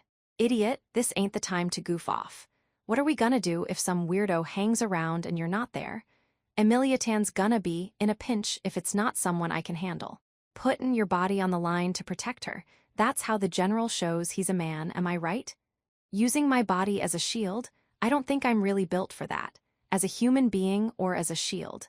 Garfield flashed a grin in response to Subaru's almost humble self-assessment. Garfield seemed to be taking that as modesty on Subaru's part, but from Subaru's perspective, it was plain fact. If anything, Garfield held Subaru in too high esteem. Hey, relax, me, if I think a guy's trouble, I'll send him flyin'. On that score, the guy just now is an amateur. The way he walks and moves ain't even worth talkin' about. Well, I guess that's fine. One of Garfield's odd specialties was his ability to discern an opponent's combat potential from their physique and movement. Subaru could personally attest to that. Garfield had sniffed out his middle school kendo experience. If Garfield guaranteed that it was fine, Subaru was probably worried over nothing. In that case, let's go, Amelia Tan, or is he still on your mind? No, I'm all right. Sorry for being weird about it. Let's go back. Sounds good. Don't worry, when we get back, you can hug Mimi or something and take your mind off it. Hey, I'll be satisfied hugging Biko, so you don't need to pout like that.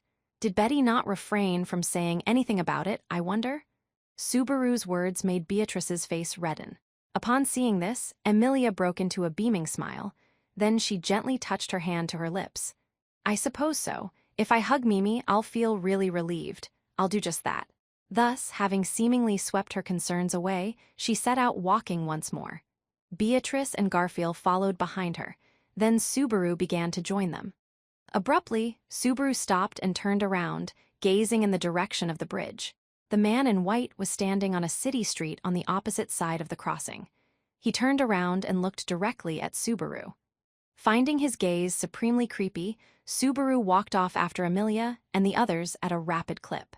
It felt like the man's gaze coiled around him, remaining glued to his shadow until Subaru rounded the corner. 2.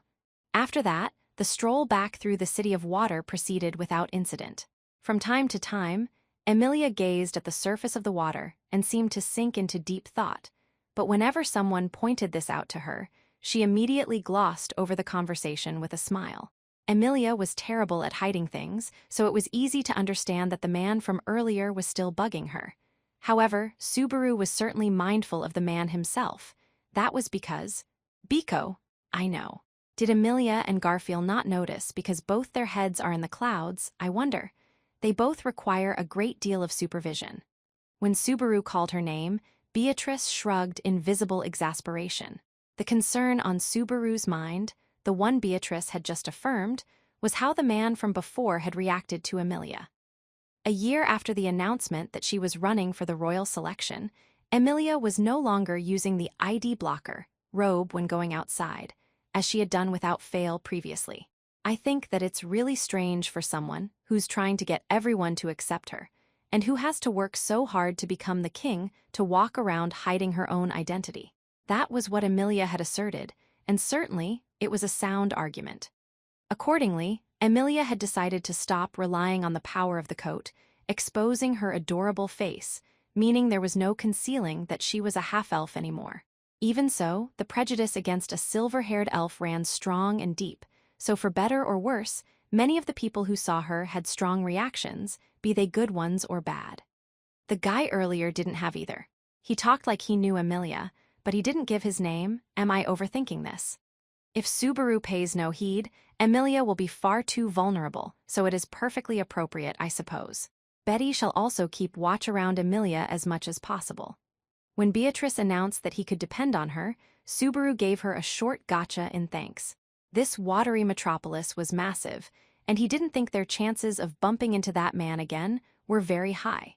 But it was still more than possible that the stranger would initiate contact on his own. There was nothing to lose by being cautious. After all, it's because I didn't think things through enough that today's negotiations failed, so. Was that not also caused by the natural disaster called Liliana, I wonder? Repent, but only in moderation. Hey, General, let's hurry back to the inn already. If we go at Beatrice's walk-in pace, the sun'll go down before we get there. Would you refrain from saying such impudent things, I wonder? You are younger than I am. Subaru and Beatrice had fallen behind the front of the group while whispering to each other, prompting Garfield to call out to them. When his rude remark left Beatrice peeved, Garfield went, "Sorry, my bad," with a smile before suddenly stopping. The hell? Someone in the direction of the inn smells really angry. Turning his head toward a corner in the road ahead, Garfield audibly sniffed the air as he murmured.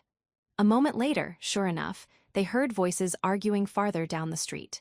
It sounded like two men were engaged in a heated argument. They seem like they're going at it pretty hard. The excitement never stops in this town.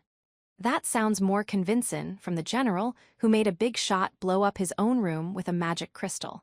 It's like the saying you can boil a pot with the cries of an azula bird, ain't it? Pheasants don't have cries, so I wonder if they'd fit the saying, Emiliatan. Subaru was feeling guilty at the mention of what happened at the Muse Company, but beside him, Emilia broke out into a little run. She didn't look back as she spoke. Those voices just now, I think one of them sounds like Joshua's. For real, if we're connected to one of the parties, we'd better hurry. Even if that wasn't the case, Emilia's personality meant she still wouldn't stand by and do nothing. Chasing her around the curving corner of the road ahead, Subaru and the others also hurried back to the front of the water raiment. As they did so, and the Japanese-style structure came into distant view, in front of the establishment were. Don't make me repeat myself. Stop jivin' me lip and get your master out here right now. Faced with someone as crude as you, I refuse to call brother, let alone my master. Please obediently take your leave of this place while I am the only one dealing with you. You just don't get it, do ya, brat? I'm gonna give you a good thrashin'. A concerning argument raged between Joshua, who barred entry to the inn with both arms spread wide, and a seedy-looking man angrily shouting at the youth. The man had a wiry physique, and both his words and bearing had a violent edge to them. It seemed only a matter of time until his short fuse ran out. That's far enough. Then, before Subaru could ascertain the opponent's might, Emilia inserted herself between the two. The interruption made the man flinch and left Joshua gazing in shock as well. Lady Emilia. If your business is done here, then you should leave. More importantly, what happened? Don't bother people by kicking up a fuss in front of an inn like this. Calm down and talk this out properly. With words that sounded like she was scolding a pair of bickering children, she cleared away the tense atmosphere, which had been primed to explode from the slightest spark. Sensing that a fight had narrowly been averted, Subaru let out a tentative sigh of relief. So tell me what happened. Ready, set, go? It would seem I have given Lady Emilia and everyone else cause for worry. Under Emilia's earnest gaze, Joshua glanced over at Subaru and the others as he hesitated for a moment. Perhaps he was concerned that entrusting mediation to a rival camp meant putting his own in its debt. Of course, such haggling would never dissuade Emilia even if he spent the next 100 years trying. It ain't complicated. We got invited here, but this brat is runnin' his mouth, sayin' we can't go in. Why wouldn't I complain about it? Perhaps not caring for the impasse, the man gruffly explained his side of the dispute. The man focused his narrow eyes on Joshua as he shot him an intense glare. The look on Joshua's face said that the gaze had rekindled his willingness to fight. I have told you over and over. If you intend to pass yourself off as a noble, you should at least make the deceit more convincing. A tiny bit of grooming cannot hide the unsophisticated ignorance oozing out from you. You really don't hold back, do ya? I ain't involved in this kind of trouble 'cause I wanna be. I'm tired of Bane, sent on errands like this. Hell, there ain't no point even talkin' to you. Faced with Joshua's obstinacy, the man clutched his own head and grumbled out loud. It sounded like the situation was truly beyond salvaging, frustrating Amelia after she had gone out of her way to intervene. "Hey, Subaru, what should I do? Subaru, what is it? This might just be my imagination, but I feel like I've seen this guy's face somewhere." The man Joshua was arguing with made a sour expression when Subaru, responding to Amelia's question, pointed a finger at him. Then the man realized something, going "Asa," as he glared back at Subaru with a foul look. "The hell are you going on about? What, you lookin' for a fight, T-oo?" Oh, his voice sure went really shrill at the "ah." While glaring at Subaru, the man's face suddenly filled with shock. Seeing that expression, something finally dawned on Subaru. He really did know this man. He was a lot cleaner and better dressed than when Subaru had last seen him, but, "Larry, it's Larry, isn't it? Whoa, what are you doing in a place like this? How have you been? Don't talk to me like we're best pals. And who the hell's Larry? I'm Latchins, that's my name, damn it. So it is La something." "Shut up." When Subaru wrapped an arm around his shoulder in a spontaneous act of camaraderie, Larry, or rather, Latchins, violently shook him off. With that incongruous exchange going on, Amelia asked, "Is he an acquaintance of yours?" "Yeah. An old acquaintance from the royal capital back when Amelia Tan and I met for the very first time. When I got lost in an alley, he and his friends surrounded me, and I almost got stripped bare." "Huh, really?" Stripped bare. "And the next time I was in the capital?" "Right, I was with Priscilla when I got in a tangle with them, and after, they came back with more friends to try and return the favor." I really have a lot of memories with this guy. From what Betty is hearing, he is nothing but trash. Amelia and Beatrice had different reactions to Subaru's nostalgic comments. Listening to all this, Joshua's gaze turned grave, and Latchins, feeling the tide turn against him, lifted up both hands in apparent surrender as the blood drained from his face. Wait. Yeah, maybe all that happened, but nothing real bad happened either time, so it's ancient history, right? Let's just call it water under the bridge and talk this out, yeah. I wouldn't exactly mind, but you can't act so guilty at a time like this, or you'll make it into a national defense issue. Latchins was trying to salvage the situation, but by any stretch of the imagination, he was at a disadvantage here. It seemed like the smart thing to do was tie him up and make him spit out whatever he was planning to do. On that note, Garfield, restrain him and, Subaru wanted to rely on Garfield's brute strength, but there was no response. Wondering what the big deal was, he looked over to find Garfield's gaze not on Latchins, but trained toward the street in front of the inn. Subaru saw Garfield open his jade eyes as his pupils shrank to points out of wariness. Every hair on his body was standing up as he stood ready, claws, fangs, and muscles all clearly tense. Realizing from one glance that something had set off Garfield's fighting instincts, tension raced through Subaru and the others as well, since something was clearly afoot. And so Subaru and the others turned toward the source of Garfield's alarm. "Latchins, I wondered what had happened when you didn't return. Is there some kind of trouble?" For an instant, Subaru was sure that what stood there had to be a blazing flame. It was a red, flickering fire. No, that was a hand waving. This was a human flame. No, just a human being. With hair so red that it could be mistaken for a roaring fire and eyes so blue they seemed to contain the skies themselves. The tall man wearing all-white garb had such a handsome face. It seared itself into your soul for all eternity from a single glance. There was no mistaking the sensation that shot through Subaru's entire body. This was what happened when an ordinary person set eyes upon a hero. That's exactly what this chance encounter was. The only thing you could mistake him for was an open flame. The man's name was... Just before Subaru said the name aloud, all sight of Garfield vanished from his side. With a roar that started at the back of his throat, Garfield's arm grew bulkier as sharp claws sprang from it. He proceeded to swing it in a frontal attack with incredible force at the man who had just appeared. There was no time to stop Garfield. It was a preemptive strike that closed to point-blank range in an instant. A direct hit with such a vicious blow would easily slice through an iron plate. As his claw drew near to the side of the man's handsome face, "My apologies, it would appear that I have startled you." With a voice that had the echo of a troubled smile, he blocked the strongest attack Garfield could muster. The superhuman spectacle left Subaru speechless, and Garfield went rigid with shock. The man's upraised hand had stopped Garfield's mighty arm. The bestial claw, swung without a shred of restraint, had been blocked by the man's hand as if they were arm wrestling. The only reaction the man showed was the wry smile spreading across his serene face. This man was playing by different rules and operated beyond any notion of common sense. There was no doubt this was Reinhard. Subaru seemed out of breath. His whisper brought another soft smile from the young man. Instantly, the sense of surprise and tension that Subaru had felt up to that point was forcibly melted away, changing into sweet relief. With just a smile, Reinhard could instill absolute peace of mind into people. That was proof of just how incomparably strong he was. Then the young man nodded once to Subaru. "Hi, it's been a while, Subaru. I have heard the rumors. It's good to see you in fine health." Yes, the sword Saint Reinhard van Istria was apparently delighted at being reunited with Subaru, friendly as always. 3. By the way, Subaru, I know it has been a whole year, and there are many things I would like to speak about, but...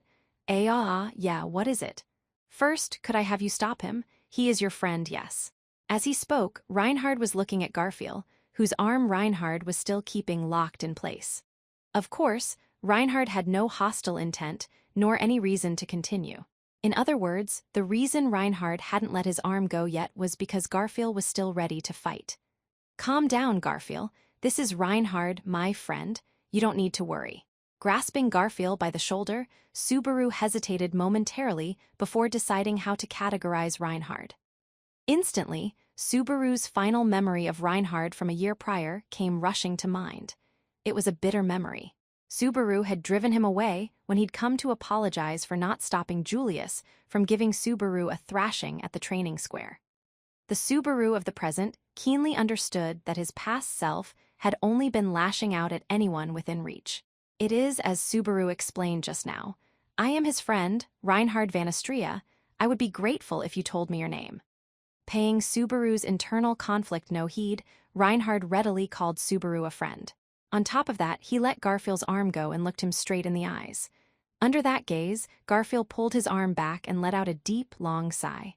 Garfield Tinsel. I see, so you are Lady Amelia's shield. I am pleased to meet you. I'd wanted to meet you at least once." As he spoke, Reinhard reached out in search of a handshake. There was no hint of sarcasm in his words whatsoever. There was nothing there save simple praise and delight. After everything that had just transpired, Garfield's shock must have been tremendous. "Ah!" A dazed voice trickled out from Garfield.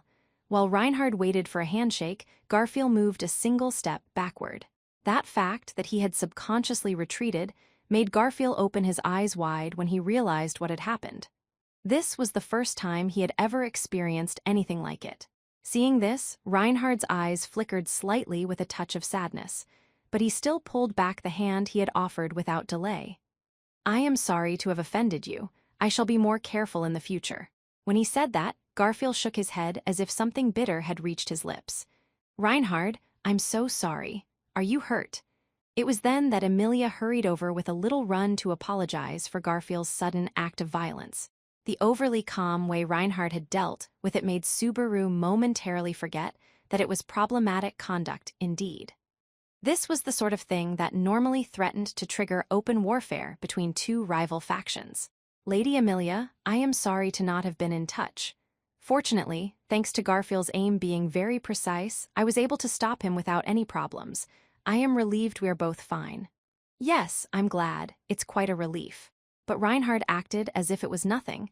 It probably really was nothing from his perspective. He was already assuring Amelia that Garfield's impropriety was not an issue either. Amelia patted her chest, relieved by his reply. Then she went, right, clapping her hands together as her violet eyes glimmered. "I heard all about Felt. She's really been getting a lot done, hasn't she?" Compared with Lady Amelia's spectacular exploits, they are still rather minor, enough that she often berates me for being unable to properly support my liege. In particular, she heard about Subaru's deeds. Tee-hee-hee. That's right, Subaru's amazing. I'm very proud of my knight. When Reinhard gave her a compliment that was perfectly sincere, Amelia proudly puffed out her chest. Subaru was half proud and half embarrassed that she talked about him like that. Either way, The cordial exchange showed that things had largely calmed down, so Subaru chose that moment to clear his throat.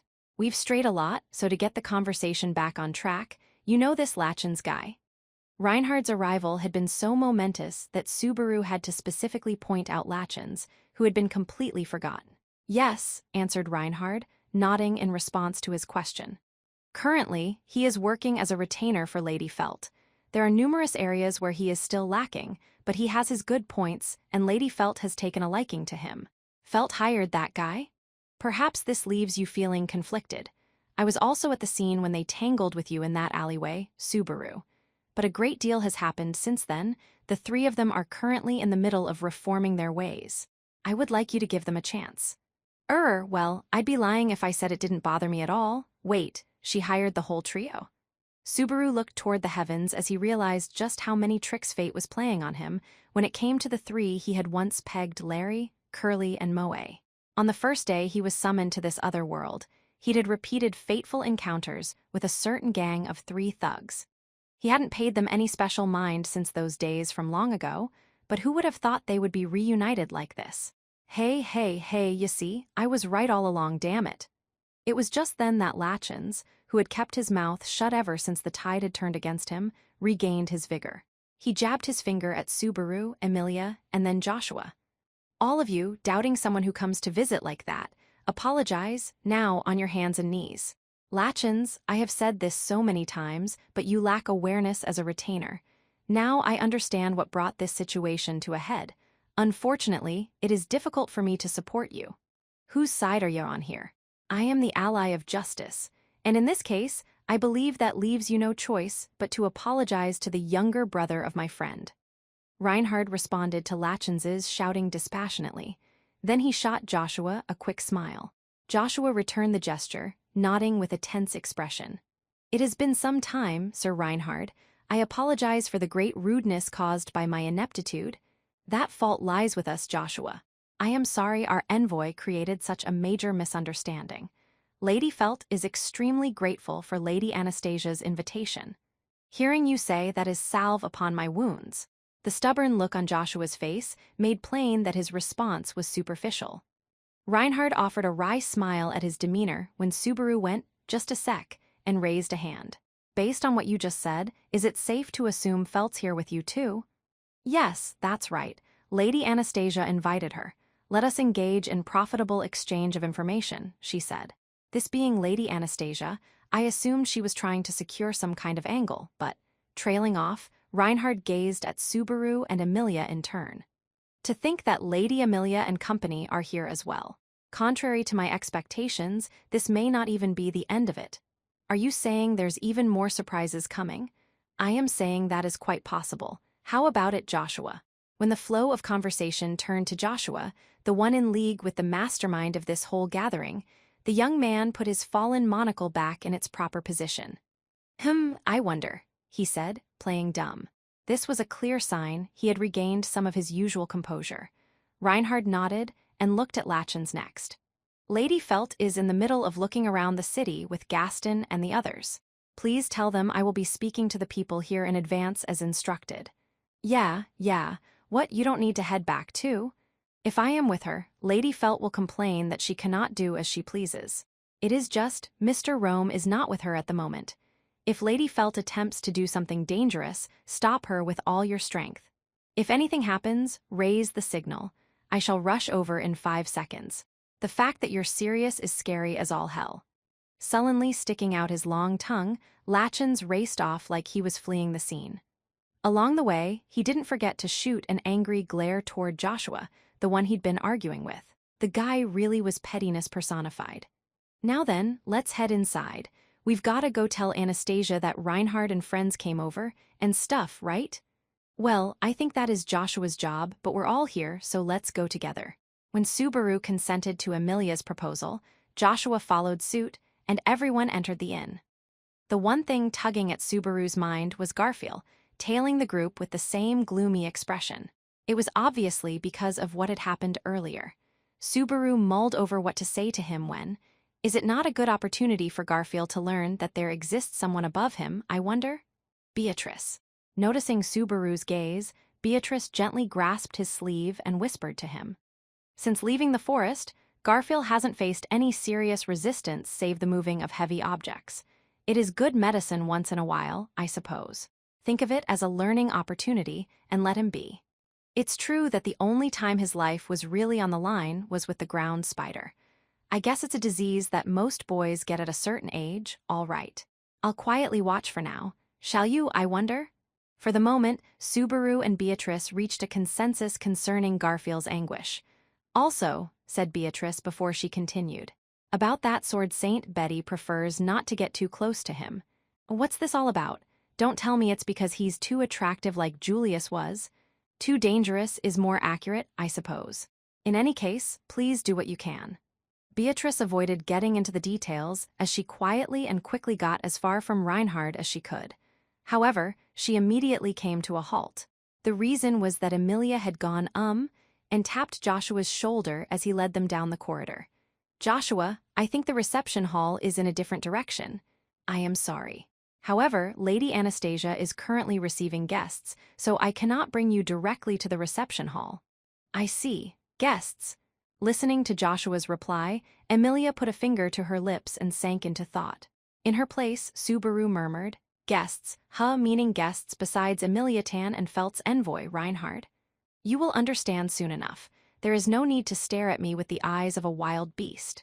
Hey, wild beasts going too far. I don't look hungry and feral enough for that. You will understand soon enough without you raising your voice like a demon beast. That's even worse than before.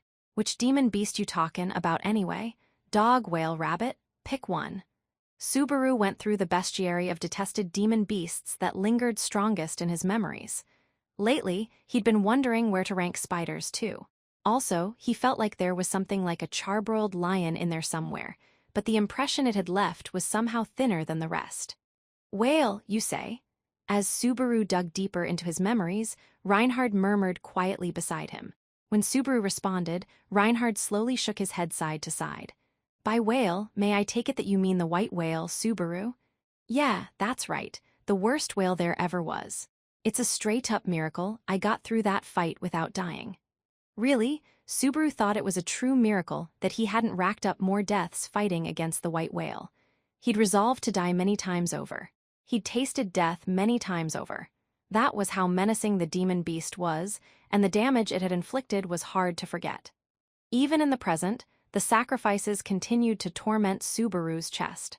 Would you mind telling me the details about the white whale later? That beast is not an unrelated matter to me, though I'm sure it will be a long talk once we begin. Sure. You don't need to tell me about any circumstances that are hard to talk about either. Somehow, he could guess the reason behind Reinhard's clouded expression. To Subaru, the battle with the white whale was also the resolution and recompense for one man's obsession with the beast that had lasted for over a decade. And he could guess at the relationship between that man and Reinhard. Subaru didn't have any way to know exactly what had happened in their pasts, however. Naturally, it wasn't something he should ask out of idle curiosity. He knew that much. Thank you. Therefore, that was the only reply Reinhard could offer in return. No more was needed. That was enough. We have arrived. Please wait here in the Tarum until Lady Anastasia's meeting is finished. Joshua announced that they had reached their destination right as their conversation was over. Seeing the sliding screen partition for what had been dubbed the Tarum, Subaru felt his Japanese spirit throb. What a calculating use of the Japanese spirit, he mused, but such casual thoughts lasted for only a few seconds. I am sorry, honored guest. May I leave some other guests here until the rest of your party returns? Apparently, someone else was already in the Tarum, and Joshua was addressing him through the screen. When he did so, there were obvious signs of someone stirring within. Feel free. I am doing nothing here except gathering dust. When the sound of the replying voice reached his ears, Subaru furrowed his brow, then surprise set in. It was a familiar voice, one difficult to ever forget. More importantly, he'd been thinking of the man only a moment prior. Subaru seemed to be the only person in that place who was surprised. No, Reinhard was the sole exception among the others. His soft visage hardened ever so slightly, and bewilderment entered his blue eyes. Not noticing that hesitance, Joshua slid the screen to the side. The paper screen door opened, revealing the small interior of the so-called room. Then the individual kneeling in a traditional fashion upon a square cushion turned his tranquil eyes toward them. Grandfather, Reinhard? The initial voices of grandfather and grandson overlapped.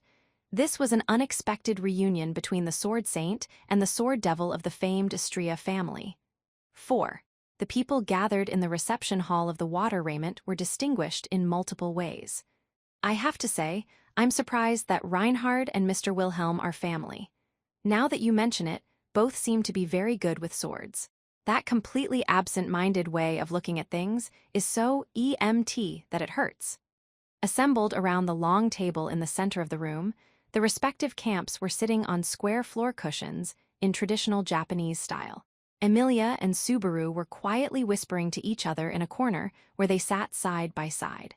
She might have been nervous, but the contents of her words did not display any particular sense of tension at all.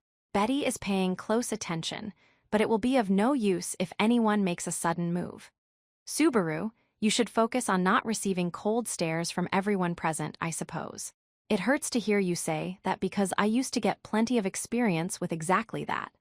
Sitting on Subaru's other side, Beatrice offered those words of caution. Incidentally, Emilia was sitting with her legs to the side, Subaru was sitting cross-legged, and Beatrice was sitting on her knees. This was the result of Subaru daring her to try it, but Beatrice's knees were already beginning to shake. Either way, Garfield is here should anything happen, and with the people present, this is a needless concern regardless. With her legs at their limit, Beatrice shifted them to the side. Subaru glanced at Garfield, who was sitting defensively in a corner of the room. The encounter with Reinhard had to still be on his mind in various respects, but he seemed to have his hands full with Mimi clinging to him. Subaru hoped that Mimi would help distract him a little bit. At present, the main figures from multiple camps were seated in the large reception hall, and other associates were on standby at the edges of the room. That was why Mimi's brothers were also present. Seeing his older sister glued to Garfield's side, Hetero was staring daggers at the offending boy, while TB's face made it clear he wanted nothing to do with this fracas. Incidentally, Joshua was at the edge of the spectator seats, his already white face looking even paler than usual. Out of everyone who had gathered in the hall, the one to kick things off was Reinhard, who started with a bow. We are truly grateful for the invitation you have offered us. Lady Felt's arrival to the inn is slightly delayed, but as she shall arrive forthwith, allow me to give you our formal greetings in her stead. No need to be so stuffy. Considering this invitation was on short notice from me, that's plenty, though there was much more overlap in arrivals than I expected. The hostess, Anastasia, softly smiled as Reinhard engaged in the courtesies expected of an envoy. Reinhard nodded in response to Anastasia's words. Then he turned toward Julius, who was sitting with a smiling face at Anastasia's side. It has been a while, Julius, since our earlier visit to the Hoshin Company, I believe. Yes, I suppose it has been. I am sorry for imposing upon you like this. However, it is a good chance to see how everyone is doing. Such opportunities are difficult to come by. The mutual friends exchanged greetings that were few in words. Reinhard was also seated at the table. Somehow or other, the seating order had been neatly arranged by camp, with Anastasia, Emilia, a representative of the still-absent Felt camp, and finally, it has been quite some time since I have met all of you like this, has it not? Speaking with a willowy smile was a woman with a beautiful face and long, lovely green hair. A kindness rested in her almond-shaped, amber-colored eyes, and her alluring figure was dressed in navy blue attire. It hardly required mentioning, but this person in the long-skirted clothing was the very image of ladylike grace. People who knew the old her would scarcely believe she was the same person. It's been a long time, Lady Crush. I believe the last time we met was at the honors ceremony. Yes, that it has. I am sorry for having caused you such trouble on that occasion. It was only afterward that I heard of everyone's efforts. I wasn't the least bit surprised. Replying to Emilia's greeting was Crush, giving a rather soft-seeming response. Her previously gallant and decisive demeanor had been lost along with her memories. With her old fearlessness still yet to return, she was the portrait of an aristocrat's beautiful daughter. Really, it's been nothing but surprises. I heard it at the honors ceremony, but after the white whale and the witch cult, it was the great rabbit next. Subaru, are you out of your mind? Sitting at Crush's side and jabbing at Subaru was the beautiful, kitty-eared girler rather young man called Ferris. The greatest healer in the kingdom, he'd also worked part-time as Subaru's physician. There was an edge to his otherwise teasing words that made Subaru sit up slightly straighter. The cause of Ferris's anger toward Subaru was obvious. I'm sorry for ignoring your warnings, using magic and smashing my gate. I drilled it into you, that meouch, and in the end, you still rode your broken gate into the ground.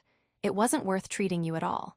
Even now, it wouldn't be strange for it to rupture and go poof if Beatrice wasn't here. You really, really have to treat it with more care. I get it already, but there ain't a guy in the world who can make Beatrice happier than I do. Ferris's tone was flippant, but his warning was dead serious. That's why Subaru replied with equal seriousness. The fact that Beatrice was pounding his shoulder while red in the face was a small price to pay. I have to say, I'm amazed that even the Crush camp got called over. If I hadn't used up all my surprise after running into Reinhard outside earlier, I would have had one hell of a face for you to look at. That is quite a wasted opportunity. But it's really something to have so many invited guests gather here today. Even I'm astonished it's this many. That is only natural, as there was no specific date set. It is rare to have a chance to meet everyone at once like this, so we should consider this accident of timing as the blessing it is. It was the final member of the Crush camp, Wilhelm, who spoke of this coincidence as a good opportunity. Crush was sitting formally on her knees, while Ferris was sitting with his knees apart in a rather feminine fashion.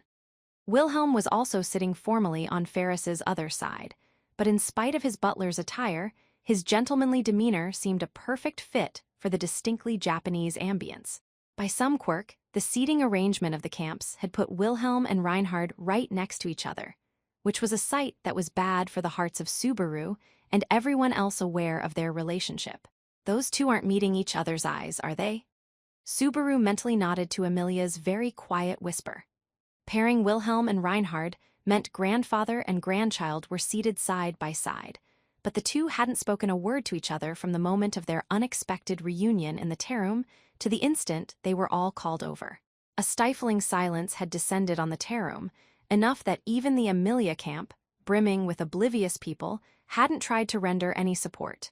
When Joshua came back, he looked like an angel to them. Either way, Subaru deduced that there were complicated circumstances where the pair from the Astria family was concerned. Otherwise, the feelings haunting Wilhelm during the hunt of the white whale couldn't be explained away. Why had Wilhelm borrowed the power of Crush's family and not his own? For that matter, why hadn't Reinhard joined the battle to avenge his own grandmother? Deep down, Subaru badly wanted to ask, but probing would only rub salt into the pair's wounds and hurt them further. Both might have been in rival camps, but to Subaru, one was a precious friend, and the other a person he deeply respected, and to whom he owed a great deal. Trust was a castle built atop a pile of sand. Subaru wasn't like Roswell. He'd stand firm. That was why he simply held out hope that someone would make the conversation naturally flow in that direction. Incidentally, why did Lady Anastasia call everyone here? Oh, you're so suspicious. My objective really is that I just wanted to speak with you all a little. That's why I didn't invite unreasonable people over. Unreasonable. Amelia frowned as she prompted back. But it wasn't because she was unaware who Anastasia meant just now. In the first place, there was only one camp absent. So I take it that you did not invite Lady Priscilla and Sir Al. They do things completely their own way, so I couldn't come up with any excuse to ask them here. At least with Felt, we got a chance to know each other a little better during that incident with black silver coin, right? We caused you a great deal of trouble on that occasion. However, you are absolutely right. When Anastasia rather easily confessed that she'd left one camp out, Reinhard seemed to agree and backed off with no sign of resistance. It was then that Amelia raised her hand, seeking another opportunity to speak. Just now, you used the word excuse. Does that mean you convinced everyone else to come using various reasons like you did with us? If you're going to come anyway, I should at least prepare a proper gift. All I did was just as I told you before, Amelia, nothing more. What we want most, but for Crush and them, that would be. When Anastasia replied with a cutesy smile, Subaru glanced over at Crush and company. What Emilia wanted was a magic crystal to use as a catalyst to call back Puck. And considering the problems facing Crush and the others, the thing they wanted most was information about. We came to Pristella because Lady Anastasia claimed to have some information concerning the incident with the Archbishop of Gluttony. Crush had a look of determination on her face. Her words made Subaru unwittingly rise to his feet. He couldn't ignore this kind of news.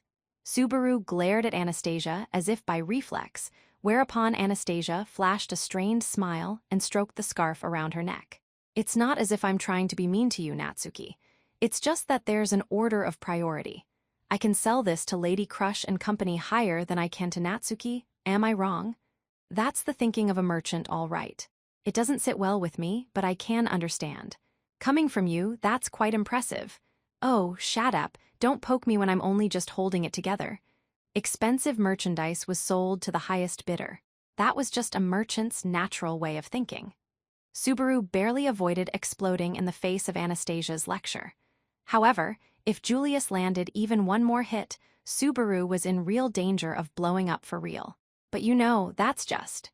Subaru looked at Anastasia, trying to find some handhold to cling to.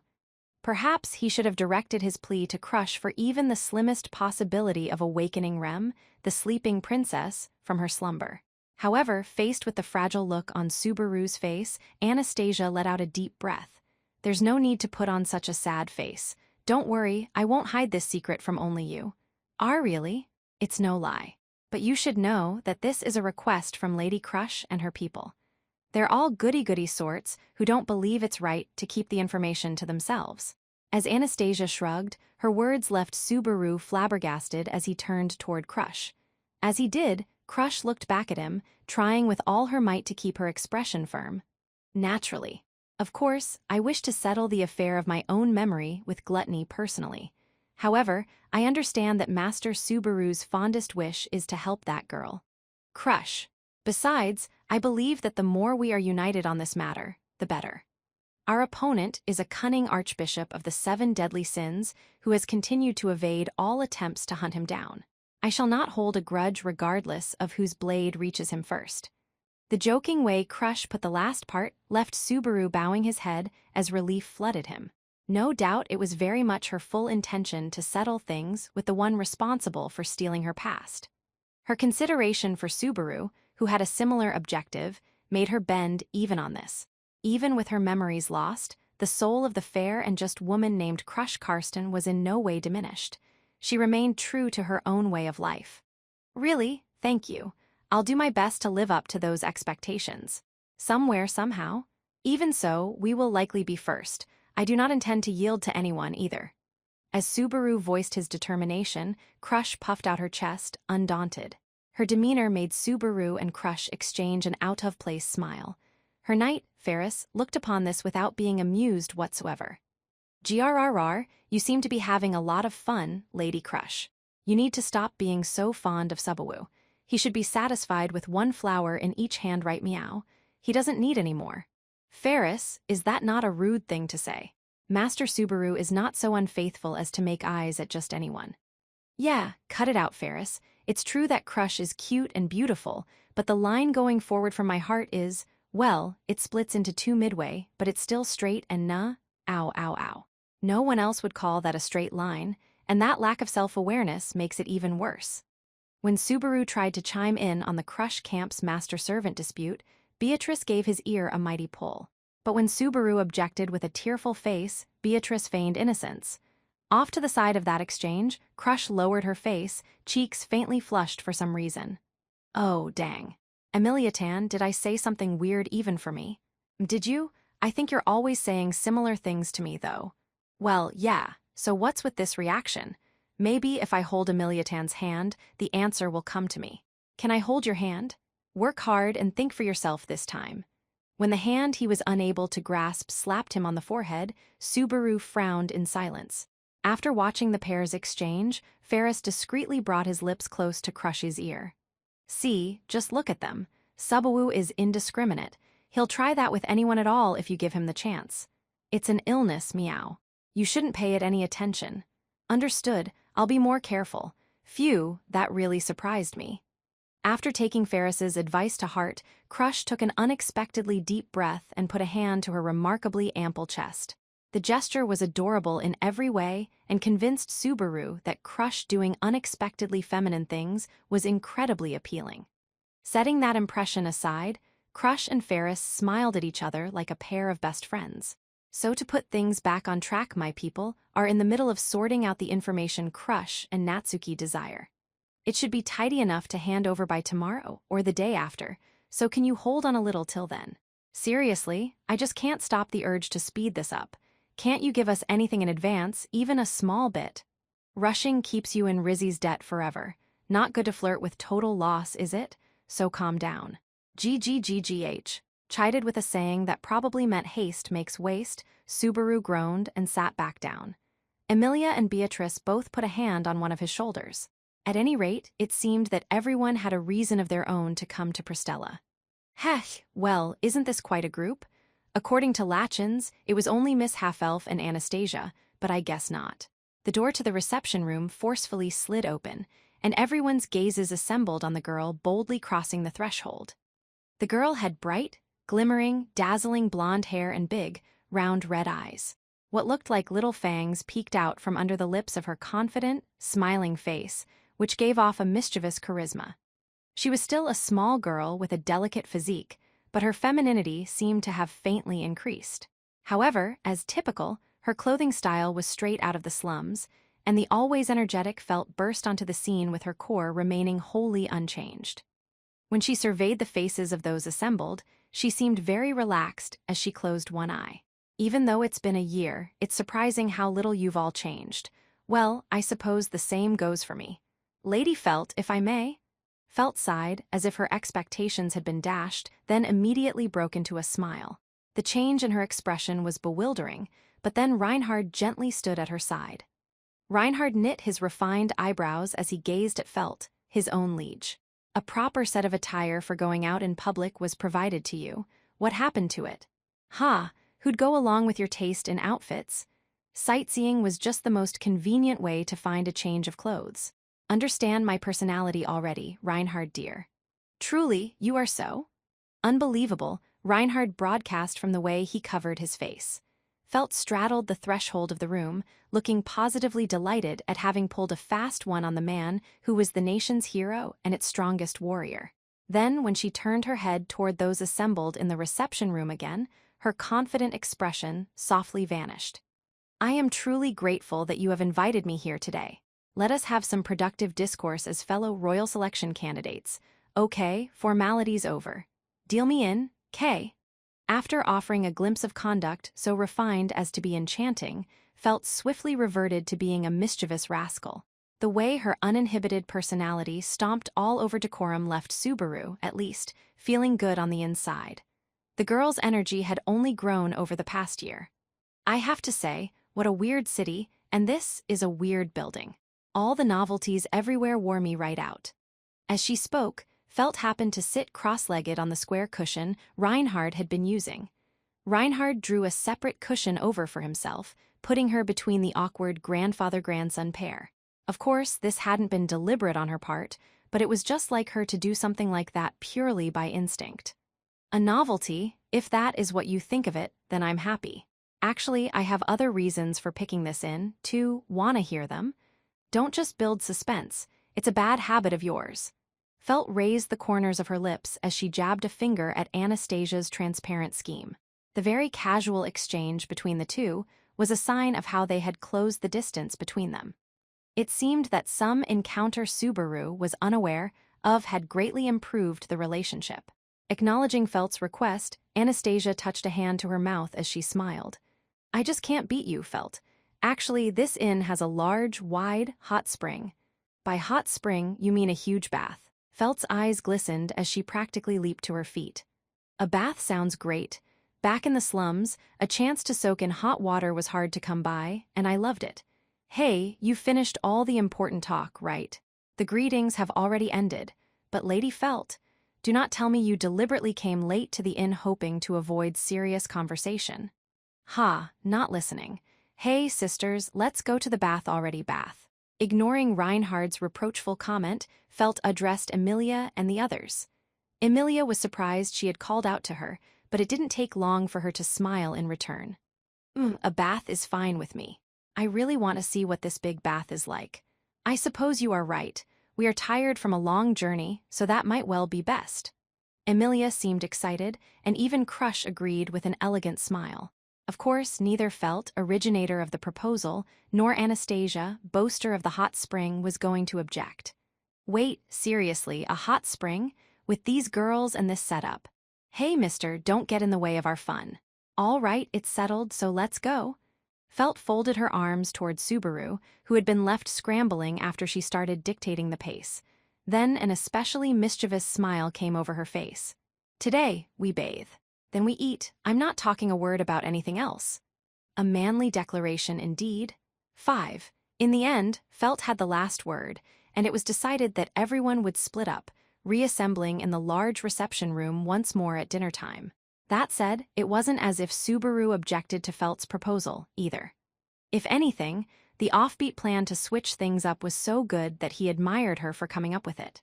Subaru had just found the possibility of gleaning information on an archbishop of the 7 deadly sins in a place he never expected it. He wanted to earnestly address this and other worrying elements that concerned the camp as a whole. The most obvious issue was Garfield having hit a wall. Beatrice had told Subaru to wait and watch as Garfield overcame it with his own strength, but, General, sorry, but do you mind if I head outside for a bit? I don't think there's anything, but I better stick an ear out anyway. After the initial end of the meeting in the reception room, the men gave a send-off to the girls, who were on their way to the big bath, then were left to their own devices. That was when Garfield came to Subaru with the request. Garfield, worries or not, you're damn strong, but I ain't the strongest. That ain't good enough. That was the last thing Garfield said as he turned away and walked out of the inn. Considering his role as their escort, Subaru should have stopped him, but he did not. He trusted that Garfield of all people could make a recovery of some sort in one night. Therefore, Subaru could sub in for him for that one night, couldn't he? He calls me General and treats me like his older brother. This is the least I can do for him, right? In fact, Garfield's other honorary older brother would have been here if he wasn't walking around the city that very moment, or walking and drinking, rather. That meant it fell to Subaru alone to do what he could for their little brother. Damn you, Otto, not being here when I really need you, seriously, what an Otto. Praying his younger brother wouldn't grow up to be like that, Subaru headed to the large reception hall when it was time for dinner. When he did so, he saw the girls who were back from bathing, as well as the men rendezvousing with them at the appointed time. Biko, your outfit. Oh ho, how is it, I wonder? Today's Betty is a different flavor than the norm. Beatrice wore a smug face as she greeted Subaru. Her cheeks were faintly reddened from her recent bath, driving her cuteness to even greater heights, but that wasn't what surprised him. Beatrice was always seen in her extravagant dress, but he was floored by the sight of her in a yukata. Oh, incredible, just incredible, so they even have yukata here, and it looks really good on you. Biko, you're so pretty. Biko, you're so lovely, did you manage to put it on all by yourself? It's only natural, I suppose. To Betty, such a feat is more trifling than a cupcake. Heh, that figures. Well, that's what Biko would say, but is it true? Tee-hee, don't doubt her, it's true. Beatrice only tripped on the hem twice. Slander, I wonder? Subaru, between Betty and Emilia, which one do you believe? The moment you asked that question, you already lost. That was the normal judgment to make, for Beatrice was predictably dishonest, while Emilia was entirely too honest. Emilia softly smiled as Beatrice's face became redder still. She was in a yukata as well, with her still damp silver hair tied up neatly behind her head. This gave him a perfect view of the nape of her neck, which was truly marvelous. She smelled nice, too. Subaru, you seem to be breathing heavily through your nose. Do you have a fever? A slight fever of love, maybe. Emilia-tan, can I braid your hair? That's fine, but I think we're about to sit down for a meal. Do you mind doing it after? As Subaru touched the tip of her bundled hair, Emilia pointed to the table as she pushed her counteroffer. He grudgingly backed down, which was when he abruptly noticed that all the eyes in the room were gathered on them. What, did something weird happen? I'm thinking, It's really hard to pick up how much distance there is between Mr. and Miss that didn't feel all that sexy. And the last time I saw you, your relationship was pretty horrible. Please do not dredge up what happened at the castle. It doth make my chest hurt." Subaru deeply bowed to Felt, who was sitting cross-legged in a yukata as he made his plea. "Ha, what's this all about? I guess Mr. really got his act together, huh?" His reaction made Felt laugh and look up from the book she was reading, which was something he normally wouldn't picture her doing at all. She closed the book, which had a pressed flower as a bookmark, and said, "Come to think of it." She tilted her head before he continued. "I heard in the bath that my piece of junk knight bullied your blonde boy. Sorry about that. I'll set him straight." As she spoke, Felt used the book in her hand to thwap Reinhard on the shoulder. She showed little sign of restraint, giving the red-haired knight's brows a constrained look. "Lady Felt, that manner of speaking will invite speculation. He and I simply had a misunderstanding, and I was a little rough in the way I handled it. That is all. As a matter of fact, he is tremendously powerful despite his young age. That patronizing lack of self-awareness really isn't convincing. I mean, you're basically merciless toward anyone who shows any promise. You always leave Gaston and the others half in tears after you're done working him over." Reinhard's assessment of Garfield's worth made Felt stick her tongue out with an exasperated look on her face.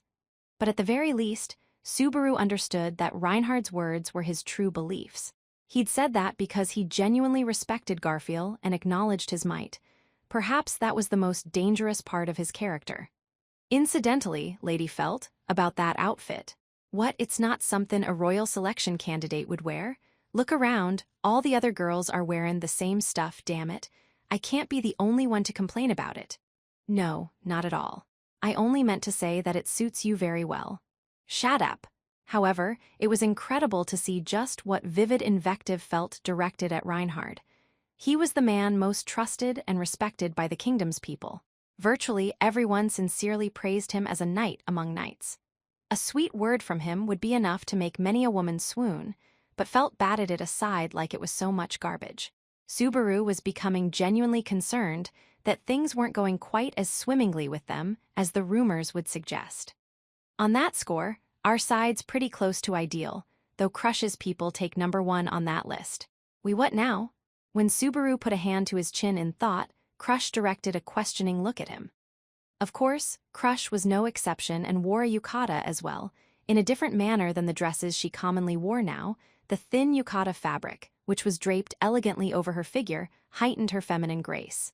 He knew that the outfits were originally worn as nightwear for evening revelry, but they were top-notch for charm as far as Japanese clothing went. "Yeah, you and Ferris are really close, but you guys don't have that kind of relationship, right? I'm in a slightly different situation because of the ulterior motives I started with, but you guys have, like, a picture-perfect relationship." When you put it like that, I feel like blushing teehee.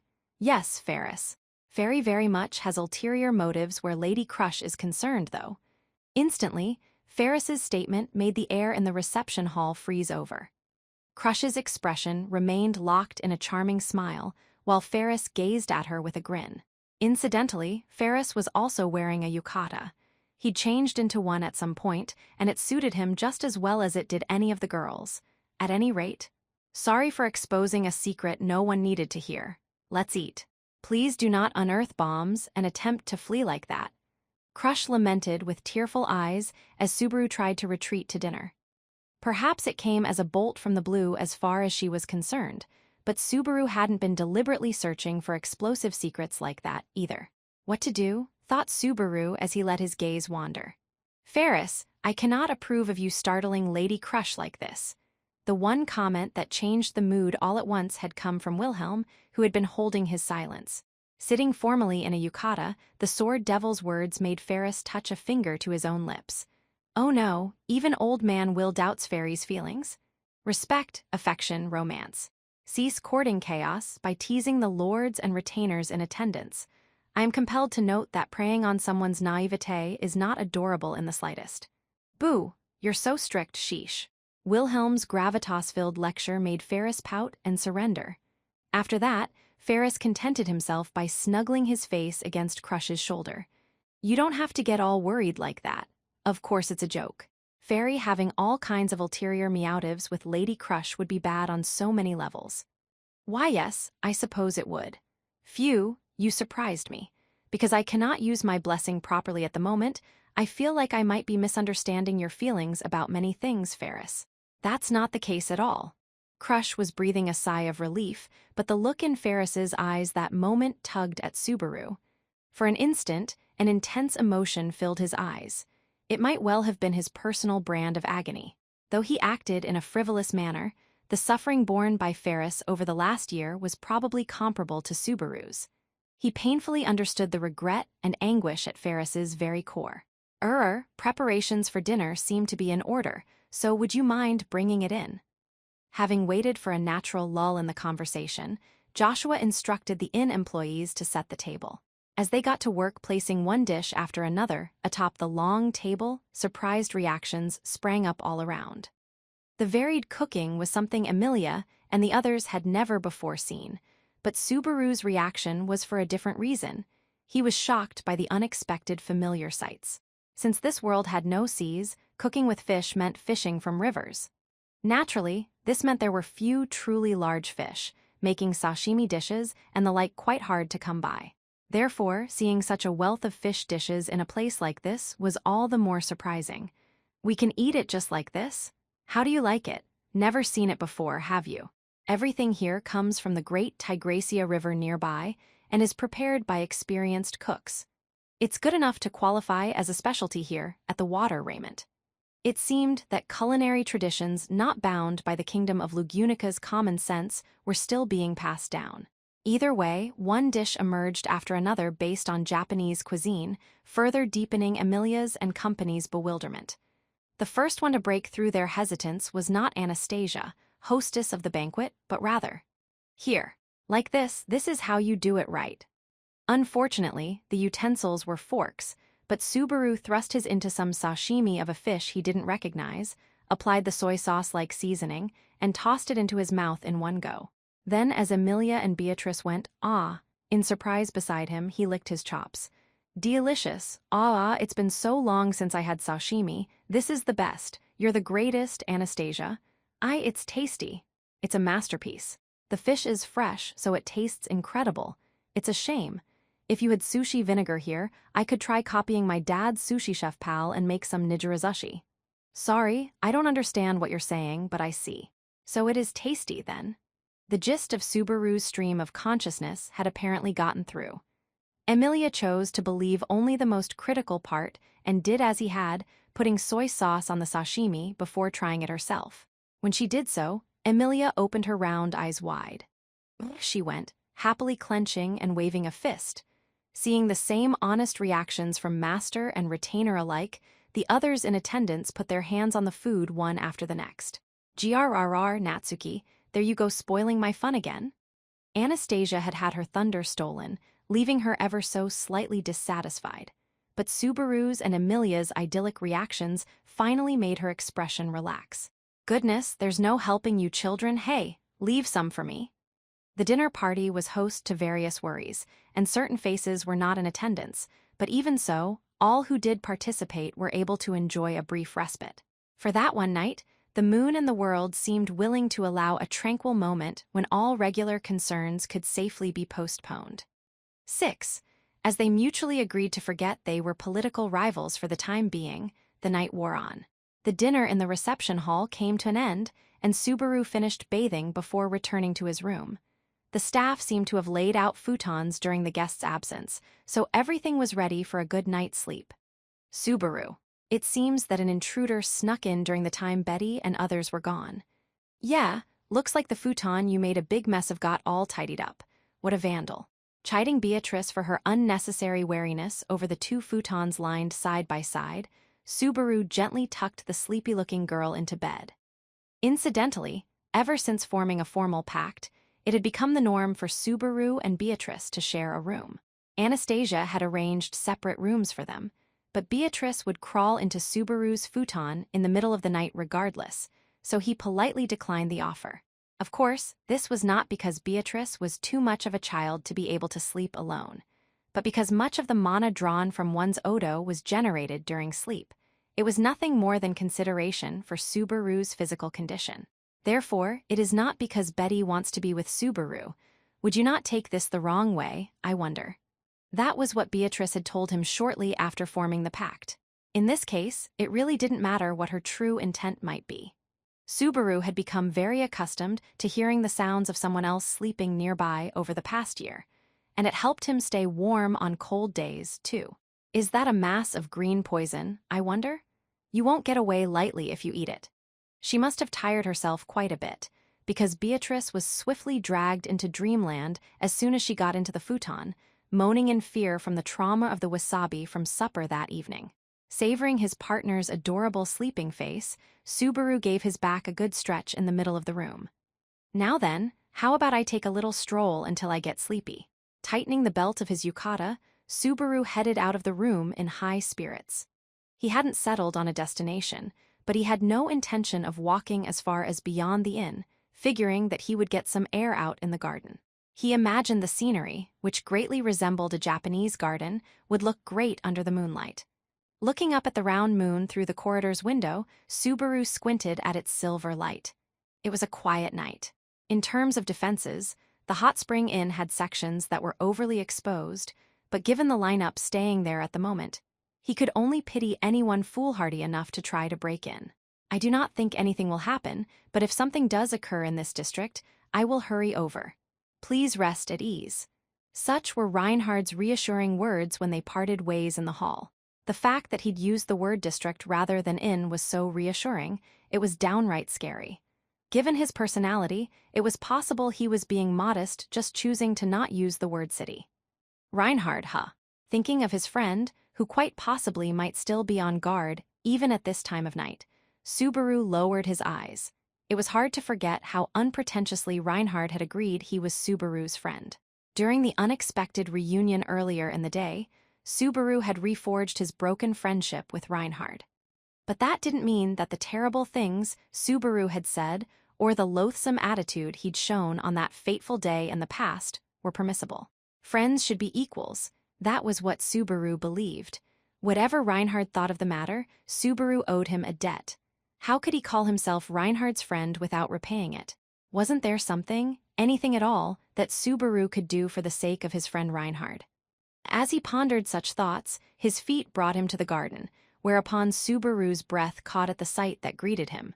Under a black sky and a silver moon, with clouds draped over the moon to lend the place an even more bewitching allure, he saw a single person standing there, enjoying the refreshing breeze. The man had a sturdy back and a head and beard dyed white. Subaru knew only one person with those distinguishing features. Mr. Wilhelm? Sir Subaru, did I alarm you? Wilhelm had probably sensed a human presence long before Subaru noticed him. Addressing Subaru, Wilhelm put his arms through the sleeves of his indigo-colored yukata as he turned around. The gentleness of his gaze matched his outfit remarkably well. The sight of the sword devil putting his hands through the sleeves of a yukata as he stood in a Japanese-style garden somehow came off as picturesque. It is a quiet night, yet you were unable to sleep? Nah, it's not actually like that. I just thought I'd give this garden a look at night. I figured it'd be a good view, so that's what I was aiming for. I see. Then it was rather boorish of me to intrude on such a solemn nightly occasion. The way Wilhelm spoke those words with a sentimental smile and a soft voice left Subaru scratching his cheek. For Subaru, hearing Wilhelm's voice was immensely reassuring. For some reason, it also made him blush a little. Wilhelm was the person Subaru respected most in this world. There were many people Subaru wanted to stand alongside, compete with, and be considered equal to, but it was quite possibly Wilhelm alone who made Subaru think I want to look up to him while harboring something akin to envy. Wilhelm was pretty much Subaru's ideal, both as a person and a man. Therefore, as Subaru scratched his cheek, he shook his head at Wilhelm's modesty. No, you're not intruding at all. If anything, the sword devil suits a Japanese garden so much that it's carving a photograph into my heart for eternity. I like seeing people under a moonlit sky. So far as Subaru knew, the person best suited for a moonlit sky was without a doubt Emilia. Her silver hair twinkled and glimmered in a way the sun's rays never did. Emilia's beauty was like fleeting moonlight. That's why Subaru hoped to one day become a star that nestled up to the moon. Accordingly, Subaru found the sight of the sword devil standing under a moonlit sky symbolic of his aspirations. You should whisper such words not to me but to a woman. What a waste. With my face, even if I say flowery lines like that, it won't get me very far, and those phrases don't work one bit on the girl whose heart I want to tickle most right now. One must choose words for the sake of the woman one cares for most. That frustration is part of the joys of love. Wilhelm's teasing tone made Subaru's shoulders sag in a comedic fashion. Oh, it's been a long time since I've seen you with that love story vibe. So Mr. Wilhelm had times like that too, huh? But of course. When Subaru bowed reverentially according to established custom, Wilhelm said, "Well then, I suppose it cannot be avoided," looking particularly pleased as he began to tell his tale. He gazed with his blue eyes at something far in the distance as he recalled a beloved memory. "I am clumsy with my words even today, but my past self was far worse. A man lacking in words. When I first met my wife, the issue of a man with thoughts of nothing but swinging a sword in his mind must have bored her to tears. But the missus enjoyed talking to you anyway, right, Mr. Wilhelm? My wife was a profound woman. Even as she suffered under the weight of the destiny she carried upon her slender back, she never spoke one word of that to others. That was probably why I was attracted to her from the first time I ever laid eyes on her. But I was so foolish at the time not to realize any of that." Wilhelm's voice held a whiff of regret and shame, no doubt from embarrassment at what an unsociable person he once was. Getting this rare reaction out of him helped Subaru feel at ease. Who'd have thought Mr. Wilhelm was, unsophisticated like that once? I truly had offered up every part of my being to the sword. When I gripped a sword, I forgot all other thoughts, immersing myself as if that was what gave meaning to my life. It was my wife who reminded me of the reason why I chose to walk the path of the sword.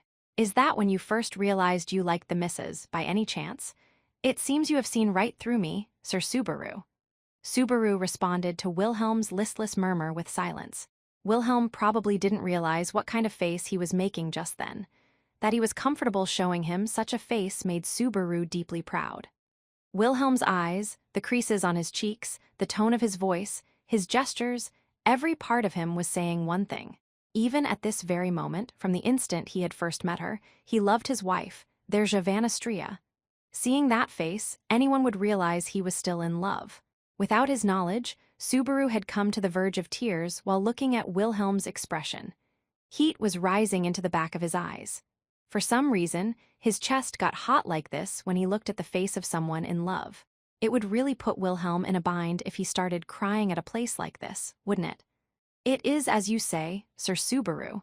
It was then that I realized my feelings for my wife." As Subaru lowered his head to conceal his tears, Wilhelm continued to recount long-gone days. Accepting his generosity, Subaru listened to the man's tale as the ache inside him only grew stronger. Swinging the sword was everything to me, but it was the thoughts I had before swinging the sword and the thoughts I had from swinging the sword that made me all that I was. My wife realized that about me as if it was a matter of course. From then on, when I swung my sword, I thought of my wife. You still do even now? Then and now, what links me to my wife is the sword. Wilhelm paused slightly before weaving the words in response to Subaru's question. As Wilhelm faced Subaru with the moonlight at his back, his eyes had grown damp from complex emotions. He felt pride. He felt regret. He felt hesitance, passion, and shame. Bravery and tragedy were present, too. But behind all these emotions was love. "So long as I grip a sword, my feelings for my wife shall no doubt persist. Accordingly, when I die, I want to die with a sword in my hand. To me, that is nothing less than continuing to be with my wife." Wilhelm was too clumsy, too blunt, to love her in any other way. Subaru drew in his breath, taking many shallow breaths as if he was gasping for air. His tongue was numb, and he felt like his lungs were convulsing. But he pressed on his chest to suppress his beating heart and forced his tongue to move. That moment, with Wilhelm gazing into the distance before his eyes, he had to say it. "Please don't say ominous things like when I die. Mr. Wilhelm, you're young, almost too young, and it'll be a real problem if you're always thinking about retirement. Sir Subaru, Crush and Ferris are both super dependent on you." Crush must struggle with not being able to remember her memories, and Ferris doesn't let it show. But he must be stretched pretty thin from supporting her any way he can, so they need you, Mr. Wilhelm. Besides, even I have lots of things left I want Mr. Wilhelm's help for. Maybe this is a naive way to think when it comes to political rivals, but Subaru liked Wilhelm. Wilhelm kept his feelings for his departed wife close, even as he struck down his foes. That was why Subaru respected him as a man. Even if Wilhelm had no awareness of it, even if amid repeated loops Subaru had spent no more than 10 days as his apprentice, Subaru admired Wilhelm's strength. Subaru was frightened to hear words that acknowledged death emerge from Wilhelm's mouth. Even more than before, Subaru was sensitive to death among the people he personally knew. His promise with Roswell was one reason, and it was also the effect of return by death altering Subaru's own thoughts. When he thought of someone he knew dying, he lost all control over his emotions. It was enough that he had secret fears where Amelia and Beatrice were concerned. It seems that, as is typical, I chose my words quite poorly. As Subaru stood stiff, Wilhelm closed the distance between them with a pained smile. Drawing closer one step after another, the sword devil ended up right before the edge of the porch on which Subaru stood.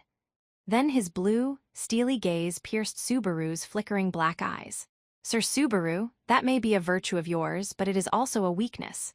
The words held no echo of a smile, but nor were they scornful scolding.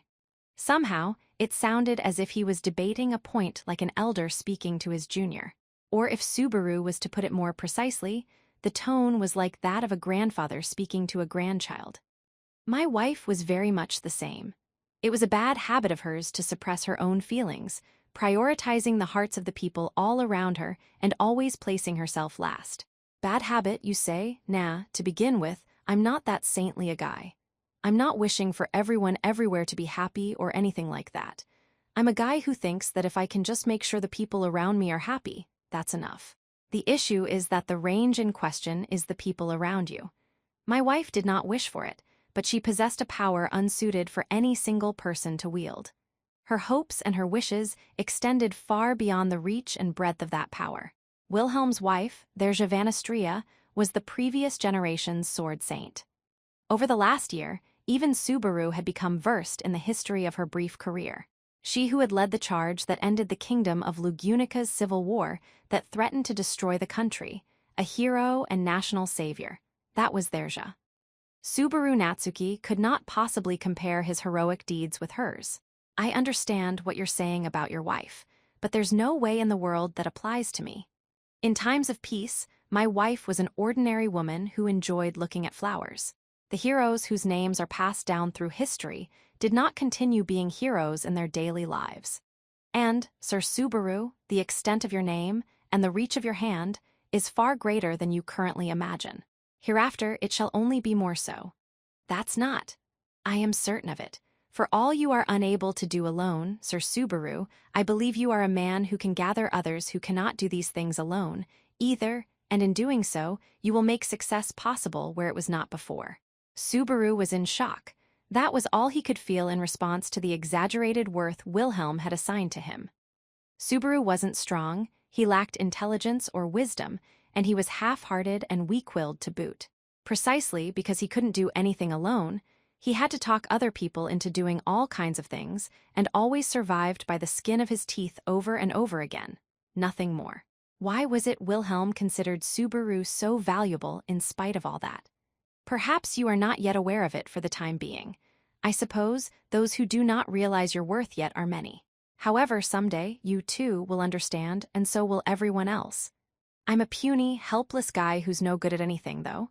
Yes, and it is that puny, helpless you who is no good at anything whom I like. Punctuating his words with a brief pause, Wilhelm nodded with satisfaction, and the number of those who think the same shall surely grow. Subaru let out a deep breath. Wilhelm really was exaggerating. The words were so unrealistic that they couldn't possibly be true. No one could have faulted Subaru for laughing out loud. That he did not do so was because it was none other than Wilhelm saying it. It seems I have rambled too much. I apologize for having kept you here for so long. Seeing the melancholy Subaru harbored, Wilhelm bowed his head as if suddenly seized by embarrassment. But Subaru, seemingly regretting that he had made Wilhelm feel that way, shook his head from side to side. I'll give what you said just now some proper thought, and I'm kinda sorry. The original point of all this was to listen to stories about your wife. Not at all. It has been a long time since I have been satisfied, well, perhaps not quite that, but I am glad to be able to speak of my wife. Neither Lady Crush nor Ferris have had much time for such things of late. I just accidentally learned something, because Mr. Wilhelm hasn't had his fill of telling romance stories.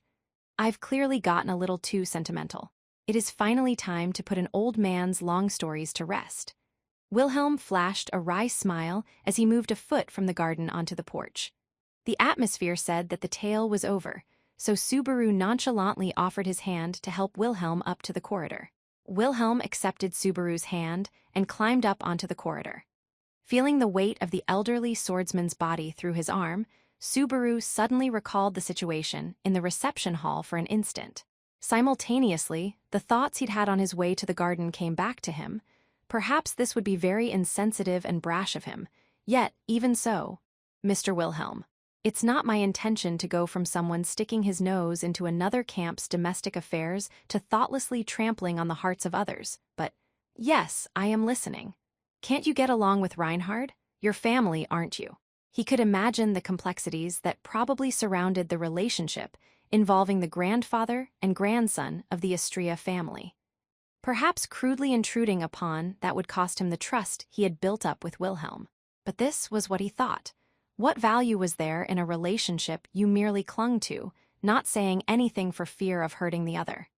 And if Wilhelm intruding as he had done was meant to make Subaru think precisely that? A thought occurred to me while speaking with you, Sir Subaru. Why is it that I am unable to talk like this with my own grandson? This was the source of Wilhelm's agonizing remorse. All expression vanished from Wilhelm's face. He was expressionless but hardly emotionless. These were powerful, powerful emotions locked away deep inside a hardened shell. These were undoubtedly regrets. I am a man of many regrets. However, there are 3 regrets I have amassed over the course of my own life for which I have absolutely no excuse. One of them is the cause of the current rift between my grandson and me. But that frustrates you, doesn't it, Mr. Wilhelm? I am not allowed to feel frustration over this. That is the weight of the words I pounded into my grandson into Reinhard at the time. They were egregiously, unforgivably, foolish. While emotionless on the surface, there was a fire that raged inside Wilhelm that seemed like it would scorch his very soul.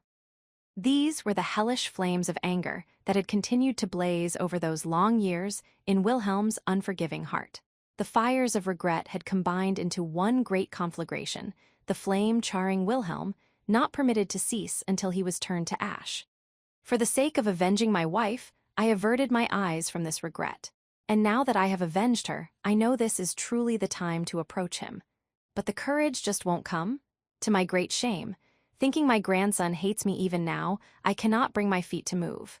Wilhelm lamented from the bottom of his heart how disappointed he was in himself. Seeing the old man seemingly shrink dramatically, Subaru was seized by shock. Then after the shock wore off, he couldn't help bursting into laughter. Sir Subaru? Sorry, I didn't mean to laugh, but I couldn't hold it in. Wilhelm was making an incredulous face, but it was Subaru who found what he said hard to believe. There he'd been, resigned to the possibility that the relationship between the two was so hopeless that it might only grow worse, and yet. Mr. Wilhelm, it sounds like you don't think you deserve to call yourself Reinhard's grandfather or something. Yes, it is as you say. Even though I know I am in the wrong, I find myself unable to take a decisive step forward. Such cowardice leaves me greatly frustrated with myself, but, yeah, you don't look like anything more than a grandpa afraid of being hated by his grandkid. What? Wilhelm's expression, clouded up to that point, registered surprise as he blinked hard. That reaction kept Subaru's grin lingering on his cheeks. I don't know much about the reason things went sour between the two of you. I might be off the mark for all I know. But from my outsider's point of view, you and Reinhard genuinely want to patch things up. In that case, it's a lot better for the one doing the apologizing to go first. Surely, Reinhard will refuse to forgive me. If he won't forgive you right away, keep apologizing until he does. In the first place, apologizing isn't about someone forgiving you, is it? You apologize because you want to. The desire to apologize is selfish and arbitrary. I mean, the person apologizing is the one who did something bad in the first place. This time, it was Wilhelm's turn to be bewildered by Subaru's shocking leaps in logic. Of course, Subaru was well aware of how selfish and arbitrary the irrational argument really was. Even so, it was something that Wilhelm, scared of speaking to his grandson and frightened of taking the first step, really needed. What he needed in that moment was the ability to be willfully ignorant, to brazenly act as if past regrets never happened, and a brash willingness to be caught up in the moment. And Subaru Natsuki was a master of all these dubious skills. So yeah, apologizing all of a sudden after so many years have passed will make someone think, what's with this guy? But over the course of apologizing a bunch of times, that'll start changing. Hard to tell whether it'll become this guy's beyond help or this guy's so annoying though. I believe that would count as a change for the worse. But it's still a change. Wouldn't any progress at all be better than keeping things horribly frozen in place like they are now? The popular image of Subaru was that he was someone who started out giving a whole slew of people the worst possible impression of himself. To Subaru, being surrounded by people who thought the worst of him was no big deal. Besides, Subaru saw a chance for victory. After all, Reinhard told me he wants to hear about what happened during the fight with the white whale. At the end of all those flippant words, Subaru revealed the fact that would probably become the key. Reinhard had certainly asked Subaru about it on the way to the tea room. I don't know what the white whale has to do with you two not getting along. But if it is connected, Reinhard knows it's Mr. Wilhelm who struck the white whale down. He knows that you spent over a decade to avenge his grandma, too. He probably hopes it's high time for things stuck in the past to start moving, too. There was no way for Subaru to know how Reinhard truly felt. In fact, it still wasn't clear to him how they'd ended up friends in the first place. There were even times that he worried they'd become friends too easily. Part of that was probably due to his belief that Reinhard had never felt powerless or uninformed. But there was no way that was true. There was no doubt Reinhard also had things he worried about. Even Wilhelm, who looked superhuman from Subaru's point of view, was just another man, another grandfather, another flawed human being with problems and baggage. Was it so wrong to think Reinhard was the same? If Reinhard was such a man, then there was something Subaru could do for him as his friend. He hoped that all it would take was a single act of meddling. I wonder if my grandson if Reinhard will listen? After a brief pause, Wilhelm wrung that question out of himself.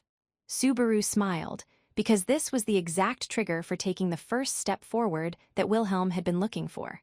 First, you talk to him until he's sick of you. If he brushes you off, that's fine too. I mean, I always approach Emiliatan with the mindset that I might only succeed once out of 100 tries. Unbelievable. Listening to Subaru's advice, the unexpected revelations made Wilhelm shake his head in disbelief. Then the old man lifted his gaze, peering up at the silvery moon floating overhead. There is no besting you, Sir Subaru. It was clear from his voice that he was smiling. Chapter 4. Noisy Tranquility. 1. The next morning, Subaru, who had woken up in high spirits, was standing in the garden as the morning sun shone upon it.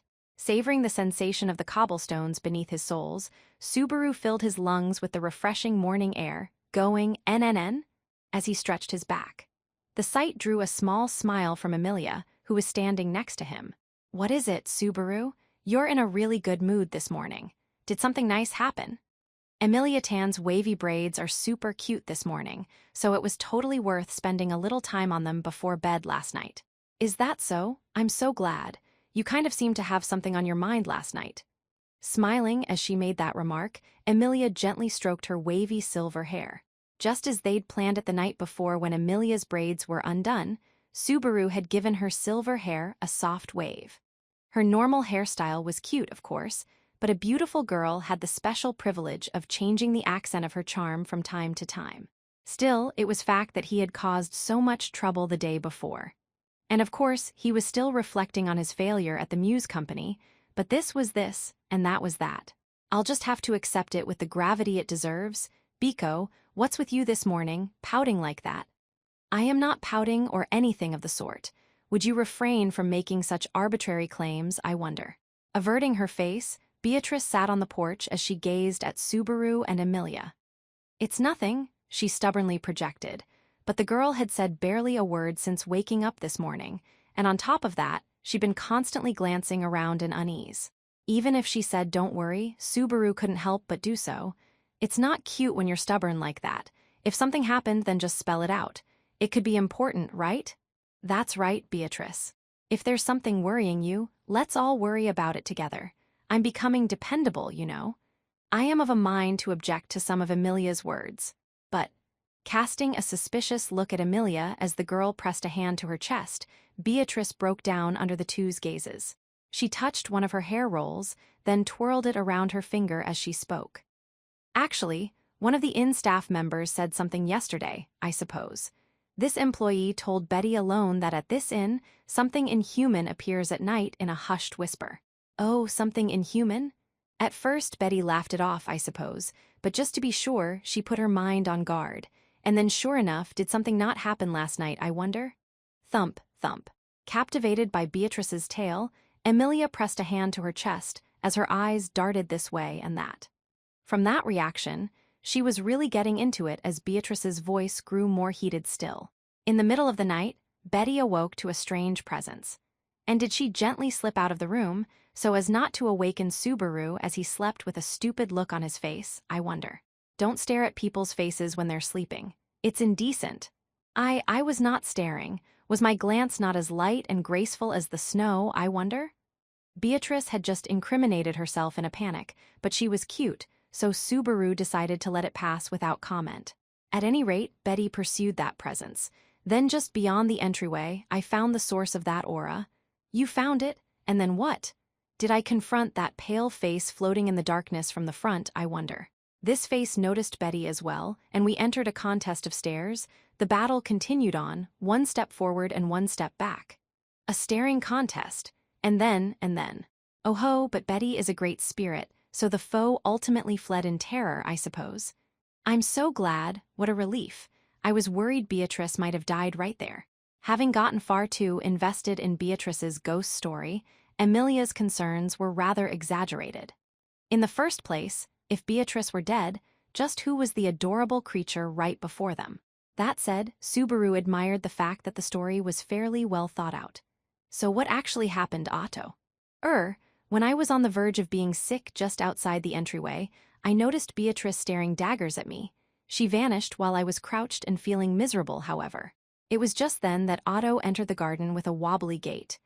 Upon hearing the truth about last night from his lips, Beatrice muttered, "That cannot be," in absolute shock. It was said that fear made the wolf, or in this case, a drunken Otto, seem larger.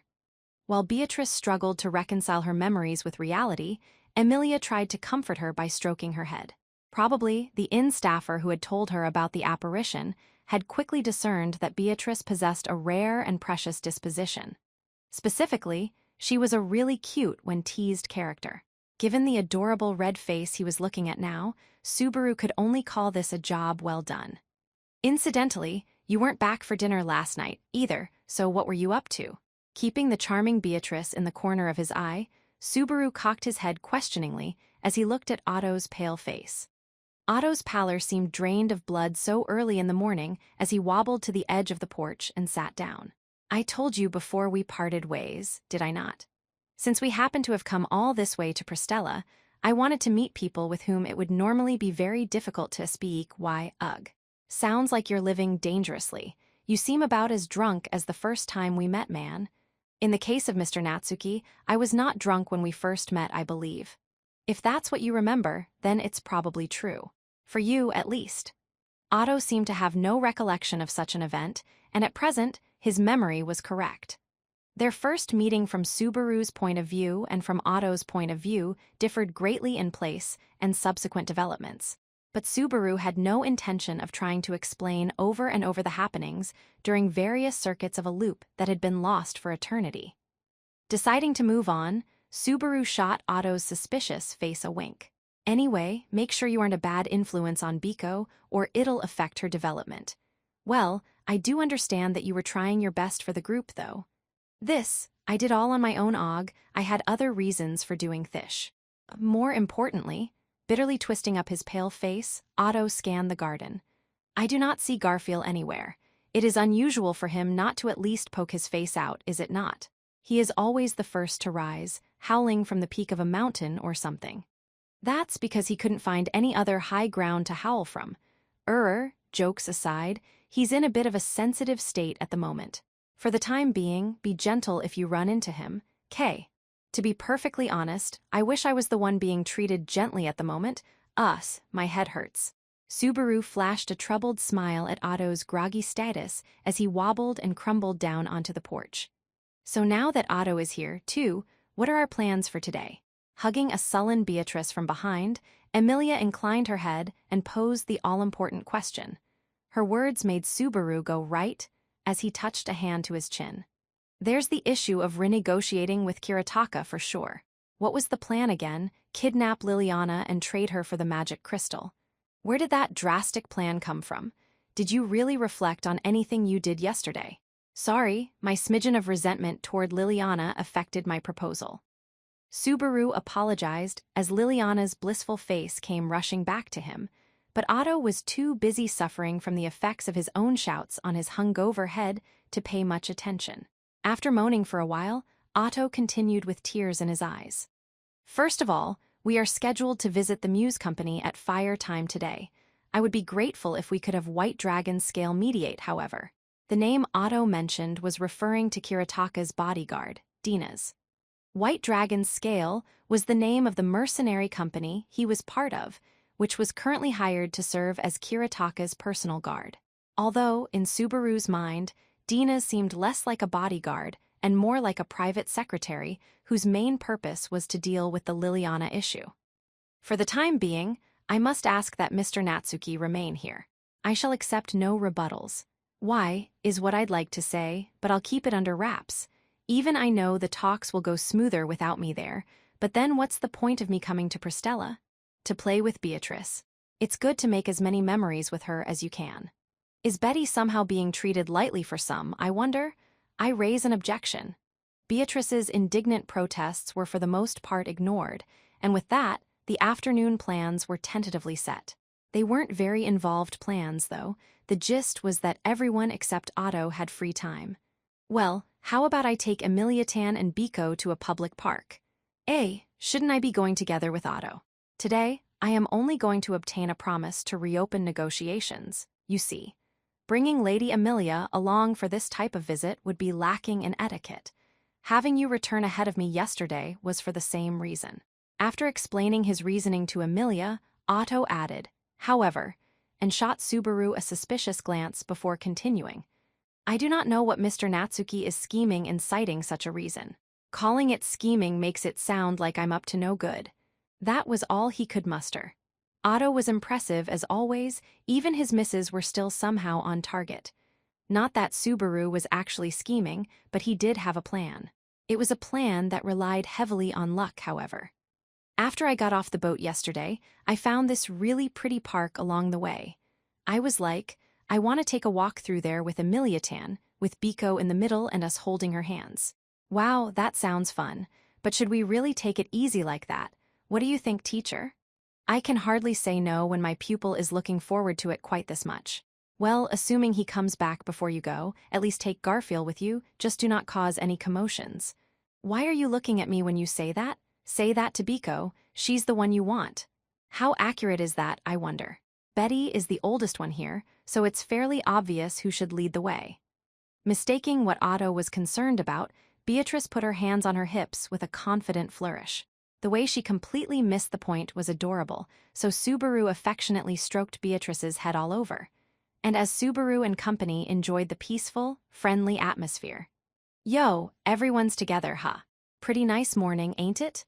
Felt raised her hand in greeting as she stepped into the corridor. Morning. I was wondering this yesterday, too, but what are you reading? I have a bet with Reinhard going. He's gonna give me questions on what's in the book, and I'll answer 'em. If I don't win this, I probably won't be able to see Ilya next time I'm on break. In other words, Reinhard was using Felt's competitive spirit to educate her, all in the name of a bet. What a pain, said her Grimace. Felt lightly hopped down into the garden. Then the royal selection candidate pointed at Otto, who was just managing to bring himself to a sitting position. That green mister wasn't here yesterday, was he? He's with you guys? Yeah, he is. This is our domestic advisor. Well, he's a lot like what Larry is to you. I am not quite sure what you mean, but I am fairly certain you didn't mean anything good. Though there was some rudeness implicit in his statement, it had introduced Otto more than sufficiently. At the end of that exchange, Felt tilted her head and asked Subaru, "Who's Larry?" "I mean that Lachlan's guy with you. They're minor acquaintances of mine. That's why I lovingly call the trio Larry, Curly, and Moe." "Hess, sounds fine to me. So Lachlan's, Gaston, and Camberley are Larry, Curly, and Moe to you. Has a nice ring to it, fits 'em surprisingly well. I'm surprised at the miracle of what happened to me a year ago, too. Wish it was a different miracle, though." He raised a toast to himself for dubbing them well at the time. Incidentally, since Felt apparently liked the terminology, he raised a toast to the Three Stooges, who would continue to be known as Larry, Curly, and Moe forevermore. "By the way," said Felt afterward as she glanced between Subaru and Amelia, "what's that weird dance you've been doing for a while now? Playing some kind of game?" Hey, don't call it a weird dance. These are radio calisthenics, a completely respectable workout." Felt had a mystified look as Subaru explained the activity that he and Amelia were doing together. The Amelia camp had assembled at the garden that morning precisely so they could do radio calisthenics. Regardless of whether they were on a trip or whatever their itinerary, they never missed morning calisthenics. Good health is the secret to a long life, so this exercise routine is beloved by everyone from little kids to the elderly. When Amelia becomes king, she's going to make it national law to do these every morning. That's right. It feels really good to do this every morning with everyone. Yeah, if it was up to me, anyone who planned to make that public policy definitely wouldn't get to be king. As she watched them go through the exercises, Felt murmured with a frown on her face. It was sad that she didn't see the appeal of radio calisthenics, but even if people hated the activity at first, most got used to it as time wore on. As a matter of fact, an unprecedented radio calisthenics boom was already spreading the exercise routine from the Mathers domain to various other regions. Now that I think about it, I heard lots of weird festivals are spreading from that Mrs. Lands. There's some weird dance involved, playing around with hollowed-out pumpkins, and something about women baking sweets and giving them to men. Right now, it's treated as some weird custom from the boonies, but I want to make it my project to spread these customs nationwide. On that note, it'd be nice to have someone like Anastasia cooperating when planning events and stuff. It was considered an open secret that the modern iteration of Valentine's Day was a conspiracy hatched in the chocolate corporate world. In other words, a lot of money could be up for grabs, so he felt like Anastasia would pounce at the chance. When Felt saw Subaru sink into thought with a serious look on his face, she glanced at Amelia and spoke in a quiet voice.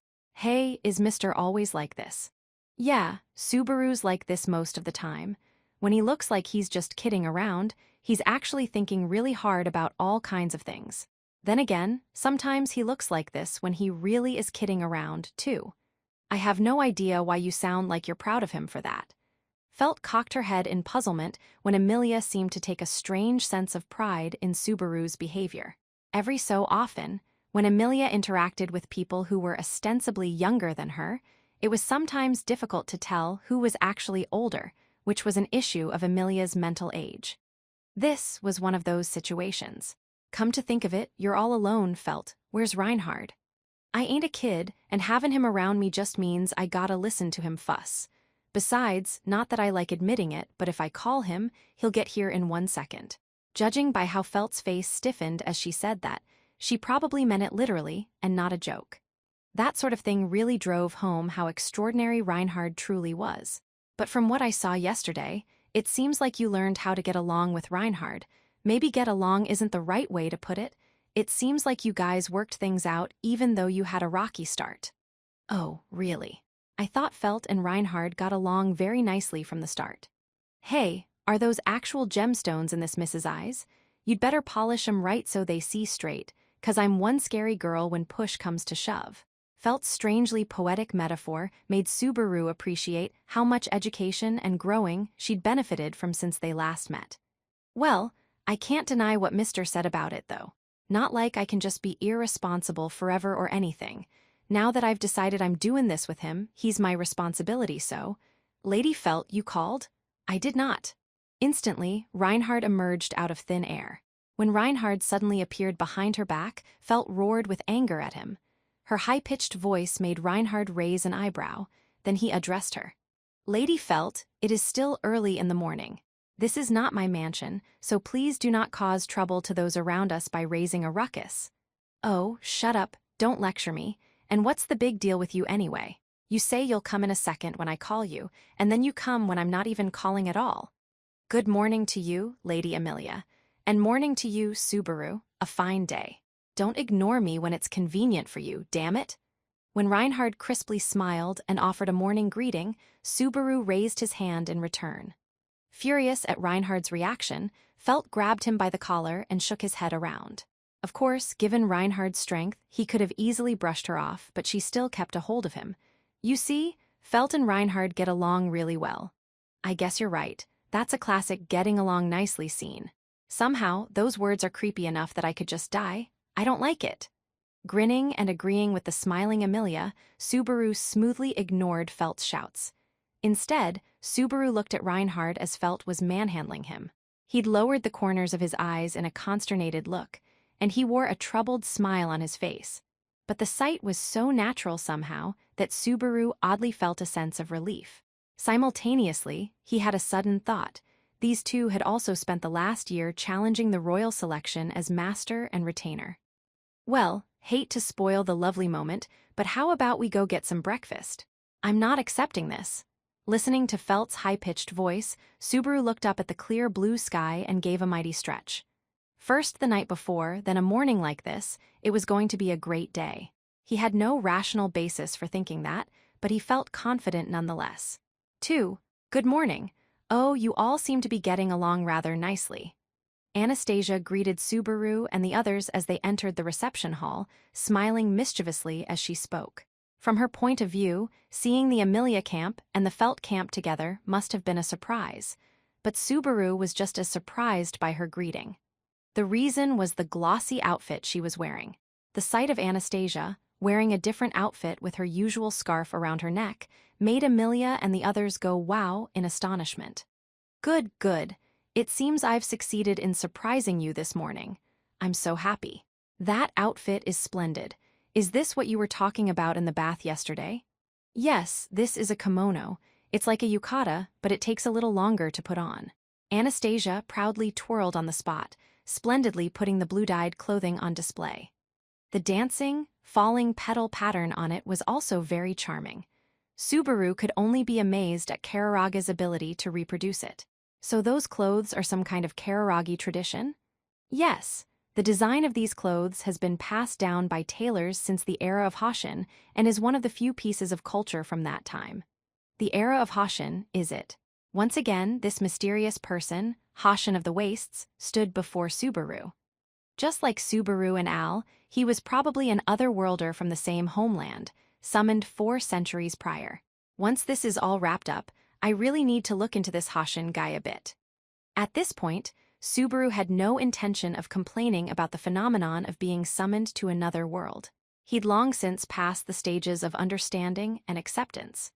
He knew neither the process of the summoning nor the goals of the summoner, but he'd accepted that the summoning was a one-way trip and that there was no convenient way to travel back. His questions about those things were as innumerable as stars in the sky.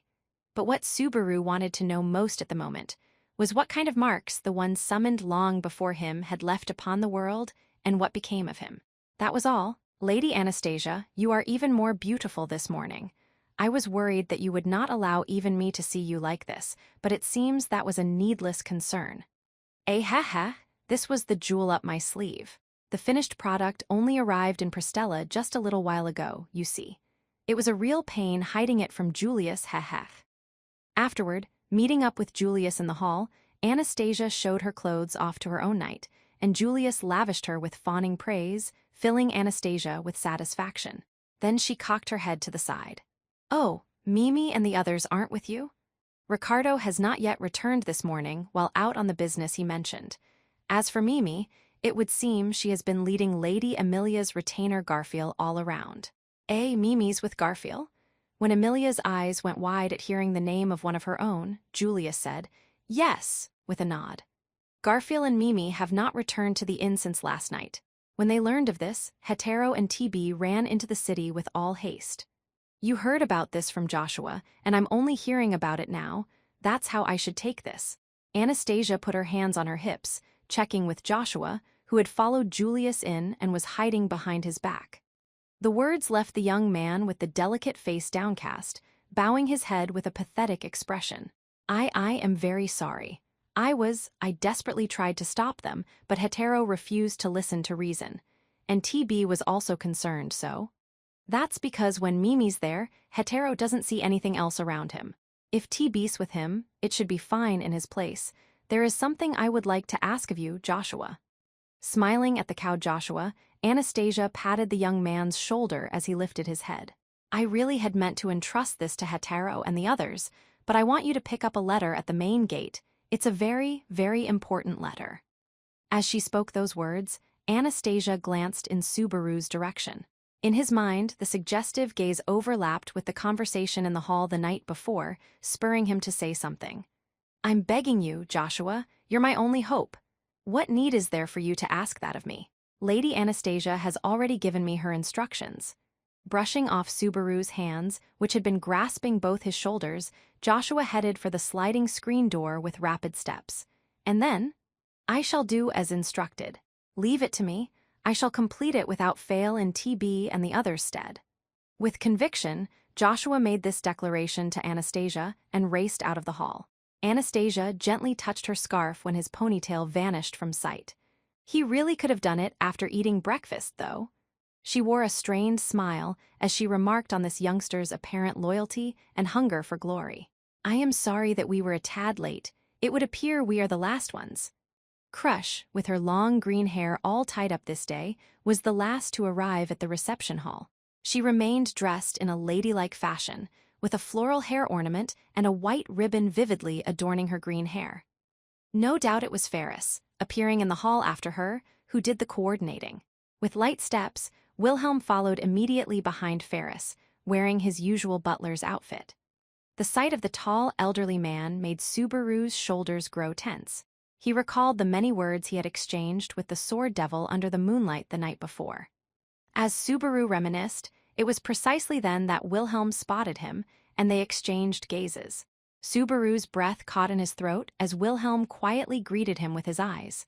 Subaru interpreted the message as you need not be concerned. So it seems we are all assembled. There are several faces missing, but still. That goes for our Garfield too. If he's with Mimi, that's fine, but that harebrained son of ours. To be accurate, it should really be tiger-brained. But naturally, even Subaru was worried about Garfield not returning by morning or failing to stay in touch.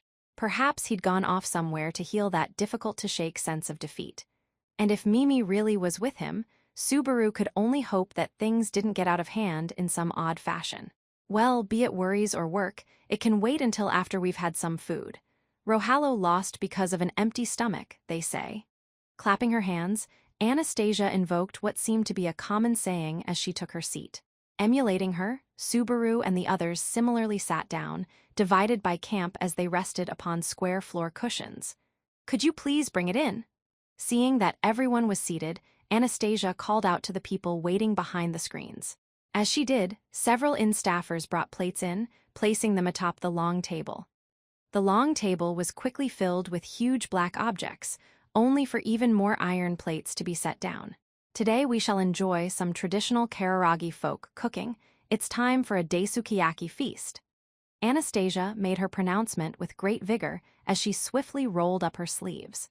Everyone in attendance was surprised by how she quickly set to work as the staff swiftly placed oil upon the iron plates and then brought a cart, which had all manner of condiments in round containers sitting atop it, into the hall. Daisukiyaki, the echo of that word, the large iron plates, the dishes, glancing among all these, Subaru realized the true nature of the culinary tradition before him. Why, you mean this is okonomiyaki. Passed down in Kararagi as daisukiyaki, the Japanese dish of okonomiyaki boldly made its appearance. 3. Subaru, look how prettily it turned over. I'm so proud of it. Eat up. I suppose it came out well enough.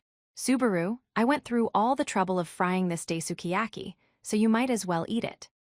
Emilia's face was one big smile, whereas Beatrice's was a little shy as both served up some curious-looking daisukiyaki, which they themselves had cooked and which now sat on the iron plates before them.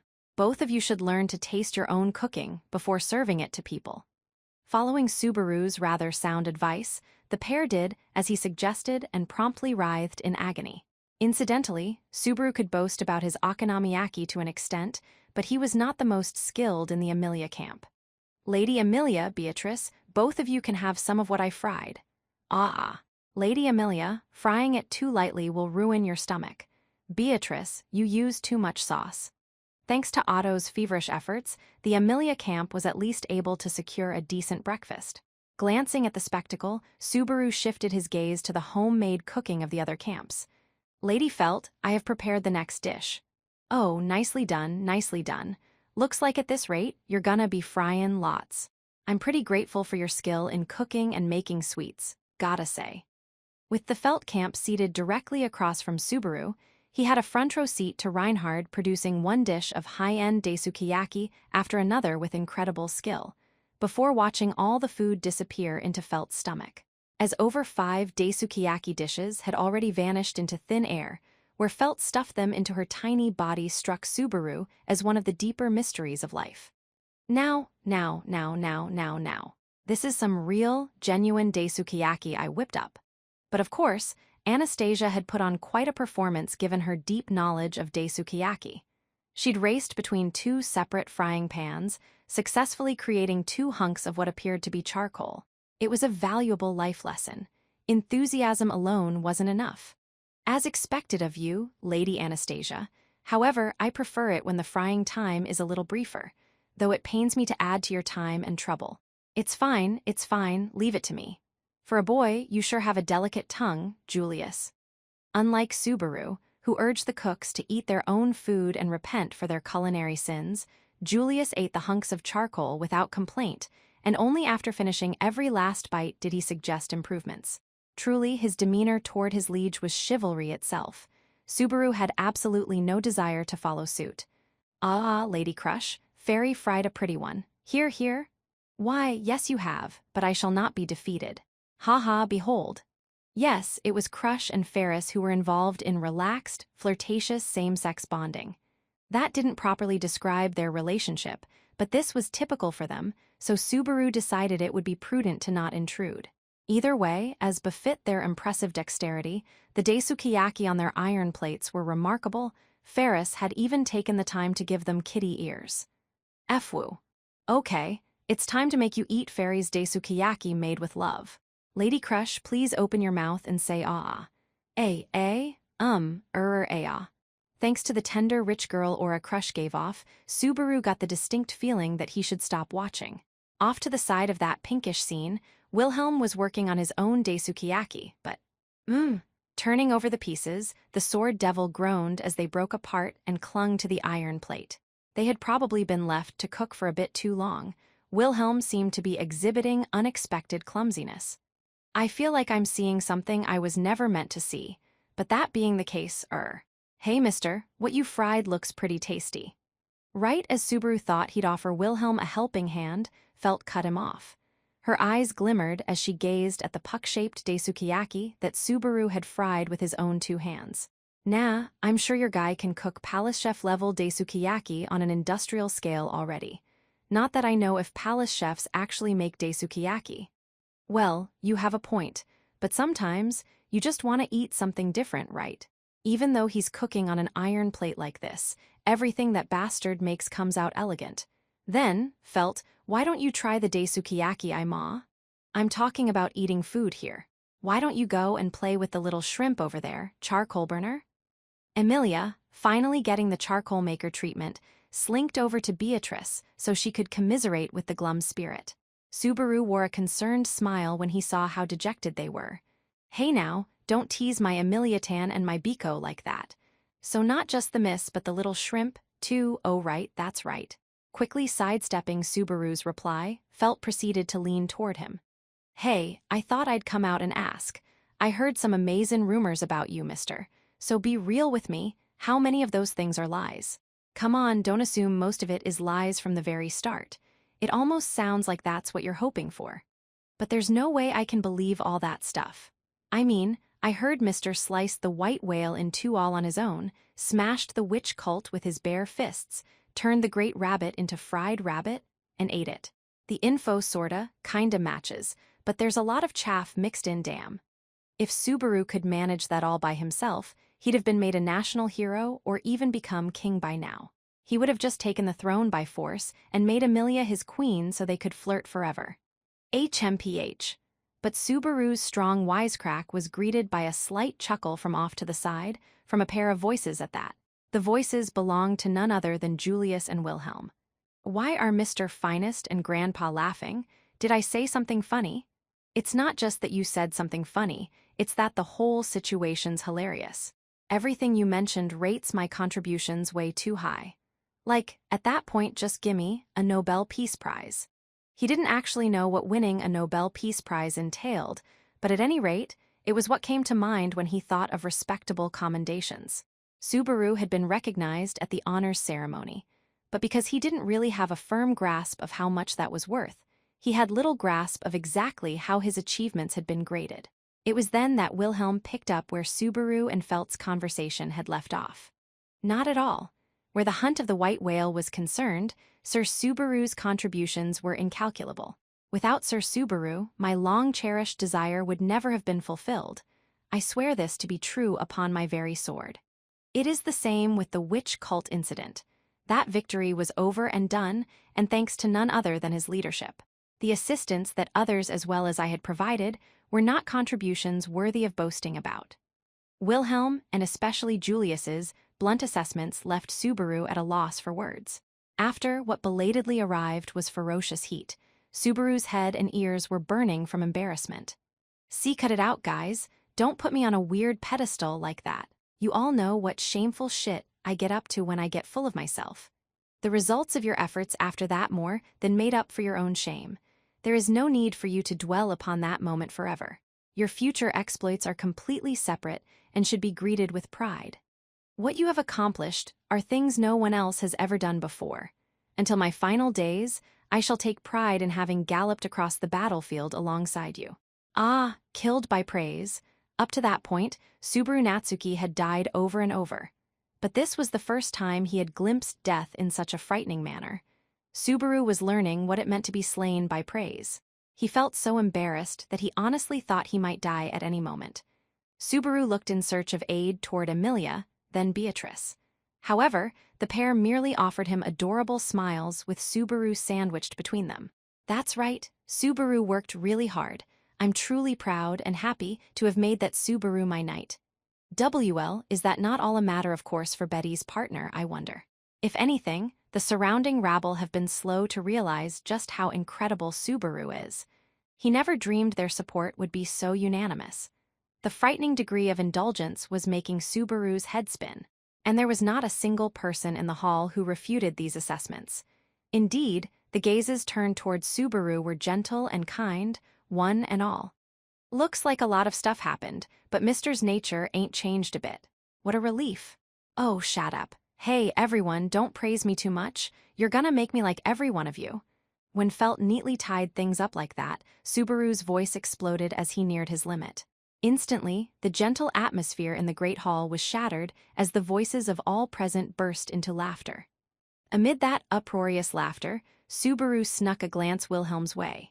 Subaru hadn't aimed for it, but the atmosphere in the hall was remarkably good. Even with careful planning, it would have been difficult to create a moment better than this for bridging gaps and creating mutual understanding. Abruptly noticing Subaru's gaze, Wilhelm lifted an eyebrow. Subaru used his eyes to indicate the broken-up daisukiyaki by Wilhelm's hands, then motioned with his chin toward Reinhard. Realizing the import of the gesture, Wilhelm quietly drew in his breath. Beside him, Reinhard was mass-producing daisukiyaki for Felt's sake once more. The gap in skill between grandfather and grandson was like the distance between the clouds and mud, which was exactly why Subaru thought that this could be a turning point. Wilhelm's blue eyes grew unsteady as he wrestled with the complex emotions warring within him over and over: gloom, reluctance, hesitation, indecision. But Wilhelm would surely overcome them all, taking a step forward and, "Citizens of Prestella, good morning to you. The morn feels wonderful, does it not?" That was the moment they heard a voice coming from outside the inn. No, it was coming from the very sky itself. Emilia and the others' surprised reactions made it plain that the sudden voice was no private hallucination. "Oh, the heck is this? Some bastard out there has a super luoed voice." Oh, felt, of course not. This happens each morning in the city. This is a metropolitan government broadcast using a mesha. A mesha broadcast. After Anastasia replied to Felt's carefree murmur, Subaru mulled the explanation over under his breath. Mesha was a general term for a magic item put together with some kind of magical technology. Some of the objects, such as the one being employed for the broadcast, functioned much like technology back in Subaru's original world. He guessed that this mesha worked like a bullhorn or a speaker system. There is a broadcast every morning. For what purpose? I have heard it is preparation for emergencies. Given the construction of the city, there are very few evacuation routes available, so people familiarize them with broadcasts in hopes of avoiding a general panic in case of a real emergency. I see, meow. Very logical. Julius's comprehensive explanation left Crush and Ferris impressed. Subaru was equally impressed. This was the first time he'd heard of anyone treating a mesha as genuinely useful and a critical part of a city's infrastructure. As far as he knew, there was virtually no precedent of using mesha for practical purposes. Conversation mirrors just barely made the cut, and even these seemed to be almost exclusively possessed by the witch cult, leaving him with a poor impression. But that impression vanished in an instant. He simply chalked it up to strange timing that he hadn't heard of this before. Incidentally, Mr. Kiritaka is both the broadcaster and the provider of the mesha. With not a shred of ill will on his face, Otto added to the static in Subaru's mind. Subaru sank into thought for several seconds. The back of his mind flipped through his memories of Kiritaka like a revolving lantern. No way. Could anything be more impossible, I wonder? Oh, Otto, you can be so funny sometimes. I can understand Mr. Natsuki and Beatrice, but even Lady Emilia. Subaru and Beatrice's conclusion and Emilia's laughter left Otto dumbstruck. During that time, the broadcast continued, and certainly, words from a somehow familiar voice were reaching every part of the city. Of course, Subaru had heard from people over and over just how capable and respected Kiritaka was. But the impression he had from directly meeting, the man loomed far larger in his mind. The appraisals and the real thing simply didn't match up. Even this broadcast seemed. And this morning, too, I offer this trifling, nay, I shall grant you all a wonderful blessing. It is time for Miss Liliana the songstress. Ah, it's totally him. The tension snapped midway as Subaru's memories and the broadcast suddenly aligned. In fact, they had interfered in what would have been a historic moment. That was hardly their fault, but Subaru was already pinching Kiritaka's cheeks in his own mind. There was a noise of the broadcast mesha being passed around, and then they heard a tiny throat-clearing sound. Hi, everyone, it's Liliana. Being treated like a songstress is a burden as heavy as a mountain, but as I truly want to delight you with my singing and music, please support me with your joyous cheers during our brief time together. Liliana's voice reverberated so vividly across the city, Subaru could picture exactly what kind of pose she was making. Instantly, expectant looks sprang up all around. In particular, Emilia, Beatrice, Anastasia and company's faces were bright, knowing full well just how wonderful Liliana's singing voice was. It was probably only Subaru who had a somber, clouded expression among all of them. Mysteriously, Kiritaka's voice had sounded a bit odd over the mesha, but Liliana's seemed to have no problem coming through. This was probably due to differences in speaking and compatibility with the mesha. Or perhaps Liliana's voice truly had been blessed by some goddess of song. Then, when they heard Liliana ready her musical instrument, expectations in the hall swelled even more. Now, I shall sing. Please listen, this is the love song of the Sword Devil, the second act. Wah! The song was beginning as Subaru almost commented aloud on her selection. The broadcast carried the beautiful melody throughout the entire city, seemingly straight to their hearts. Engulfed by the music and the singing voice, Subaru only had ears for the love song of the Sword Devil. Liliana really was a star-crossed songstress, but for all her character flaws, she had a truly magnificent singing voice. 4. A conflicted atmosphere coursed through the reception hall as the reverberations of the love song of the Sword Devil lingered within the city. The word incredible was nowhere near sufficient to describe Liliana's song. As a matter of fact, had there been no other issues, Subaru would surely have gone straight to showering Liliana's song in praise and immediately diving into conversation about it. There was only one issue: she had selected the love song of the Sword Devil. It was the tale of the Sword Devil, a man enamored with the sword and the one who pursued the Sword Saint. This was nothing short of the heroic tale of Wilhelm in his youth, the tale of how he and his deeply beloved wife came to meet. In other words, thinking back to Subaru's conversation with Wilhelm the night before, this song could not have had worse timing, at least for Wilhelm, who continued to harbor feelings for his wife that had not diminished even one iota. Of course, there were none in the hall unfamiliar with Wilhelm's relationship to the love song of the Sword Devil. Even Emilia's cheeks hardened, even Felt's face was grave. Accordingly, Subaru turned a gaze of concern toward Wilhelm, who was surely feeling considerable heartache. The forthright look that had returned to his blue eyes, like a lake without a single ripple disturbing its surface, made Subaru unconsciously draw in his breath. For a single instant, Wilhelm nodded toward Subaru's black eyes. Then he slowly turned to his left, where his young red-haired grandson was seated. Reinhard. As if to slice the concerns as well as Subaru and the others around them away, Wilhelm carefully spoke that name aloud. Reinhard opened his eyes wide as he looked at Wilhelm. In turn, Wilhelm received Reinhard's gaze head-on. A silence fell between the pair. No, it enveloped the entirety of the reception hall. Expressions of urgency came over everyone as they sensed that a fateful conversation between grandfather and grandson was imminent. Within the room, the only sound was that of the daisukiyaki already frying atop the hot iron plates. And while it was still unclear whether the silence had lasted for an instant or the span of several breaths, "You see? Yes, what is it? I am not frying this very well. If there is a knack to this, could you teach it to me?" That was what Wilhelm said with curt, halting words. Just how much courage did Wilhelm summon to spit those words out? Subaru had some idea.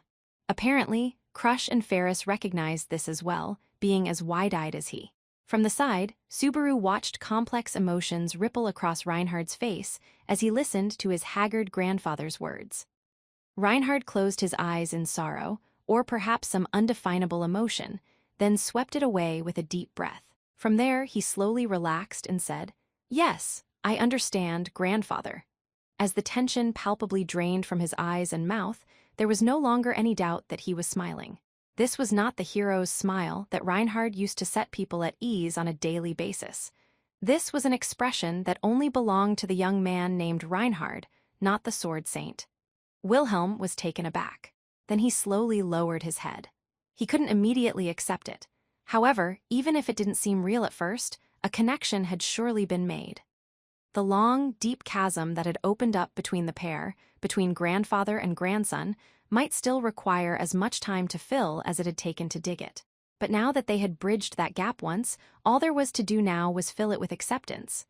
Tracing that future in his mind, Subaru, feeling a flood of emotions, tightly clenched a fist. After all. "Oh, no you don't, father. Isn't it too convenient to pull that after all this time?" Suddenly, a red-haired man opened the screen door and peered into the hall. The sheer malice in his words stunned Subaru, who forgot the very passage of time in his shock. 5. The greatest of moments had been ruined in the vilest way possible. The red-haired man's action could be considered a type of evil? No, it was cruelty. A faint whiff of alcohol wafted from this flushed man as he stroked the stubble on his cheek. A repulsive smile came over him. His age seemed to be around 40, give or take. The reason these little gestures and askew grooming instilled even greater disgust than necessary was because his outward appearance was fundamentally handsome. It was a striking rejection and sullying of beauty. The deep-rooted sense of malice from the tall man's appearance was making Subaru sick. "Who the heck are you?" "Ah." As all the others in the hall held their tongues, Subaru was the first among them to raise his voice. He moved a hand behind his hip, grasping hold of something as he made a threatening sound, blood rising to his head in indignation. That moment, everyone should have been wishing for reconciliation between the awkward pair. Subaru felt nothing but anger for the man who'd interfered. His friend and the man he admired were making progress on repairing their relationship until... "Answer me, who the hell are you? Those raise some nasty eyes you got there, brat. You got any idea who you're picking a fight with, huh, Greenhorn Knight? Don't make me laugh. You're the one picking a fight. I'm just taking you up on the offer." Subaru stood up then and there, finally approaching his limit. Beside him, Beatrice quietly sat, putting her hand within easy reach of Subaru. His reliable partner approved of the flames of anger welling up in Subaru's heart. Looking down at Subaru, the man had an annoyed look on his face as he raggedly scratched his head. "What a noisy brat. Hey, Sword Saint, Julius, or hell, even Argyle, cut this rude brat down." Pointing at Subaru with his scratching hand, the man ordered Reinhard and the others in a casual voice. Subaru could only interpret his arrogant statement as contempt for all three.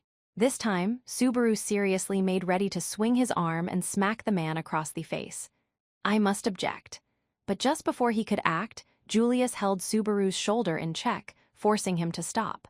Julius, who had risen at some point, stood directly to Subaru's right while grasping his shoulder. Turning to glance at Subaru, he set his jaw firmly. Then he glared at the red-haired intruder. "Currently, I, Ferris, and Reinhard are on special duty and relieved from our normal responsibilities. Accordingly, even the vice captain does not possess command authority over us at the moment." Right. Fairy is Lady Crush's servant both in name and fact, right meow. So I cannot obey your command. Seizing the opportunity provided by Julius's assertion, Ferris hugged Crush's arm as he gave his irreverent reply. Crush was momentarily surprised to find her knight wrapped around her, but she immediately looked at the man with a sober expression. When Subaru looked around, the other people in the room had similar expressions as they drew close, making no attempt to hide their hostility toward the interloper. Of course not. This was the man who had wrecked the reconciliation between grandfather and grandchild that everyone had been watching with bated breath. Hey, what a scary lot. Obviously, that was a joke, so don't get all worked up over nothing. Even if I am a vice captain in name only, I'll uphold the rules of the knighthood at least. In name only. Subaru knit his brows at the word choice of the drunkard with a thin smile on his lips. Hearing Subaru's murmur, the man shot him another gaze of ridicule. "That's right, in name only. I am none other than Heinkel the Idle, the despised, ornamental vice-captain of the Royal Guard of the Kingdom of Lugunica. Don't get passive-aggressive with that idle and despised stuff. Gah-ha-ha, it hurts my ears to hear that. It hurts so much, I can't stand it. So shut your mouth, damn brat." The gloom and darkness brimming in those eyes sent a chill running down Subaru's spine. This wasn't the same fear he felt when confronting a powerful being, such as the white whale or a witch. No, this was a separate, more personal feeling of revulsion. "Calm down, Subaru. You mustn't get caught up in the vice-captain's rhythm." As Subaru drew in his breath, Julius addressed him. The words made the man, Heinkel, shoot Julius a somber smile. "Ha, that's the finest of knights for you. Such refined conduct and careful choice of words. If those actually amounted to real power among knights, you'd have a proper following of your own." "I am honored that you would praise me so, Vice Captain Heinkel. Incidentally, what business brings you here on this occasion?" According to memory, the vice captain should have been assigned the duty of garrisoning the royal palace in the capital. Such graceful sarcasm. The castle's security won't be affected due to my absence, especially with the great Captain Marcus taking care of it, and it ain't like there's a royal family to protect now, is there? Heinkel? It was Wilhelm who rose and shouted in anger at Heinkel's statement, which, considering the place, was insolent to the extreme. The sword devil had an incredible look on his face as his lips openly trembled. "Heinkel, I heard you the first time. I'm not old enough to be hard of hearing yet. Well, just let that slide as the ramblings of a drunk. More importantly, when Wilhelm raised his voice, Heinkel shrugged with an innocent look on his face. Then he surveyed the interior of the room with eyes just as blue as Wilhelm's. Not inviting me to the celebration for the hunt of the white whale, what's the big idea? How cold and callous can you be? It's a big job that took over 10 years to complete. I had just as much right as anybody to join the celebration and share in the happiness. Ain't that right, father of mine? Heinkel, Reinhard.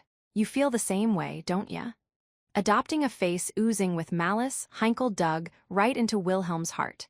The old man's expression registered pain as if he was being sliced with a blade, but Heinkel cared not. His voice interrupted Wilhelm's protest, directing his malice toward its next destination, Reinhard. Those words made Reinhard, who had maintained his silence to that point, finally meet Heinkel's gaze. Thanks to father, the burden on your shoulders got lighter, didn't it? This is your magnificent grandfather, the man who avenged his wife, my mother, and your grandmother. You didn't even say one word about him doing a good job, did you? After all, breaking off his speech, Heinkel smeared a healthy dose of poison onto his blade of words.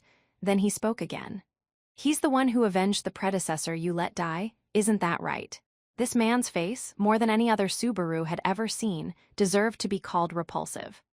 Heinkel's words, his face, his demeanor, his voice, his gaze, every single thing emanating from his entire existence was drenched with nothing but malice. This was a man of pure contempt, a man whose repulsiveness was his reason for being. Stop this, Heinkel, even for you this is. Stop trying to pretty it up after all this time, father. You don't have any right to criticize me.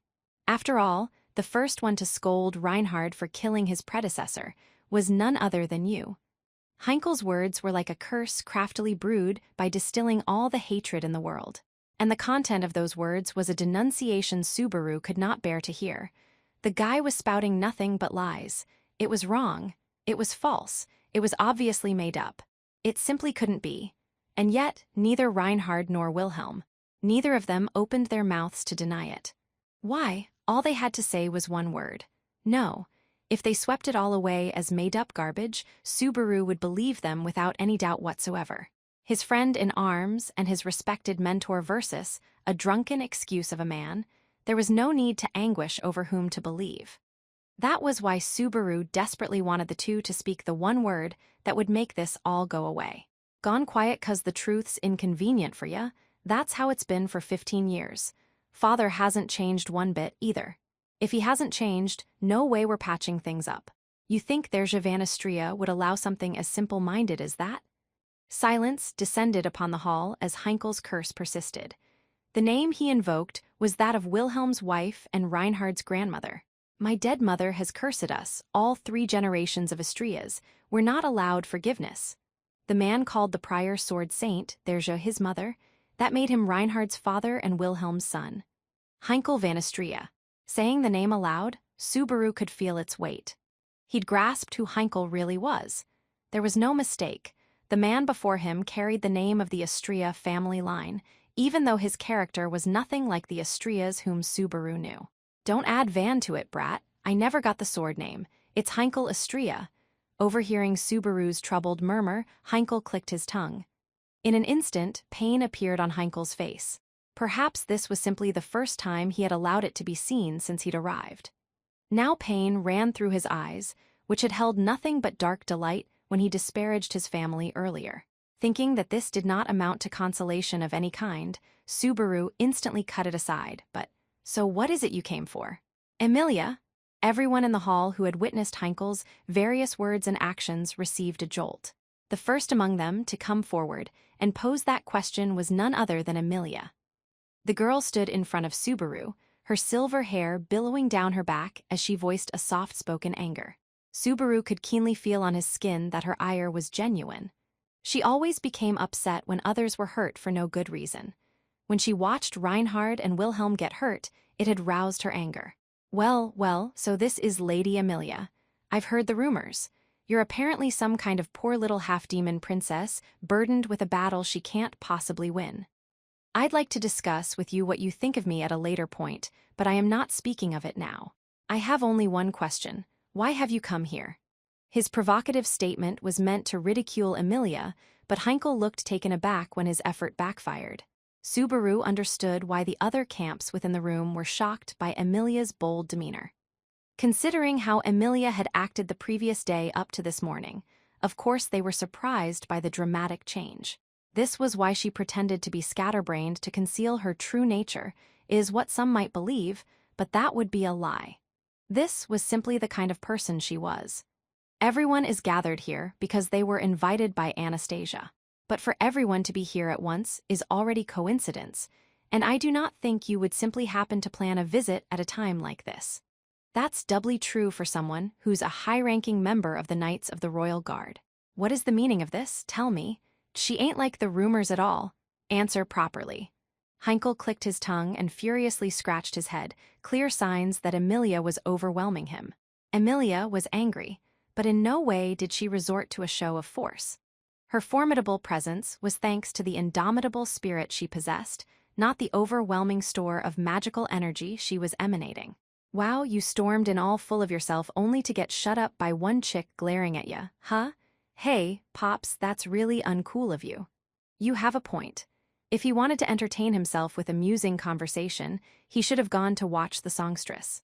The stories there would have been much funnier and more bizarre. My, is that so? Then this uncouth individual should leave and by all means spend some time together with the oft-rumored songstress. Backing Emilia up, Felt, Anastasia, and Crush all chimed in. Just as Emilia had done, the three other royal selection candidates lashed at the boorish interloper with the sheer intensity of their commanding presence. Feeling the pressure coming from all four, Heinkel's cheek twitched. It was almost as if he was unworthy of standing on this stage. Compared with the people who had earned their right to be there, the gap between him and them was yawning indeed. Are you satisfied, Vice Captain? If you have no other business, I believe it would be mutually beneficial for you to depart from this place as soon as possible. Julius made that suggestion as he beheld the contrast between the color of Heinkel's face and the rising temperature from the women. In one sense, he was offering Heinkel a lifeboat. The thought crossed Subaru's mind that if possible, Heinkel's spirit should be broken then and there, but he wanted to avoid dragging out this conversation. He didn't want to have Heinkel in the same room as Reinhard and Wilhelm any longer. Ugh, Vice Captain, your decision. If possible, it would be best for all sides to refrain from speaking of this any further. That will not be necessary, commoner. The voice that called out was uncommonly charming, filled with the arrogance of one who looked down upon all others as a matter of fact. The stunning voice compelled the hearts of anyone within earshot to submit and imposed the speaker's absolute sense of superiority on them, completely overriding their perceptions of worth and value. Everyone in the hall shifted their eyes toward the closed screen door behind Heinkel. Already, not a single person paid Heinkel any more attention.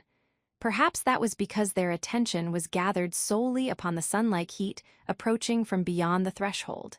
And then, it would seem that the riffraff have been assembled. Marvelous! You have prepared a place suitable for my personal attendance. For this, and this alone, I commend you. Her cleavage was provocatively exposed. She was clad in a dress as red as blood. Her arms were wrapped around her chest, propping up her substantial breasts and freely baring her lustrous skin while she flashed a sultry smile. Her crimson eyes seemed to set all aflame. Her gaze seemed to make sport of everything. Her enchanting charisma was bewitchment made manifest, ready to enthrall every male in the world and make them her slaves. Beyond a certain point, beauty could become violence. Her very existence was the embodiment of those words, and her name was Priscilla Barial. With this, the fifth and final candidate for the royal selection had arrived, apparently uninvited to the feast. 6. I must say, however, you certainly are holding this event in a remote place. It was highly inconvenient locating suitable transport to cover such a distance. Well, the sights of the city and the odd structure of this inn do suit my tastes. Concealing her lips behind a crimson fan, Priscilla snickered as she surveyed the hall. The people shocked by her sudden appearance could not muster a response to her statement. Seeing this, Priscilla knit her shapely brows in displeasure. What is with this poor reaction, when I have bothered to walk here with my own 2 legs? Is it not proper custom to touch your heads to the floor and greet my arrival with deeply moved tears? Where do you get off acting like a big shot princess? A scene like that would only happen in a dictatorship. Subaru had unwittingly interrupted Priscilla's self-centered dictum. Overhearing his murmur, Priscilla inclined her head and gazed squarely at Subaru with her red eyes. Who might you be? This is a room for fools ignorant of their station, attempting to compete with me for the throne. Why is a vulgar peasant such as you mixed in among them? Is she serious? Subaru dejectedly slumped at the genuine, threatening disdain trained toward him. She gave no sign that this was a joke, nor any hint of sarcasm or ridicule. In other words, it was just what it seemed. Priscilla was completely unaware of Subaru's very existence. The way they had met ought to have left something of an impression, but she'd already forgotten him entirely. Hey, princess. Even for you, isn't that horrible? Maybe he doesn't stand out to a princess like you, but to me, this bro of mine is plenty interesting, okay. Then, as if to split asunder the terrible, stagnant pall hanging over the hall, a voice casually called out to Priscilla. The voice was fairly muffled and was accompanied by a faint, metallic clinking.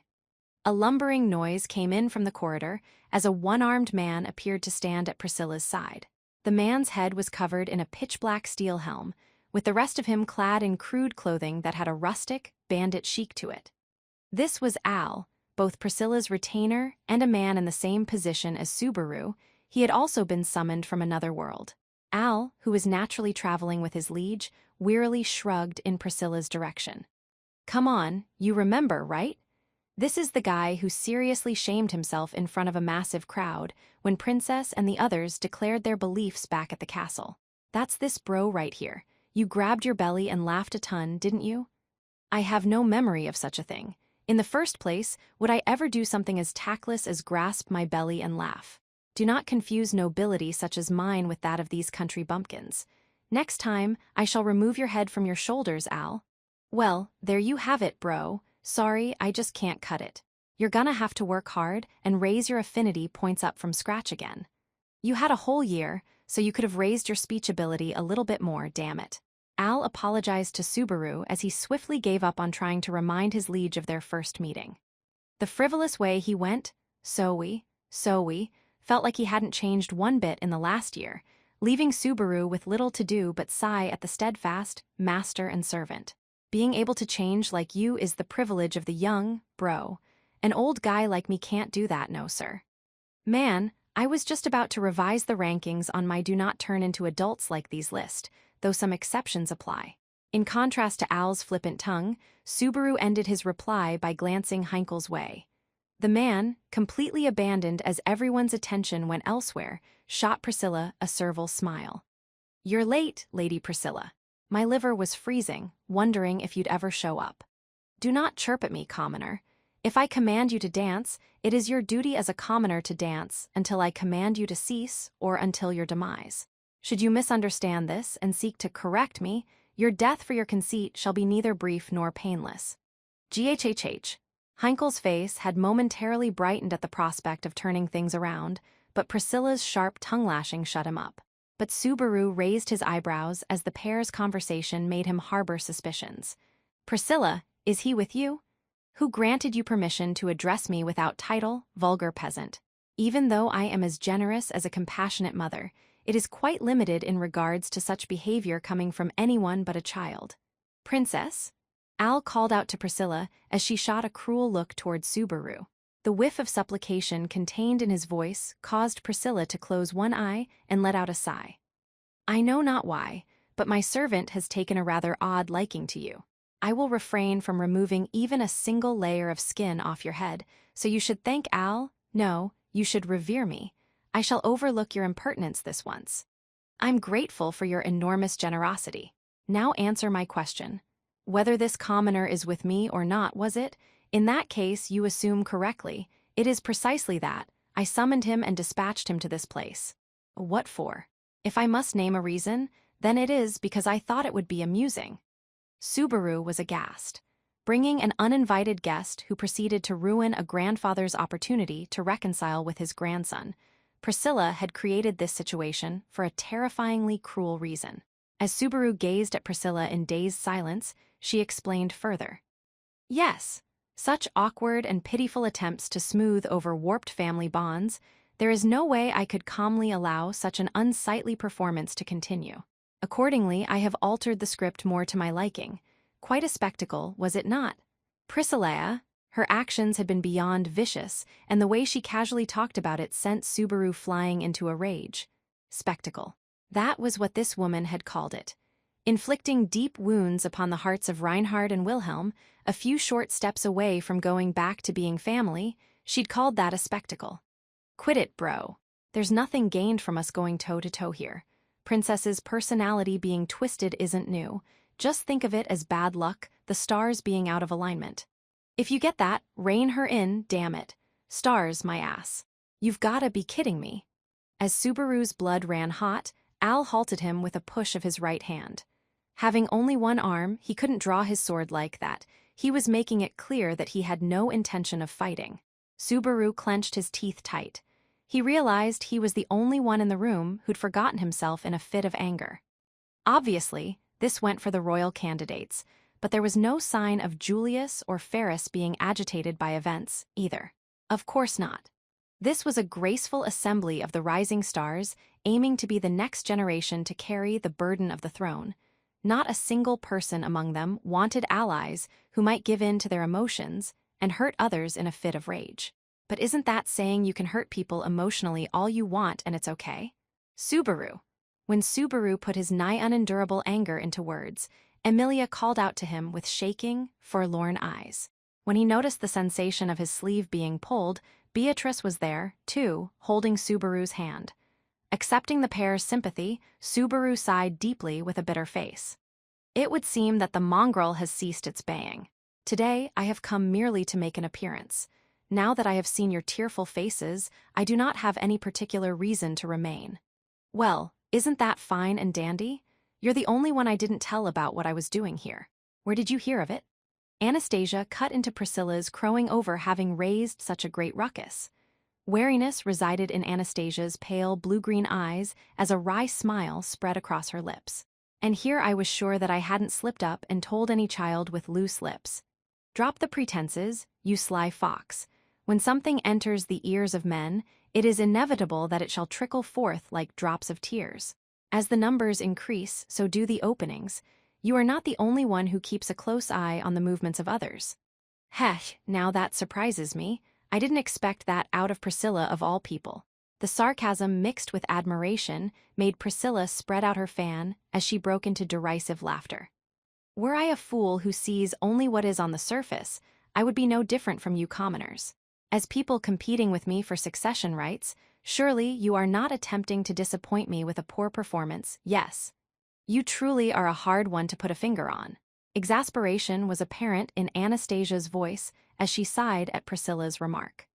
Subaru completely agreed with Anastasia on that point. He'd misjudged Priscilla as someone who didn't see the other candidates as actual rivals and assumed she strictly followed her own path. But judging from her actions on this day, Priscilla had acquired accurate intelligence, prepared countermeasures, and set her plan in motion without any disdain for detail. And so she had brought this most horrible of developments about. This old man, he's Reinhard's dad, right? Then, after having ignored the course of the conversation to that point, one voice wedged itself in with complete disregard for the current situation. It was Felt who had raised her voice while stabbing a fork into the daisukiyaki on her plate. While she merrily stuffed her cheeks, her mouth was marred with sauce as she glared at Priscilla.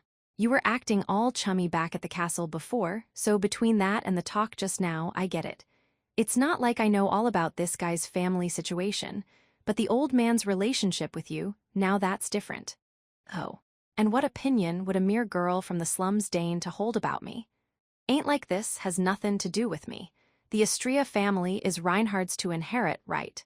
That's my so-called lifeline, and this old man has it in the palm of his hand. As Felt elaborated, Reinhard stiffened his cheeks as he sat beside her. One glance at his reaction was enough to convey to Subaru and the others the enormity of this matter. Felt was an orphan with no other backing. She had no other substantial support save that of Reinhard's family.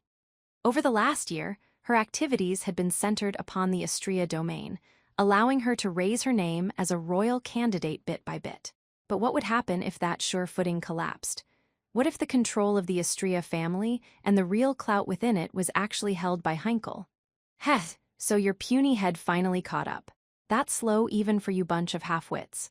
Heinkel sneered as Felt finally grasped what he was thinking. That's just how it is. The Istria family inheritance is in my care. I don't have any intention of handing it to Reinhard, and I never did. Not to Mr. High and Mighty Sword Saint who's oh so busy for the nation. I wouldn't dream of entrusting it to someone with such a troublesome and annoying job. Big talk for a lord in name only. You bastard, do you even know what kind of state you left your lands in? You and the folks around you were all doing whatever you damn well pleased. When Felt growled as low as she could, Heinkel mocked her, saying, "Ooh, scary." His provocative words and gestures only added to the disgust and disdain already suffusing the room.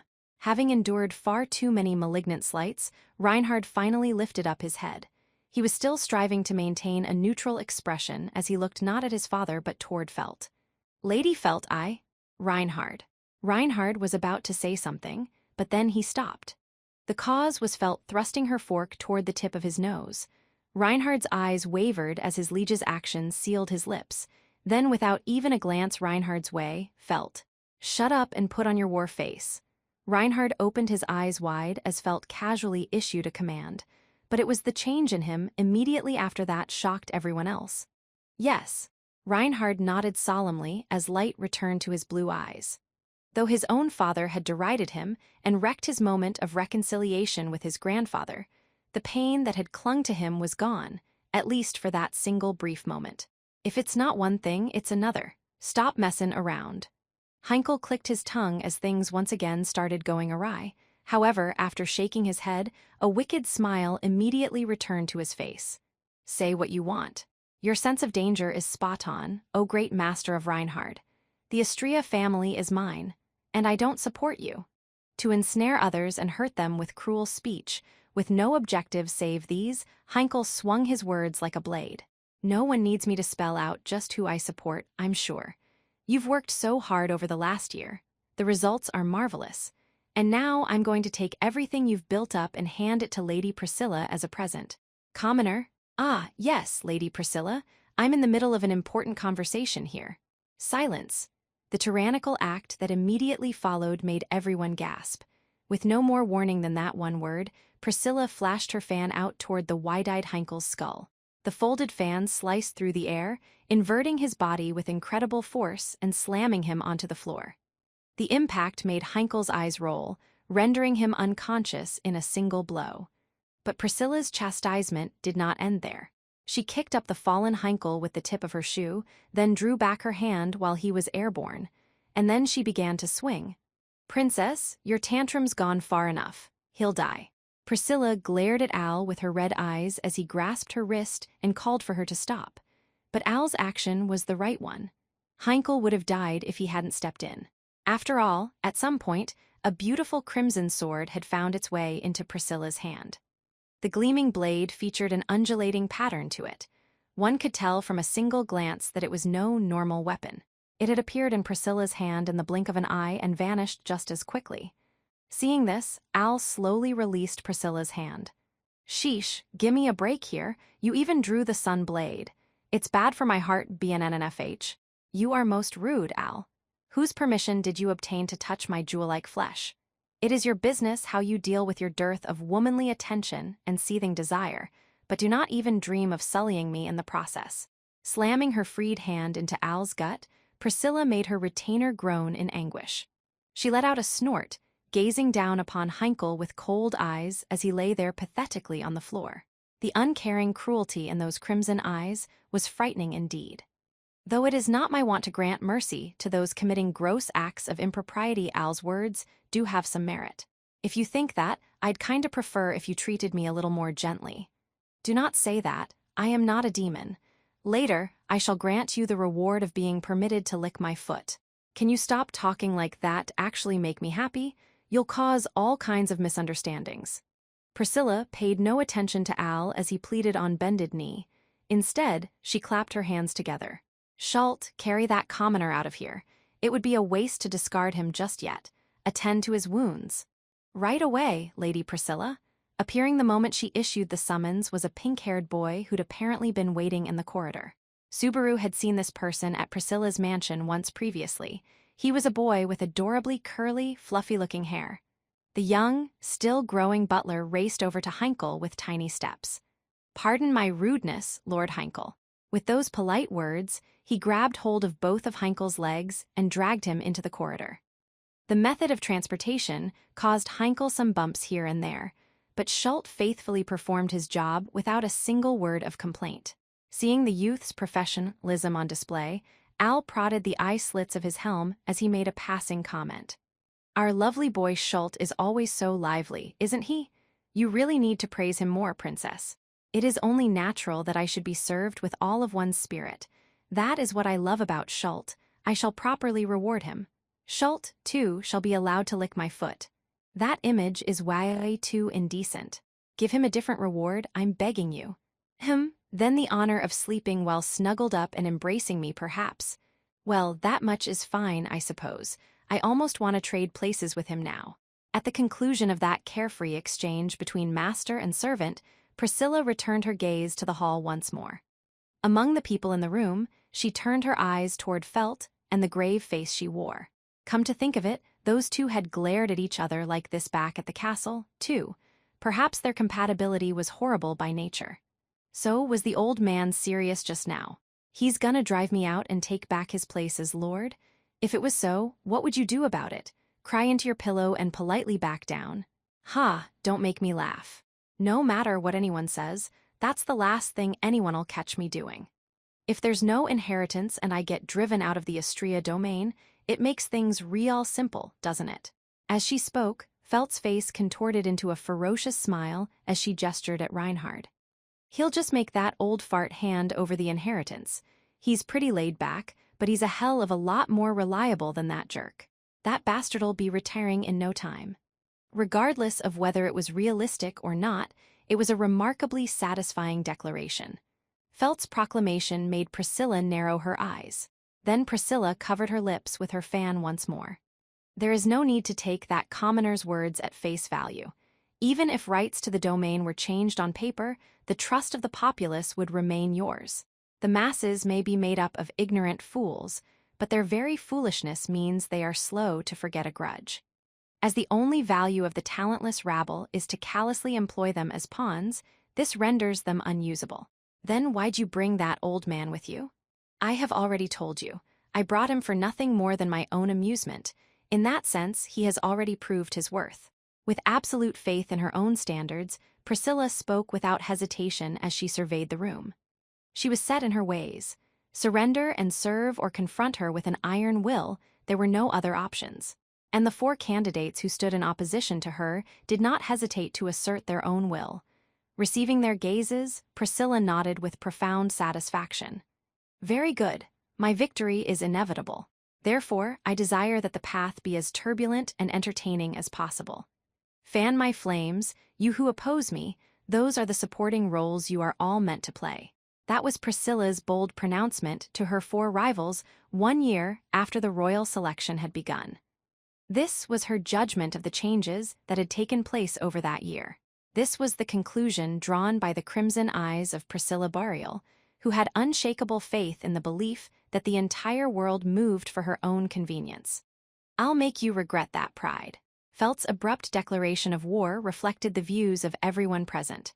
7. Even when things settled down, it was impossible to restore the hall's atmosphere to what it had been before. After Felt addressed her, Priscilla exited the reception hall with Al in tow and a satisfied look on her face.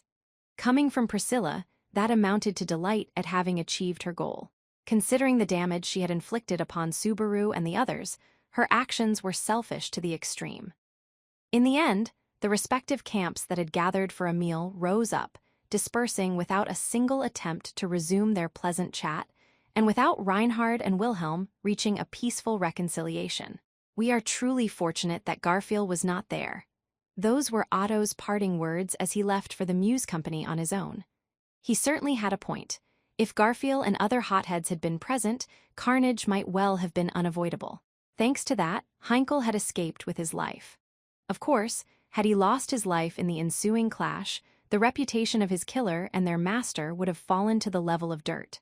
Don't tell me she made a mess of the place aiming for that. I'm overthinking this, right? The frightening mental image of Priscilla's blazing eyes seeing through every possibility arose in his mind. He felt that if he denied it, passing everything off as nothing but coincidence, it was tantamount to accepting that her success was thanks to her good fortune. Cool it, you clown. In the end, I'm the only one who blew his lid. Looking back at the events that had unfolded in the hall, Subaru truly thought his lack of self-control was pathetic. Even Felt had acted in a logical manner. Subaru had been the most emotional person in the room. He must have been a source of great anxiety for Amelia and Beatrice, too.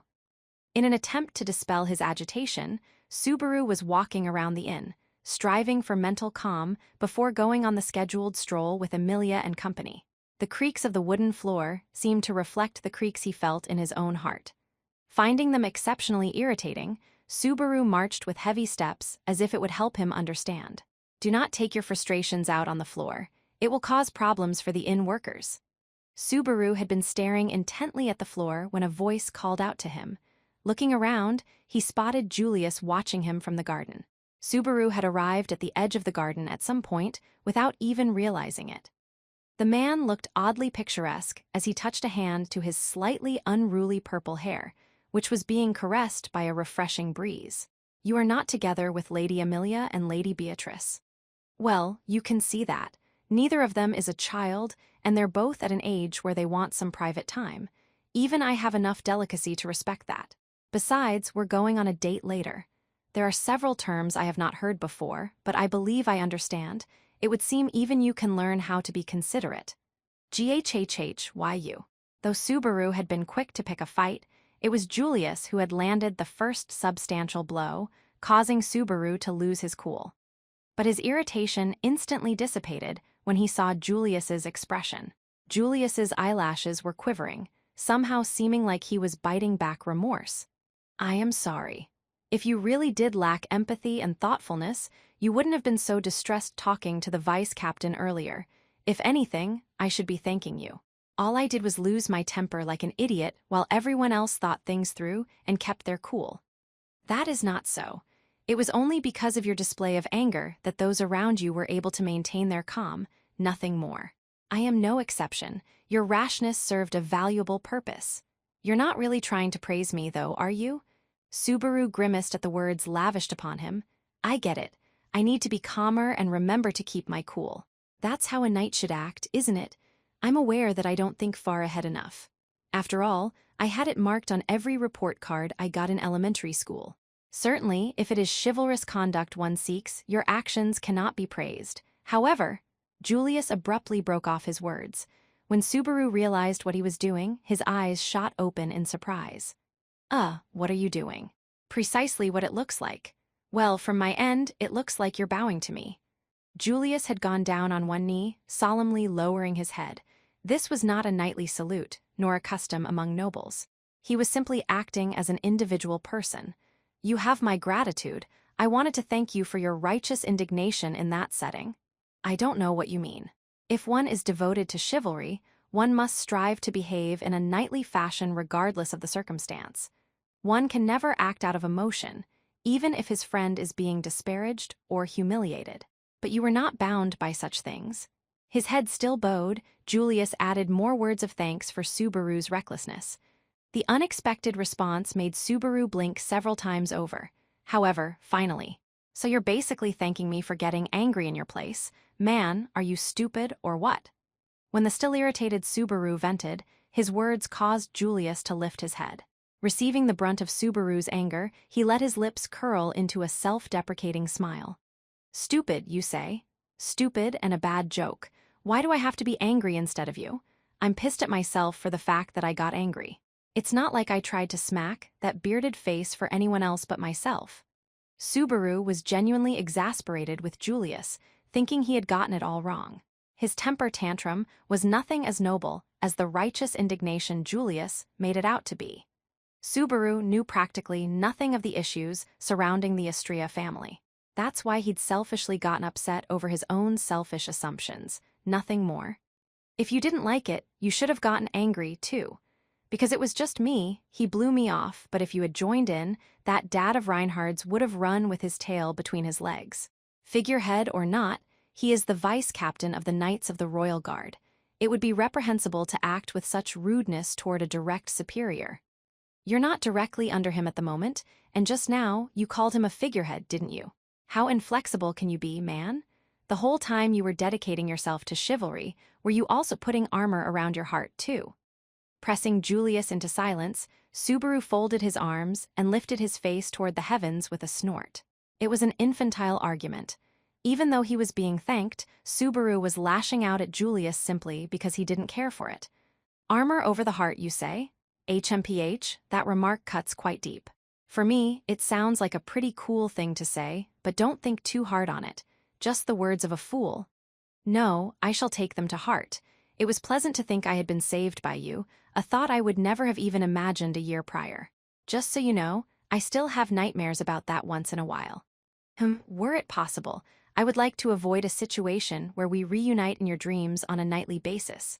I'd also far prefer to do this, and that with Emiliatan instead. There's no room for you in my dreams.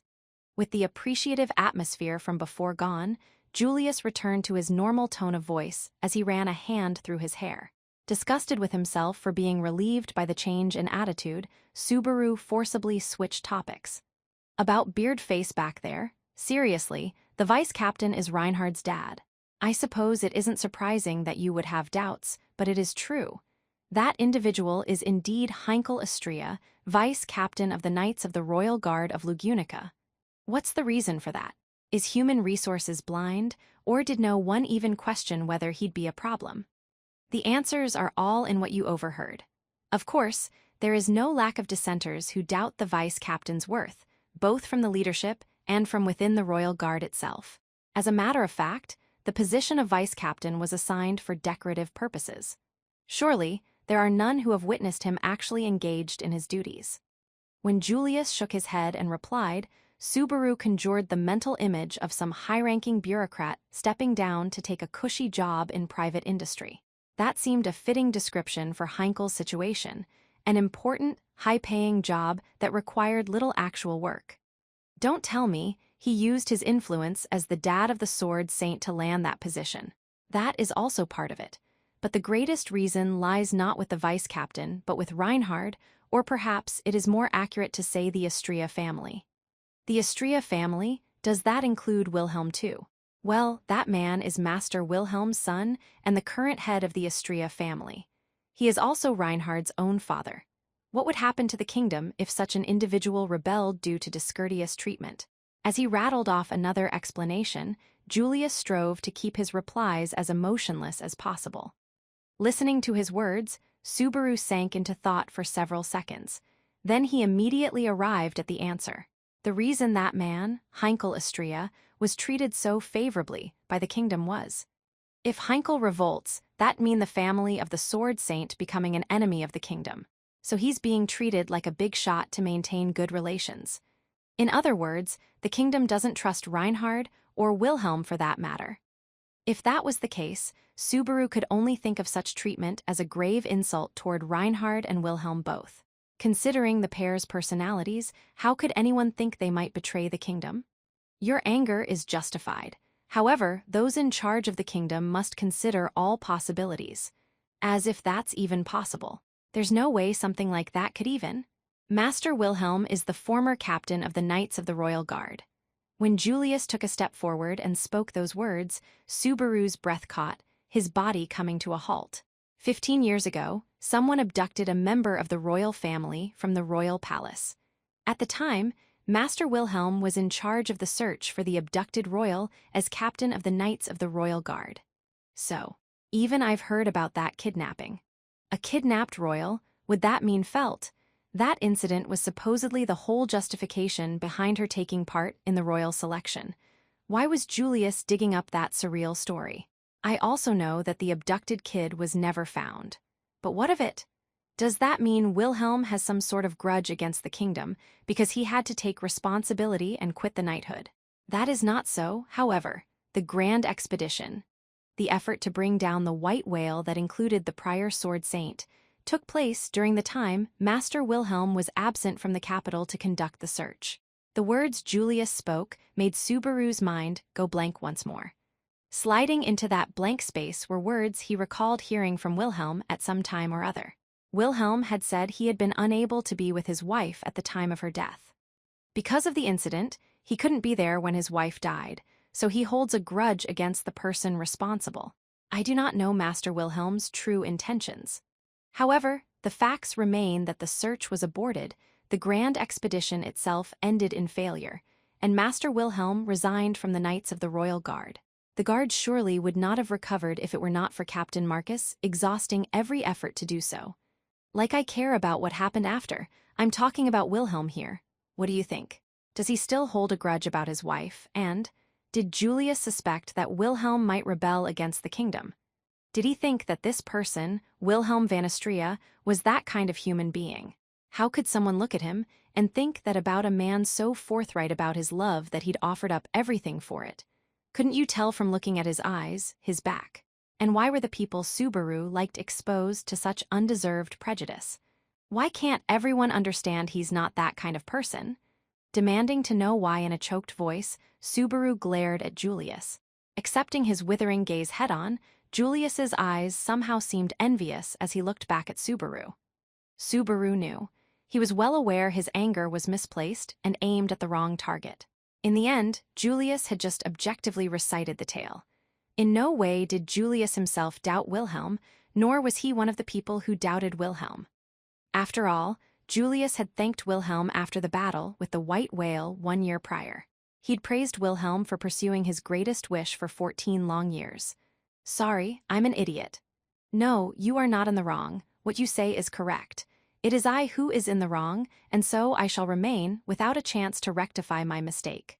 Lowering their gazes, both of them closed their eyes as they wrestled with such unbearable thoughts. The seeds of distrust about Wilhelm's true intentions still remained. They weren't the sort of thing that could be immediately solved with words and actions. Does this go for Reinhard too? The situation is different in his case. At one time, Reinhard did whatever Master Heinkel told him to. It was not a period that could be dismissed simply by saying, well, they were father and son. Averting his gaze from Subaru, Julius seemed regretful as he spoke. But without touching upon any of the details, Julius took a deep breath and continued his explanation. When Reinhard became independent, such behavior came to an end. However, enough happened that a concern remains within the kingdom. Namely, could such a thing not come to pass once more? So, to make sure Heinkel doesn't give Reinhard insane orders, the kingdom's trying its damnedest to keep Heinkel in a good mood? Perhaps it is something far worse. In the end, this is nothing more than rumor, but I shall convey it to you nonetheless, to you, who expressed indignation in that situation as Reinhard's friend. With that worrying preamble, Julius quickly scanned their surroundings. Having confirmed no one might overhear, he turned back towards Subaru. And then, the vice captain is suspected of involvement with the royal abduction incident 15 years ago. There is no conclusive proof, but the fact remains that I have heard suspicions surrounding a number of circumstances. Is that even possible? I mean, for him to be involved in the kidnapping. Whether it is true or false matters little. An individual who is suspected of such things could potentially command the kingdom's greatest warrior any way he wishes. This is seen as problematic. Possessing the title of Sword Saint was a spectacular honor. However, the revelation of this situation made Subaru feel as if it was not so much an honor as a curse. I mean, if that's true, then it'd be Heinkel's fault Wilhelm wasn't able to be there when his wife died. That is not the half of it. I have heard that at the time, it was Lord Heinkel who recommended that Lady Therja, who had already laid down her sword and retired from active duty, participate in the grand expedition. He threw his own mom onto the front lines against that demon beast. We have records remaining from that time. The vice captain refused to join the grand expedition, nominating Lady Therja to join the battle in his stead. As Subaru learned more about this incident, he couldn't help but be stunned. Heinkel had sent his own mother to take his place on the field of battle. There, his mother had been killed in action. To protect himself against his father, who was unable to be with her upon her death, from wielding his blades in vengeance, Heinkel used his son's talent as a shield, spending his own peaceful days in depraved indolence. It couldn't be. A human being actually capable of such a thing couldn't really exist. It wasn't because Subaru wanted to affirm Heinkel's humanity. He couldn't accept the theoretical possibility that a human who was able to live so shamelessly could even exist. I am sorry. I should not have spoken of such things when you were not emotionally prepared for them. Julius apologized in a morose voice when he noticed how Subaru was shocked and speechless. Subaru had only been listening, and he could barely control himself. There was no way that Julius could possibly keep his composure when he had to be the one conveying it all. For someone like Julius, who constantly strove to be rational and logical, this behavior was particularly strange. It's not like this is your fault. I'm the one who made you say it. It is not an attitude worthy of praise. To look at someone else's family and speak with a mixture of rumor and prejudice is extremely insensitive. They are actions that a knight should be ashamed of. But you made sure to see it through, right? Because you're Reinhard's friend. When Julius berated himself, Subaru shook his head side to side. I don't know how long you've been his friend, but I get that you're worried about him. That's why it's natural to be ticked off. I don't think there's one thing strange about that. I don't think it's right to politely back off just because it's another family's private business, either. For anyone who knew Julius, suspecting him of being an inconsiderate busybody was the height of foolishness. Subaru Natsuki knew what exactly kind of person Julius Juculius was. What was there to gain from suspecting friendship? I've told you before, right? There's no need to obsess with being a well-mannered knight all the time. Right? Maybe you should strip off that armor and try being Julie for a while. Maybe being more flexible that would help you do a whole bunch of things better. Julie was the false name Julius had employed when cooperating with hunting down the witch cult. Given his position, Julius couldn't be seen joining a band of mercenaries, so he had offered the false name in a desperate attempt to hide his elegance behind his back. In the end, it was a name so useless that even Julius himself forgot to use it, but at the time, Julius had allowed himself to diverge the strict rules of knighthood. Julie, you say. That is quite a nostalgic name you have pulled out. It's the sort of one-and-done plot twist you forget in an instant. I'm proud of myself just for remembering it. But when you say not to be bound by chivalry, you suggest a very difficult thing. It is not as if you are unaware of what they call me. That whole finest knight thing is why you're always so stiff, right? When you get in the bath and take all that armor off, make sure you do some extra stretching before you put it back on again. On the spot, Subaru proudly bent his hips and touched his palms to the ground. He meant to show off how limber he had become over the past year. If you intended to best me with that little display, I can only sigh at your incredibly lacking powers of observation. Whoa. After a quick remark, Julius opened his legs wide, one in front and one in back as he assumed an extreme pose in front of the triumphant Subaru. Subaru gaped at how far Julius's long legs could stretch. Without moving anything else, he brought his hips to the ground with ease. The detestable man easily surpassed Subaru in every possible area. I'm still really good at singing and playing the lyre. I truly cannot see the significance of winning such a contest, but I am somewhat familiar with musical performance. Gah, there it is. Even I know that when a guy like you acts humble, it means he's super good at it. Ain't no way I'm joining a band with you. You'll steal the vocalist spot from me in no time. I see. As Subaru continued airing out his grievances, Julius returned his stretching legs to their proper positions and stood up. When Julius let out a short sigh, Subaru knit his brow. Faced with that stare, Julius swept his own hair back, a triumphant smile coming over him as he gazed up at the sky. So when Julie looks up at the sky, standing in the bracing wind, this is what it feels like. Wah! Now that I think about it, the sky always looked different back then. I feel like I am only just recalling that. I don't get you. You really are one smug bastard. Intentionally ignoring the atmosphere that had been building, Subaru sat down on the raised floor running along the garden's edge. Only flashing a troubled smile in reply to Subaru's insult, Julius half closed his eyes, seemingly dazzled by the rays of the sun. A new mood had swept away the dregs of their awkward conversation. Of course, that didn't wipe away Subaru's memory of what they'd discussed, and the stiffness remaining in his heart would not relent. Even so, He could be cooperative enough to not let it drag them both down. If anyone had been watching from a distance, they would have seen nothing but a normal pair of friends. Chapter 5. Theatrical Malice. 1. When Subaru's conversation with Julius, part momentous and part silly, had run its course, Subaru departed from the water raiment with Emilia and Beatrice in tow. "Hey, Subaru, you seem to be getting along really nicely with Julius in the garden. What did you talk about?" "I wouldn't say we really got along or anything, but what do you think we talked about? Where to go to play next time or something?" "What are we, school buddies?" Unfortunately, their relationship was not nearly as friendly as Emilia imagined, and even if Subaru and Julius did attend the same school, the natural energies inside a school would keep them from ever being friends. In one sense, a school was as much an exclusivist, discriminatory society as any system of nobility. Thinking of it that way, bridging social classes is a really tough thing to do in either case. There's no need to keep it that secret. You can just come out and tell me, "Hey, we really were just scouting out the enemy a bit. The rest was just some chit-chat about the world around us." Isn't that something friends do? When Emilia curiously tilted her head, Subaru tilted his too. "Who knows?" he said. Viewed objectively, it did seem to resemble friendship, but there was no way Subaru and Julius shared that. They were something worse than friends, but Subaru couldn't put his finger on what exactly.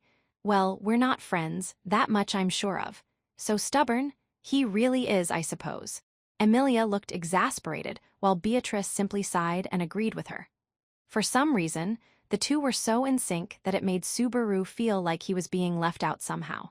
In any case, setting aside whether he was friends with Julius or not, he had no intention of telling Emilia about the details of what they'd discussed, namely, the problems of the Istria family. He didn't want to thoughtlessly divulge someone else's private family circumstances, but the biggest reason was the burden that knowing such information would inevitably create. The deep-rooted problems of the Istria family were not the sort that outsiders could approach half-heartedly. Julius had been keenly aware of this when he revealed the details to Subaru alone. Julius had judged him as someone with enough consideration not to burden his own liege with such knowledge. The fact that Julius had thought that much of him had left a strange feeling in the pit of his stomach, though. "So, Subaru, I'm happy you invited me on a stroll, but what are you up to?" Then, as Subaru wrestled with an unsettling feeling that he struggled to identify, Emilia smiled and asked him. For a moment, Subaru raised an eyebrow in surprise, but he immediately shrugged to try and gloss that over. "Hey, that makes it sound like I'm plotting something. I'm not up to anything. I just wanted to have a lovey-dovey time in this crazy beautiful city of water." So that's what you're going with? Subaru, honestly, you're so stubborn and hard-headed. Even I won't fall for your sweet talk in a situation like this. When Emilia pouted, Subaru put a hand to his forehead with a resigned look on his face. When he glanced at Beatrice for aid, who was in between Subaru and Emilia and holding one hand of each, she pretended not to notice. It seemed she had no intention of taking his side. Meanwhile, Emilia's gaze was relentless. Subaru promptly crumbled. "I get it, I'm raising the white flag. I wanted it to be a surprise for you, Emilia-tan." "A surprise, you mean you were planning to startle me with something kooky." "No one says kooky anymore. Hey, I'm sorry. When Emilia puffed her cheeks up in anger at Subaru reacting like he always did, this time he surrendered for good. Afraid of what might follow otherwise, Subaru suppressed his feelings of disappointment and put everything on the table. "It's really not anything I'd call a scheme, though. Right now, we're heading for a park in the middle of the city, the one where Liliana performed yesterday." "Wow, really? Then maybe Liliana will sing there today, too. Your eyes are so cute when they sparkle like that." "Well, I'm interested in Liliana's songs, too, but I also want to do some scouting and give Otto some fire support." Subaru had no idea just how much trouble he'd caused for Otto, off on his own for solo negotiations with Kiritaka, who Subaru had angered with his botched plan from the day before. It was absolutely not that he lacked faith in Otto's negotiating skills. "Of course, I have just as much faith that he never gets lucky, except at the very last moment. That does not mean you need to do something as ominous as rely on Liliana again. Well, things with Pucky are riding on this, so I understand why you want to take your chances, I suppose." Even Beatrice, torn between the previous day's failure and her partiality for Liliana, did not object to something that would ostensibly help Puck. However, that opinion brought a stern look over Amelia's face. But it sounds like you're using Liliana, and that's just... I know. I thought Amelia Tan would feel that way, too. I really don't like saying this, but... Yes. I guess I should say it anyway, Amelia. Now and in the future during this royal selection, we can't afford to not be calculating or to ignore the pros and cons of choices and people. Of course, I want you to be able to stay true to yourself. As Amelia worried about various implications, Subaru tried to dispel her concerns.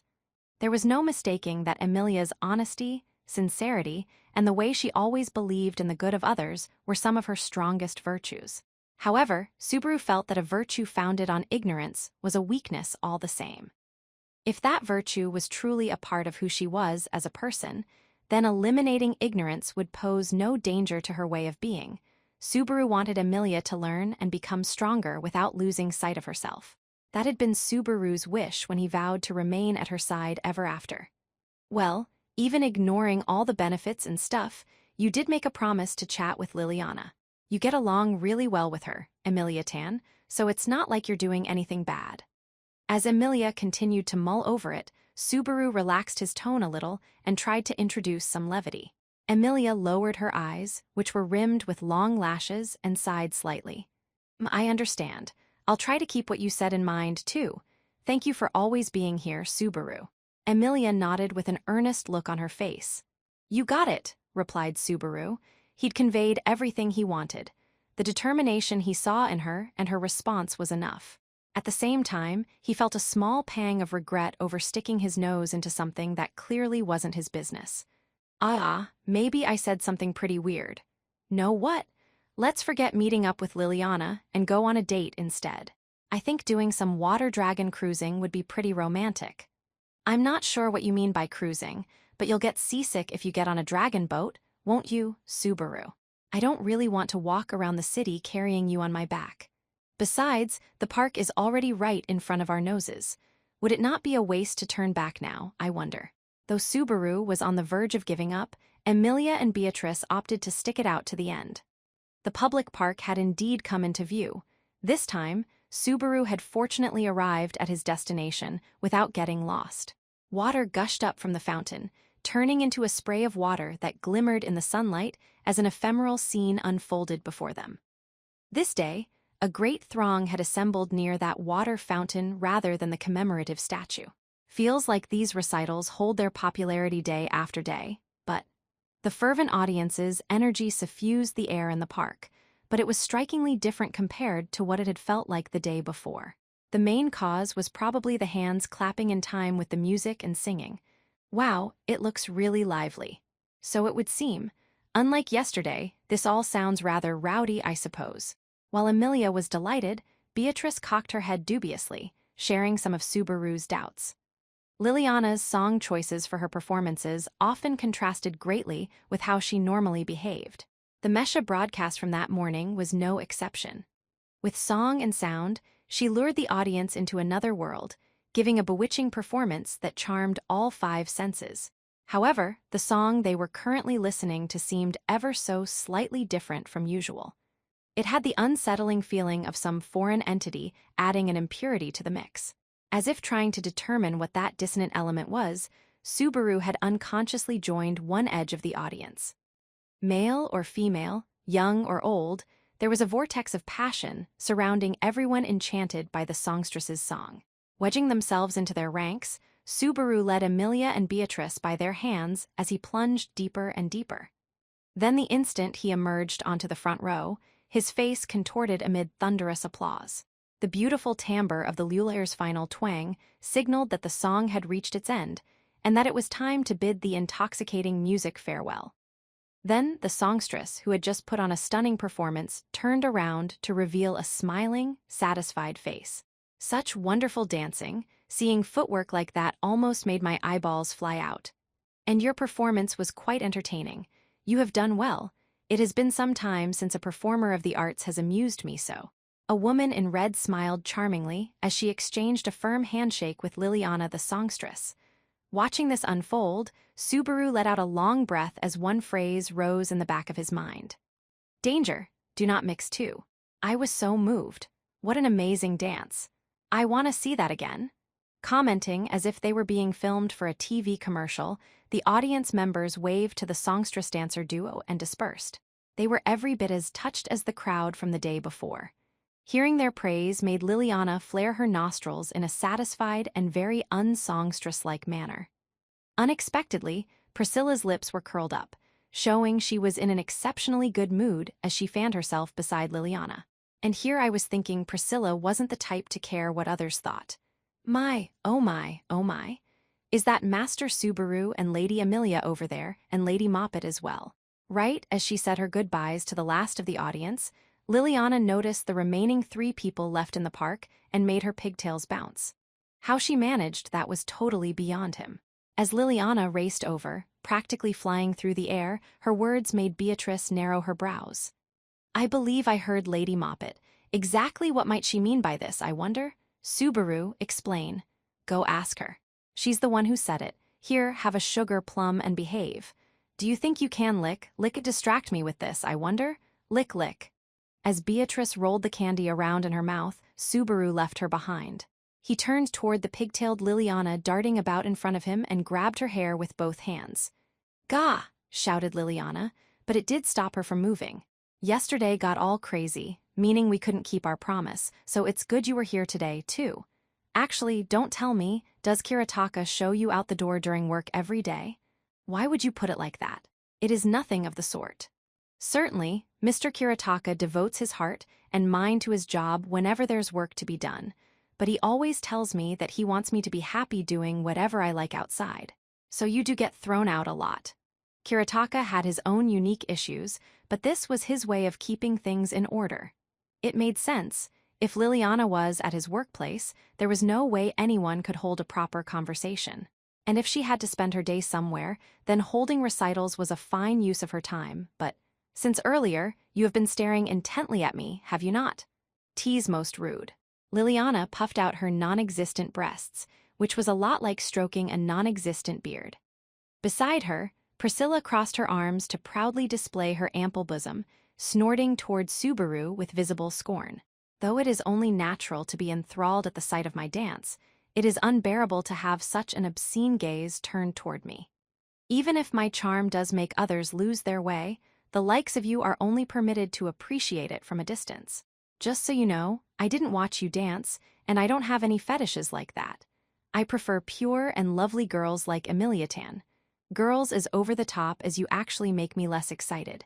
What a pitiful man to pick that thin half-demon over me. However, I am not so narrow-minded as to disallow bad taste. If you know not what true beauty is, it cannot be forced upon you. But someday, I shall pry open that narrow-minded world with my own 2 hands. Their values clashed, but Priscilla's philosophy robbed Subaru of all willpower to shoot a response back. Priscilla considered it a matter of fact that she was the center of the universe. Subaru's idea of common sense held no meaning whatsoever. But that means Priscilla was dancing, right? I really didn't expect that. You should curse your fate for allowing you to miss it. I do not dance save when the mood strikes me, and that is rarely the case. This artist's song was simply that alluring. For real, so you're a Liliana fan too. Subaru acknowledged that Liliana's singing was incredible, but not nearly to the extent that everyone else seemed to. As far as Subaru could tell, every girl who heard Liliana sing became her ally. She had a perfect record. Honestly, if she could woo even Priscilla, her status was pretty much unassailable. But to have Lady Priscilla and Lady Amelia both come here, candidates for the royal selection that's the glimmering issue of the day, Liliana is grateful and even moved to tears. Even with the uneasy atmosphere that came with 2 rival candidates meeting, Liliana's powerful ability to set her own pace was undaunted. Of course, even she understood that relations between Amelia and Priscilla were delicate at best. The profound silliness of her statement was no doubt intentional. MWA ha ha ha, so my songs are that incredible? Oh woo, I'm gonna blush. On second thought, maybe she's just being herself. Liliana's bashful reaction gave Subaru renewed doubts. He concluded with a shrug that he had simply been overthinking things. After that, Subaru abruptly noticed that Priscilla was alone, lacking even a single escort. "You're by yourself? Not with Al or the shitty bastard or your cute butler?" Schult gets lost whenever he walks out the door. He is earnest and adorable to console, but that is all, really. Having Al at my side means putting up with his annoying little comments, so I left him behind. As for the shitty bastard, I would not know. "So you also call him that, huh?" Subaru was surprised by her unexpectedly blunt replies. He was similarly surprised at just how poorly she treated Heinkel, even after taking him as a follower. Granted, he obviously deserved such treatment, but why bring him into the fold then? No doubt that's also 'cause it amuses you. Reasons are such trifling things. To begin with, he came to me with an offer, and I accepted, nothing more. I shall use him for my entertainment while I can, but if he ceases to have value, I shall discard him instantly. That is the extent of how much I care. Nah, I wonder about that. If you didn't care about him, you wouldn't have beat him down like that, would you? For that matter, had Al not intervened, she might well have sliced him apart then and there and walked away. Subaru figured Reinhard would have probably intervened and stopped her short of that, though. "Come to think of it, you've broken my jaw with a kick once before, huh?" At one point during the loop at the Capitol a year before, Subaru had once been kicked by Priscilla when he'd procured her ire. His memory of being in a near-death state from a single one of her kicks came flooding back. Thinking of that, he could accept the overwhelming combat strength she displayed back at the hall. "Isn't it dangerous for you to ditch Al and the rest of your crew like that? And what, pray tell, would suddenly become a threat simply because my 3 retainers are absent? About the only advantage of their presence is to have eyes to see directly behind me. So your dancing with Liliana here was just coincidence?" Emilia's question made Priscilla fold her arms with an audible snort.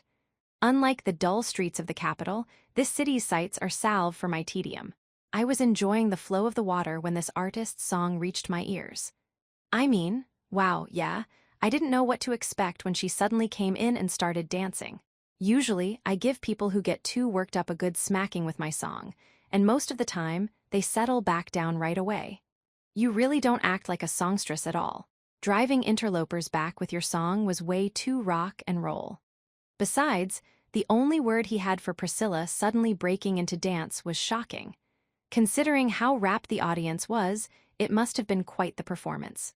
To gather the hearts of so many people and leave me behind is self-centered to the extreme. However, such is the appeal of your music. How about it? Would you care to serve as a singing girl at my side? Oh, thank you so very much. I am honored and very, very proud that you praise me so, but I must respectfully decline. Priscilla's invitation showed she had taken a liking to Liliana's singing even more than Subaru had first assumed. Liliana responded with a smiling face and a refusal with virtually no hesitation. Instantly, the park was enveloped by an aura that pricked Subaru's skin. His body tensed up on its own. Liliana had made a frighteningly, spectacularly momentous decision in a flash. She understood nothing about Priscilla's character or the instant and even cruel threat Priscilla could pose. She was totally oblivious. "Oh, you refuse me. Why do you refuse my invitation?" Like clockwork, the tone of Priscilla's voice dropped an octave as she responded, her crimson eyes running cold. Even Subaru, who wasn't the target of her ire, felt like a blade had been pressed to his throat. In that situation, where a single word could cost her life, Liliana stroked her musical instrument with her hand. "I am Liliana the minstrel. Though I have stopped in this city for a time, I am destined to wander again before long, traveling wherever the wind carries me. It is an occupation and way of life of not being bound to any one land or one person. And so you decline my invitation. It was the same for my mother's mother, and their mothers before that. It is our family's way. We leave nothing behind, save for our songs in people's hearts. Just as one cannot fence in the wind, no one can keep us in one place. Your invitation makes me happy, but I must decline. Even I do not know where my songs shall echo. I leave that up to the wind." Raising her musical instrument high, Liliana spoke the words proudly, not a single reservation upon her face. Her usual demeanor, the way she made fun of everything and consistently got on people's nerves, was nowhere to be seen. There was only the simple pride of the creature known as a minstrel, those who pass down tales through song. After listening to Liliana's answer, Priscilla kept her arms folded and one eye closed. Then her remaining eye shot straight through Liliana, her gaze redder than an incandescent flame. When even this failed to make Liliana falter, Priscilla abruptly let out her breath. "Very well, your resolve is commendable. Forgive me, tease I who was rude." "Not at all. I'm really sorry I couldn't accept." Priscilla's remark made Liliana proudly thrust her chest out as if it was the obvious thing to do. Subaru could only be amazed. He never thought Priscilla would actually accept someone else defying her will. "What is it, filthy peasant? What is the reason for this distasteful face you are showing me?" "Hey, there's nothing on my face except surprise. I was scared because I thought for sure you'd slice Liliana in half for refusing your invitation." A ridiculous concern. Priscilla spat out her reply with a snort, but was it true? Until she heard Liliana's reply, Subaru had no doubt whatsoever that Priscilla's bloodlust was balanced on a knife's edge. Wasn't Liliana spared only because it didn't happen to tilt in the wrong direction? But I'm a little surprised by Priscilla, too. I thought she was the sort of person who would do anything to get something she wanted. It was then that Emilia spectacularly stepped upon the landmine Subaru had painstakingly tiptoed around. Emilia's blunt impression made Priscilla sigh with displeasure. "Lowly half-demon, would you cease your prattling? Just what do you know about me when you see with such clouded eyes? Rudeness and insult can be forgiven only so much. This girl is an expert at being all talk. If she has enough spare time to criticize and lecture others for their outward appearance, would she not be better served spending it reflecting on her own words and deeds, I wonder?" Beatrice. When Priscilla's merciless words brought a conflicted look over Emilia's face, Beatrice squeezed her hand. When she shot back at Priscilla in Emilia's stead, Priscilla looked like she'd noticed the girl for the first time. "Such brave words for a little girl. I shall have you know my tolerance is not dependent on age. Do not beguile yourself with the notion that I will turn a blind eye to your rudeness because of your youth.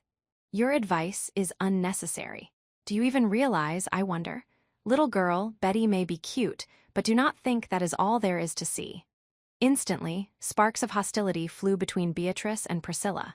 Both were wearing dresses, but their compatibility couldn't be worse. Of course, Subaru was on Beatrice's side, but just the fact that she was picking a fight with a royal selection candidate made this problematic. "Beatrice, it's okay. I'm all right. Why try to stop me, I wonder? Surely, we cannot simply let her slights pass in silence." Fearful of the problem growing larger, Emilia tried to rein in Beatrice, but the spirit refused to budge. After hearing her comment, a realization dawned on Emilia. The same went for Subaru. Beatrice wasn't angry because Priscilla's attitude or insults had bothered her personally. She was angry because Priscilla had belittled Emilia. Emilia was deeply moved by this. Of course, Subaru was too. "Beatrice, it's fine, I mean it. I'm really grateful, though." Emilia used the hand Beatrice wasn't holding to stroke her on the head. The action made Beatrice momentarily gaze at Subaru and Emilia alone, a tearful look in her eyes. But this was for only a single moment. Immediately after, Beatrice glared at Priscilla with renewed heat. "I will do as Emilia wishes, I suppose. You should be grateful." "Surely, you speak for yourself. Count your adorable appearance among your blessings." With ragged breaths, Beatrice got a hold of her temper. Priscilla responded in kind by suppressing her ghastly aura. Subaru almost felt like the last line was just pure praise for Beatrice's looks. The gist was, "You're cute, so I'll let it go this time," which was fine and well with him. Priscilla's thinking remained a mystery. "You really are a woman I can't understand one bit. But of course, I do as I please more than any other. It is a gross conceit to even attempt to understand me. So now it's my fault. In the first place, this all started because you wanted Liliana for yourself." In the end, it was unclear just what had made Priscilla allow Liliana to slip from her grasp. Seemingly gleaning the question from the doubts on Subaru's face, Priscilla hid her own lips behind her fan. "Everything in this world is mine. Therefore, I need not personally own everything that is beautiful, proud, and valuable in order to appreciate it. It is sometimes best to leave them as they are. That is all. If this entire world becomes my garden, where little chirping birds sing matters not. It would not only be crude, but quite unpleasant to place every one of them in bird cages to protect them from all outside dangers. This was the first time Subaru had ever heard Priscilla break her aesthetics down into a digestible form. The sheer scale of her inaccessible, overwhelmingly aloof rationale left Subaru at a loss for words. It wasn't that he failed to understand the meaning or the logic. She simply perceived things on a fundamentally different level.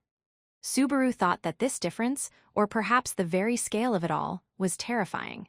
But at the same time, those feelings of terror were accompanied by the awe that came from gazing up at an overpowering being.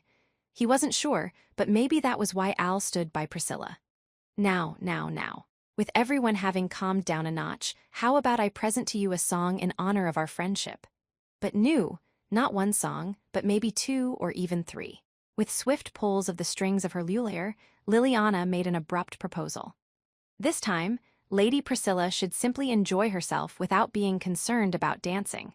And Lady Amelia, it looked like earlier you arrived just as the song was ending. This time, we shall joyously celebrate our reunion, and you shall see for yourself how Liliana's unique singing voice lets her make off like a bandit in this city. My word. Wow, really? The result isn't elegant at all, but you are satisfied with this. Setting Liliana's assertion aside, the fact remained that her song was currently the key to a peaceful resolution. At present, Emilia and Priscilla stood side by side with an odd sense of distance between them as they prepared to listen to Liliana's performance. It was in that situation that Liliana beckoned Subaru over with her hand. Then when Subaru approached, she whispered in a low voice, "Could it be that Lady Amelia and Lady Priscilla don't get along too well? Are you kidding? It should be kinda obvious based on their positions.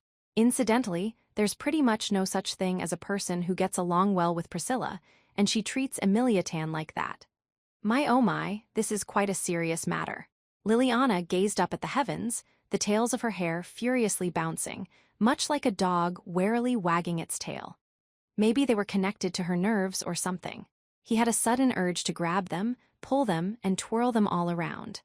But, here, I shall do everything in my power to seduce them both with the power of music. Ah, just now, you thought of something dirty because I said seduce, didn't you?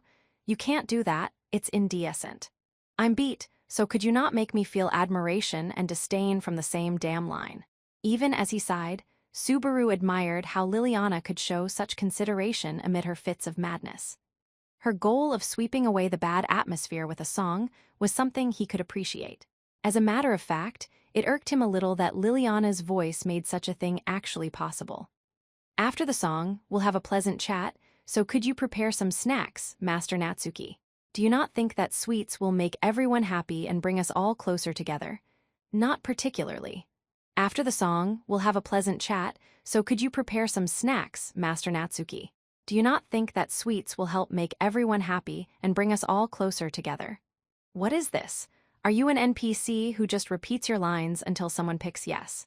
When Liliana stubbornly asked the exact same question without a single change in tension, tone, or even word choice, Subaru gave in and selected yes.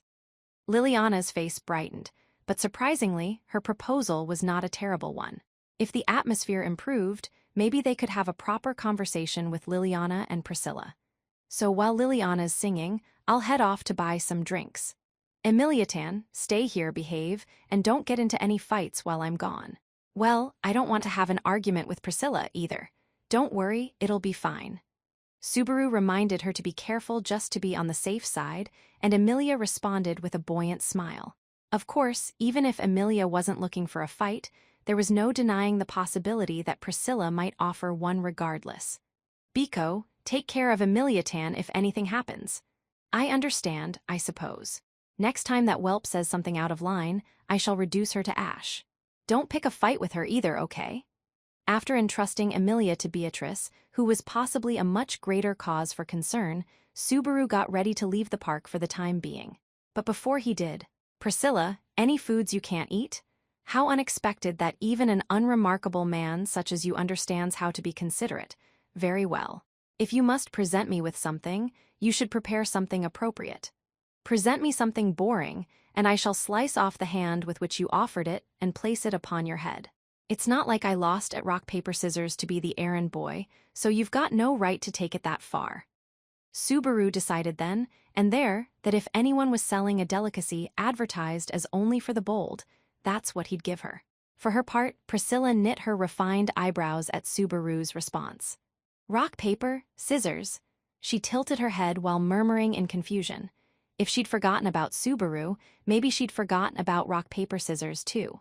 In many ways, she was a very hard woman to get along with. Subaru, be careful. If something happens, would you immediately call Betty, I wonder? After Amelia and Beatrice saw him off, Subaru waved and rushed out of the park. When he tried to wink at Liliana, he was thwarted because she had closed both eyes. Oh. A little after that, right when he was reaching the entrance to the park, he heard the melody of the lullaby echoing behind him.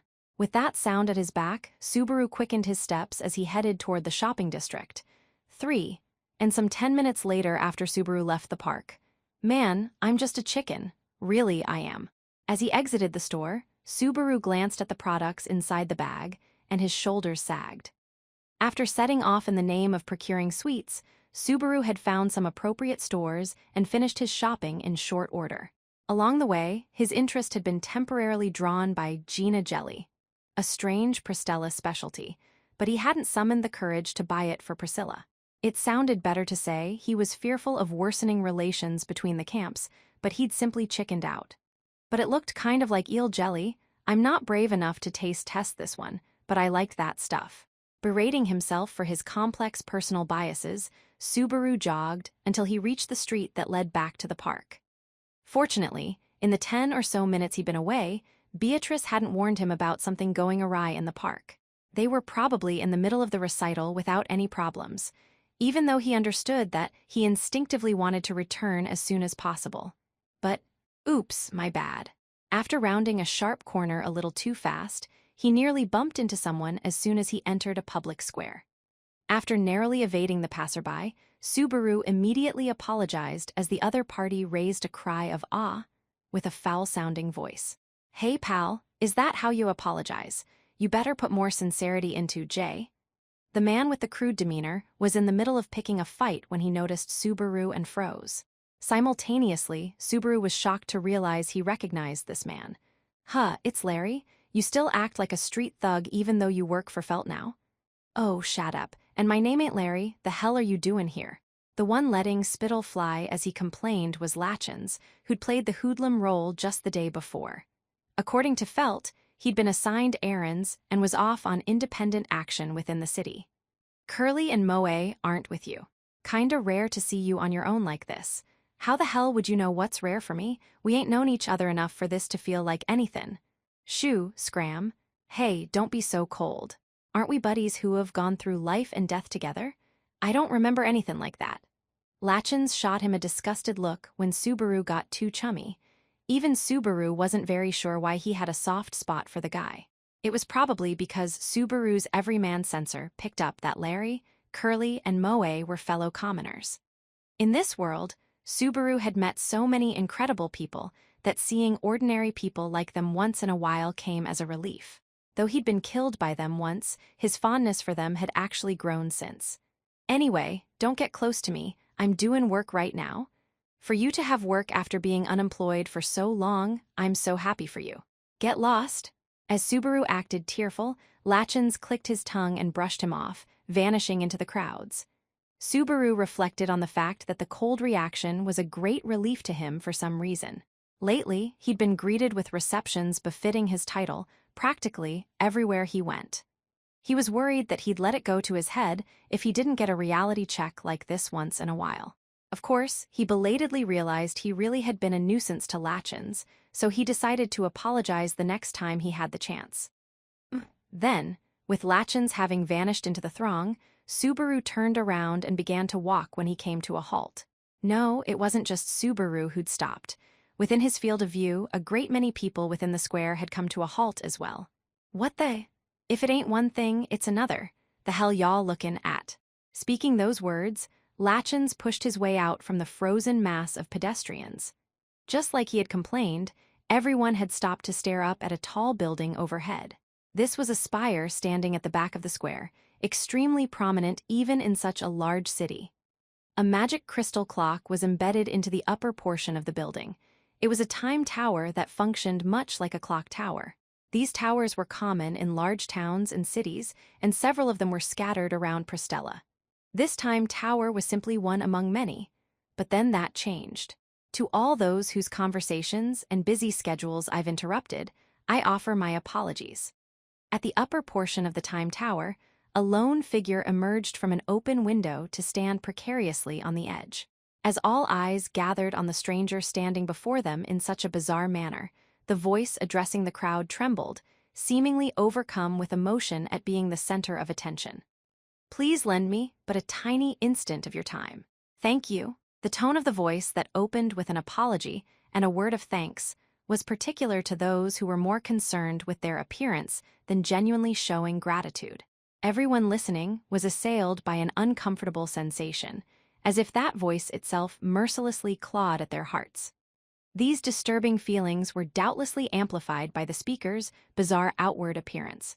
This person's head was covered in raggedly wrapped bandages that left one eye visible, gleaming mysteriously as it surveyed the world below.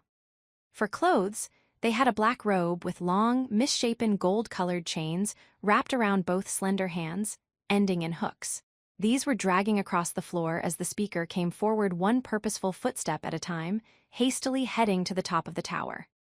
Glancing at the audience, unable to peel their eyes from the bizarre sight, the speaker smiled. At least, the gloomy contortion of their mouth, which was hidden by bandages, made Subaru think that was a smile. "Thank you and sorry. I am the Archbishop of the 7 deadly sins, charged with wrath." Voicing that terrifying preamble aloud, the eccentric offered an introduction. "My name is Sirius Romane Conti." 4. In contrast to the other archbishops, the tone of Sirius's voice was chummy, outgoing, and even cheerful. This strange announcement delivered by someone wrapped in bandages left everyone looking up at the tower and unable to speak. Perhaps it was partly due to the speaker's surreal appearance, but the greater factor was almost certainly the crowd's inability to process what they just heard. Of course, these were nothing more than secondary reasons. There was a reason more fundamental than any other. How could anyone take their eyes off something that threatened their very lives? What did they say just now? You're kidding, right? The witch cult here. The realization and chaos that had been delayed by the initial turmoil began to gradually spread through the mass of people. But not a single person there instantly adopted the best countermeasures available.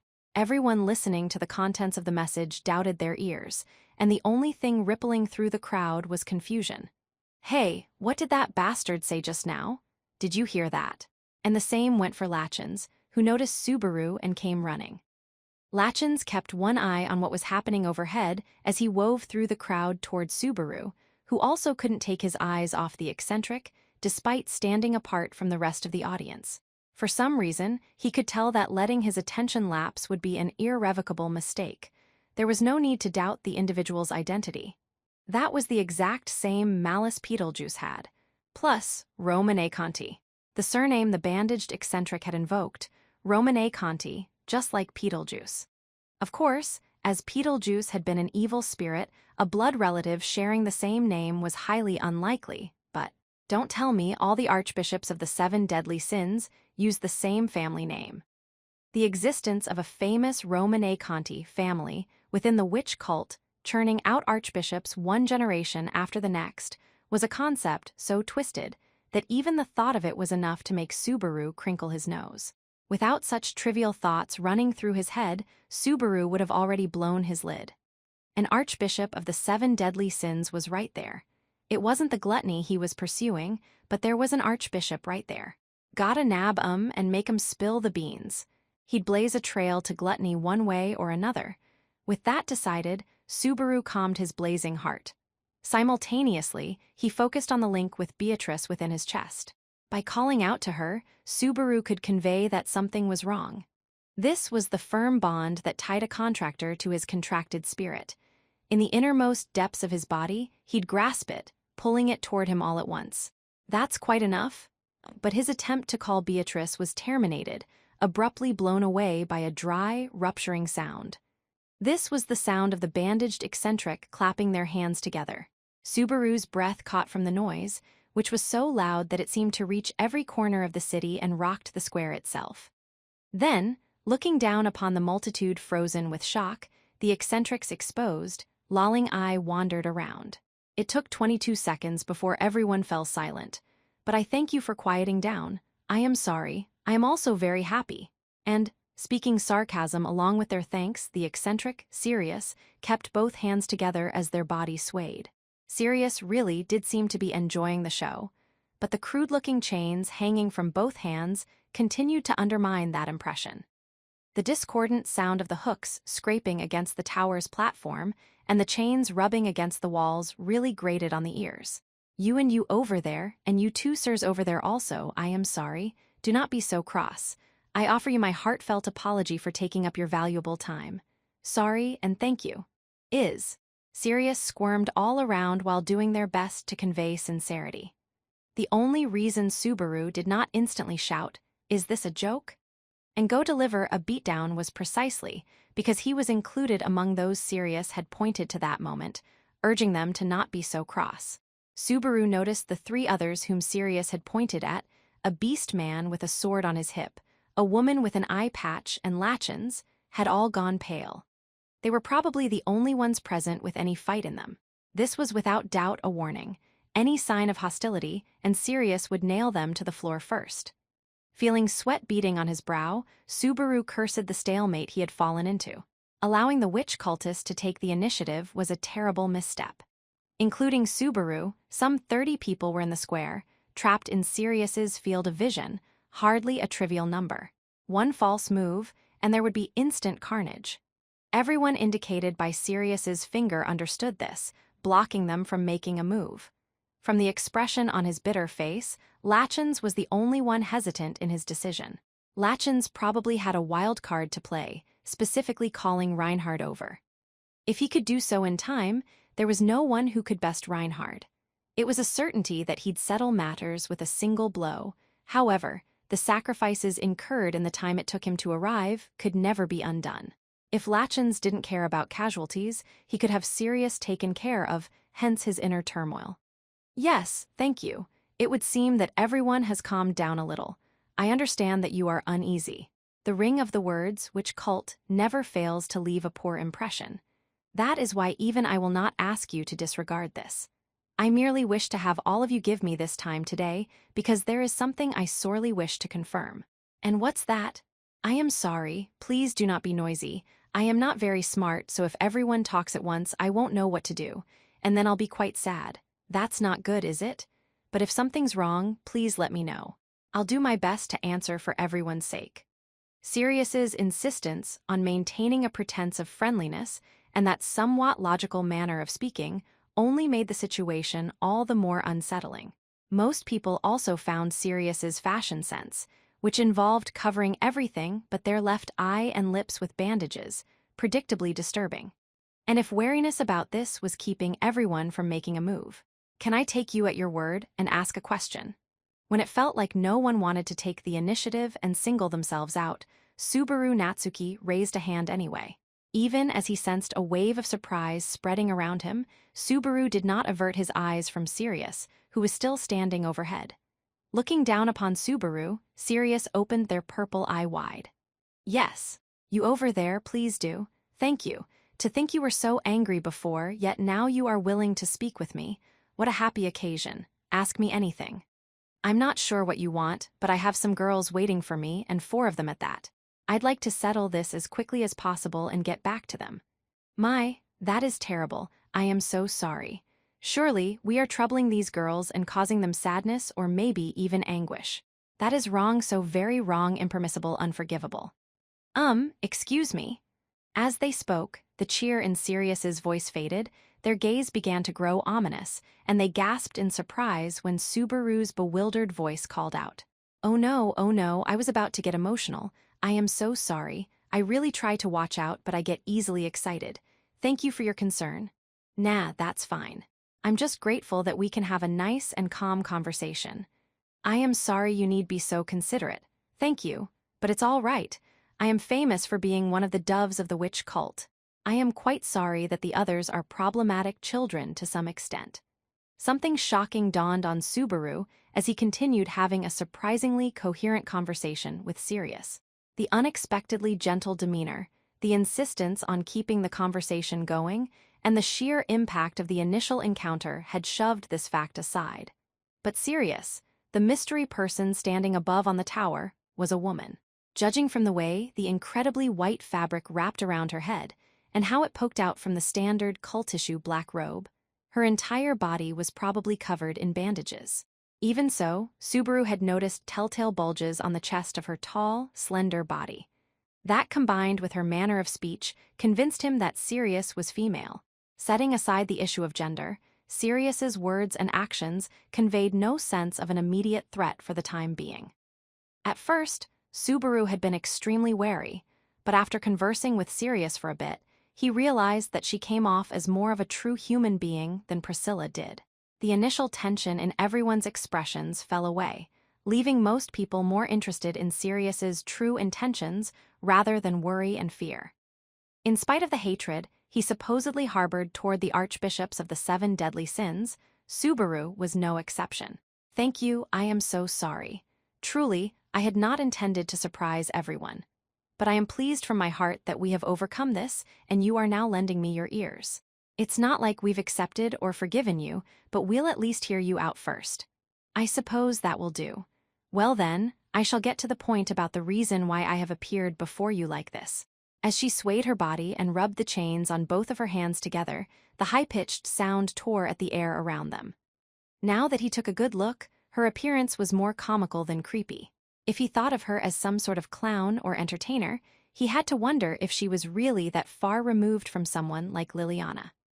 Subaru's expression softened, and the guarded walls he'd raised around his heart slowly crumbled away.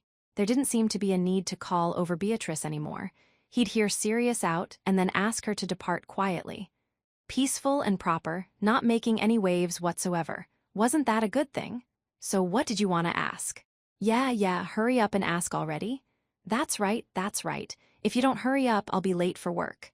When Subaru prodded her to go ahead, the people around him raised their voices, almost jeering at her.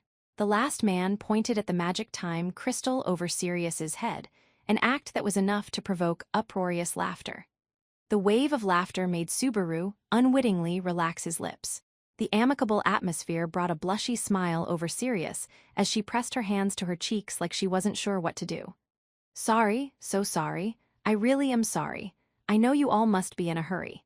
I will soon be finished, so please bear with me a little while longer." "I told ya, hurry it up already." "Yes, well then, I shall do just that.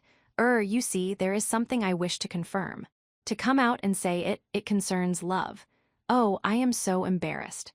Thanks to the bandages, he couldn't see the color of her face, but Sirius was covering it with her palms to conceal her own bashfulness.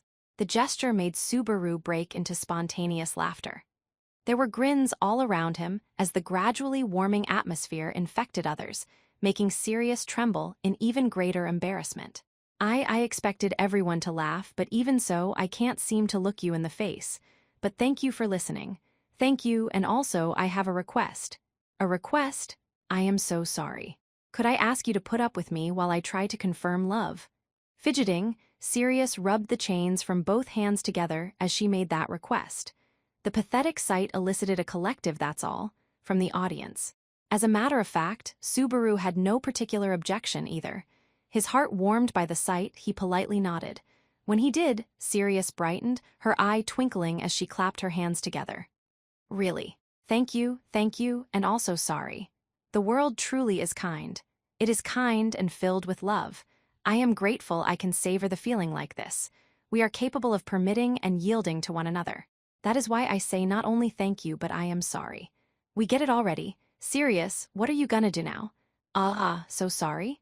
Sirius looked deeply moved when the swordswoman with the eye patch over one eye jeered at her.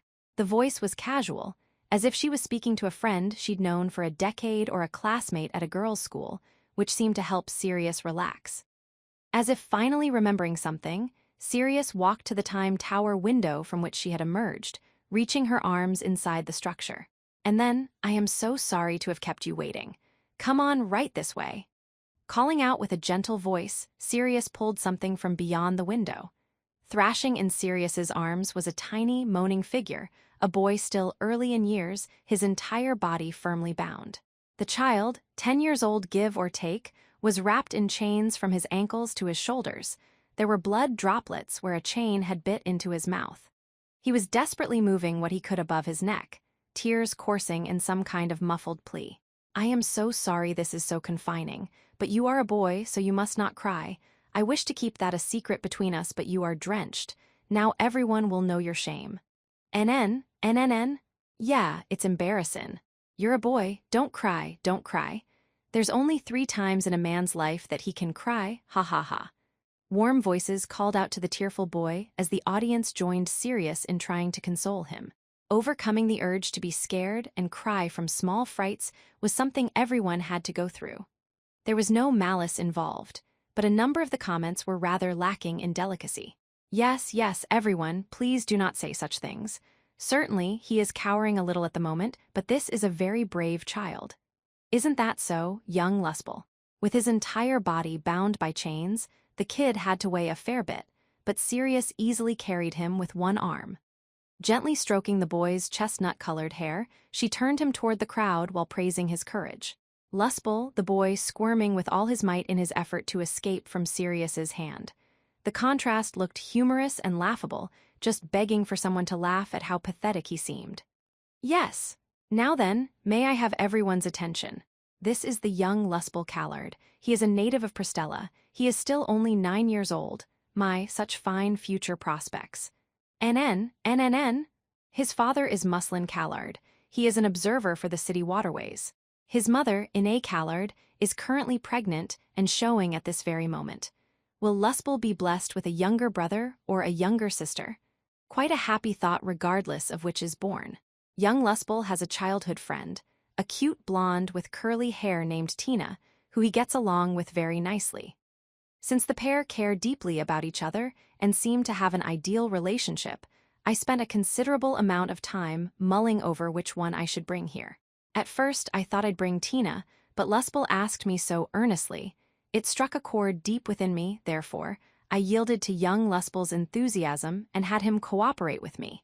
He is a very brave child. You all understand that now, don't you? For an instant, the tale of Lustbel's courage was greeted by pure silence.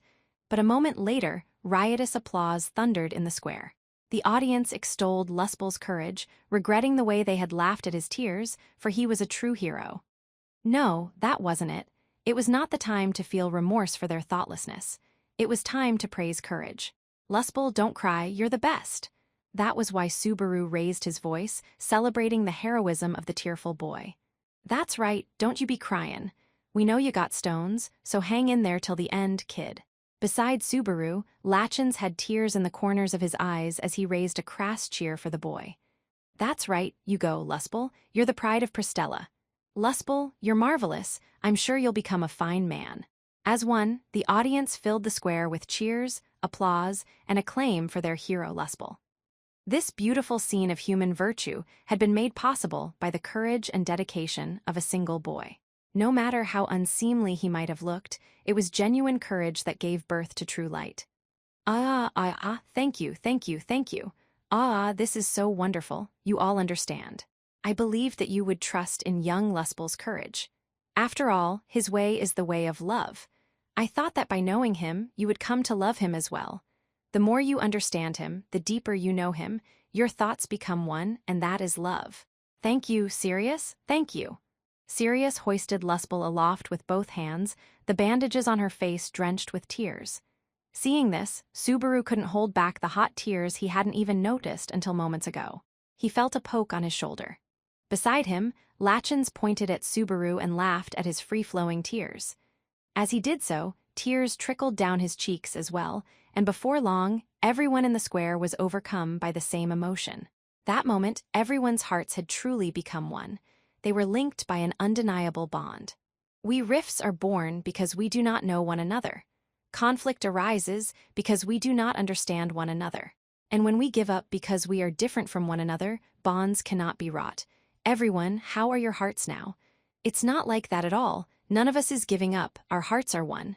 Thank you. Then I take it that everyone is happy right now? Damn right we are. It's the first time I've felt like this. Thank you, Sirius. Lustful. With sounds of admiration and applause trained toward him, Lustful sobbed at the highest point of the time tower. Finally, heedless of the gashes at the corners of his mouth, the boy bled as he desperately raised his voice. Goo J, or SSVV, SVVMHHH. Young Lustful, they extol your courage, they extol love. Look down, so many people admire you. Thank you. I am so sorry, young Lustful. This may not be what you intended. But now I know, the world is indeed a kind place. Embracing Lustful, whom she held aloft, Sirius turned her head toward the heavens as she continued in a loud voice. Yes, there truly is love in this world. Everyone's hearts have become one. Their feelings of happiness are the same. No one needs tragedy. A world where people must cry is nothing but a nuisance. The greatest emotions come when people's hearts are joined together.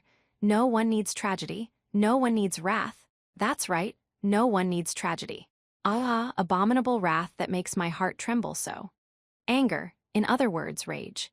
If this is indeed one of the 7 deadly sins that afflicts human hearts, if it is fate that it can never truly be cut away, then one should fill the heart with tremendous joy until there is no room left, just like how it fills everyone's hearts this very moment.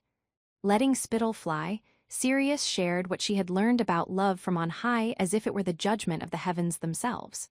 Then from her upraised arms, she hurled the courage that had received envy from one and all into the sky. May I have your applause? Sirius hurled Lustful into the sky on the greatest stage imaginable. Watching the boy fly toward the sun, everyone clapped. Subaru brought his hands together over and over again as hard as he could. Uproarious applause rang out, blessing Lustful as he soared into the sky.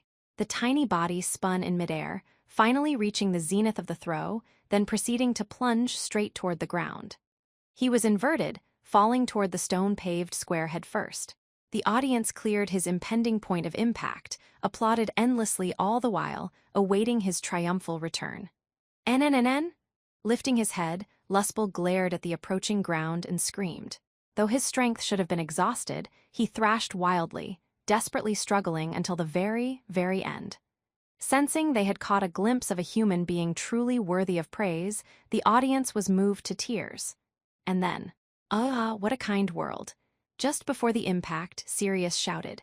Hearing that voice, the audience's applause became one, growing louder and louder as the echoes boomed. Then there was a sound of something hard and fragile breaking, like an egg falling onto the floor. Everyone's vision was filled with red. Falling headfirst onto the hard surface, the entire body crumpled, and that which had once been Lustful transformed into a pile of crimson flesh. Fat globules of blood scattered across the square in all directions as the hero spectacularly flew apart. And then right after witnessing this, BHHH. Like applause that refused to end, the sound of countless eggs smashing reverberated across the square. The ground was drowned in a crimson pool of blood. That was how it ended 5. After the song, we'll have a pleasant chat, so could you prepare some snacks, Master Natsuki? Do you not think that sweets will make everyone happy and bring us all closer together? Just after he thought he'd blinked, he saw an olive-skinned girl shoot him a clumsy wink. As he watched the girl sticking her tongue out in a playful pose, Subaru Natsuki forgot to breathe. When he shifted his unsteady gaze, he saw a silver-haired girl with a soft, charming smile beside him, and also standing there was a red-headed girl, arms crossed with an arrogant look on her face. Then he noticed the presence of a little girl in a dress gently holding his hand. Is something amiss? Ignoring? Are you ignoring me? Please cut that out. It's very depressing. Cut. Cut that out. Don't sigh after listening to my song. Don't make such a sad face. Forgive me. As Subaru fell into complete silence, the girl before his eyes, Liliana, was trembling awkwardly as if she was undergoing some kind of trauma. Subaru set his eyes upon her, and his stiff lips trembled.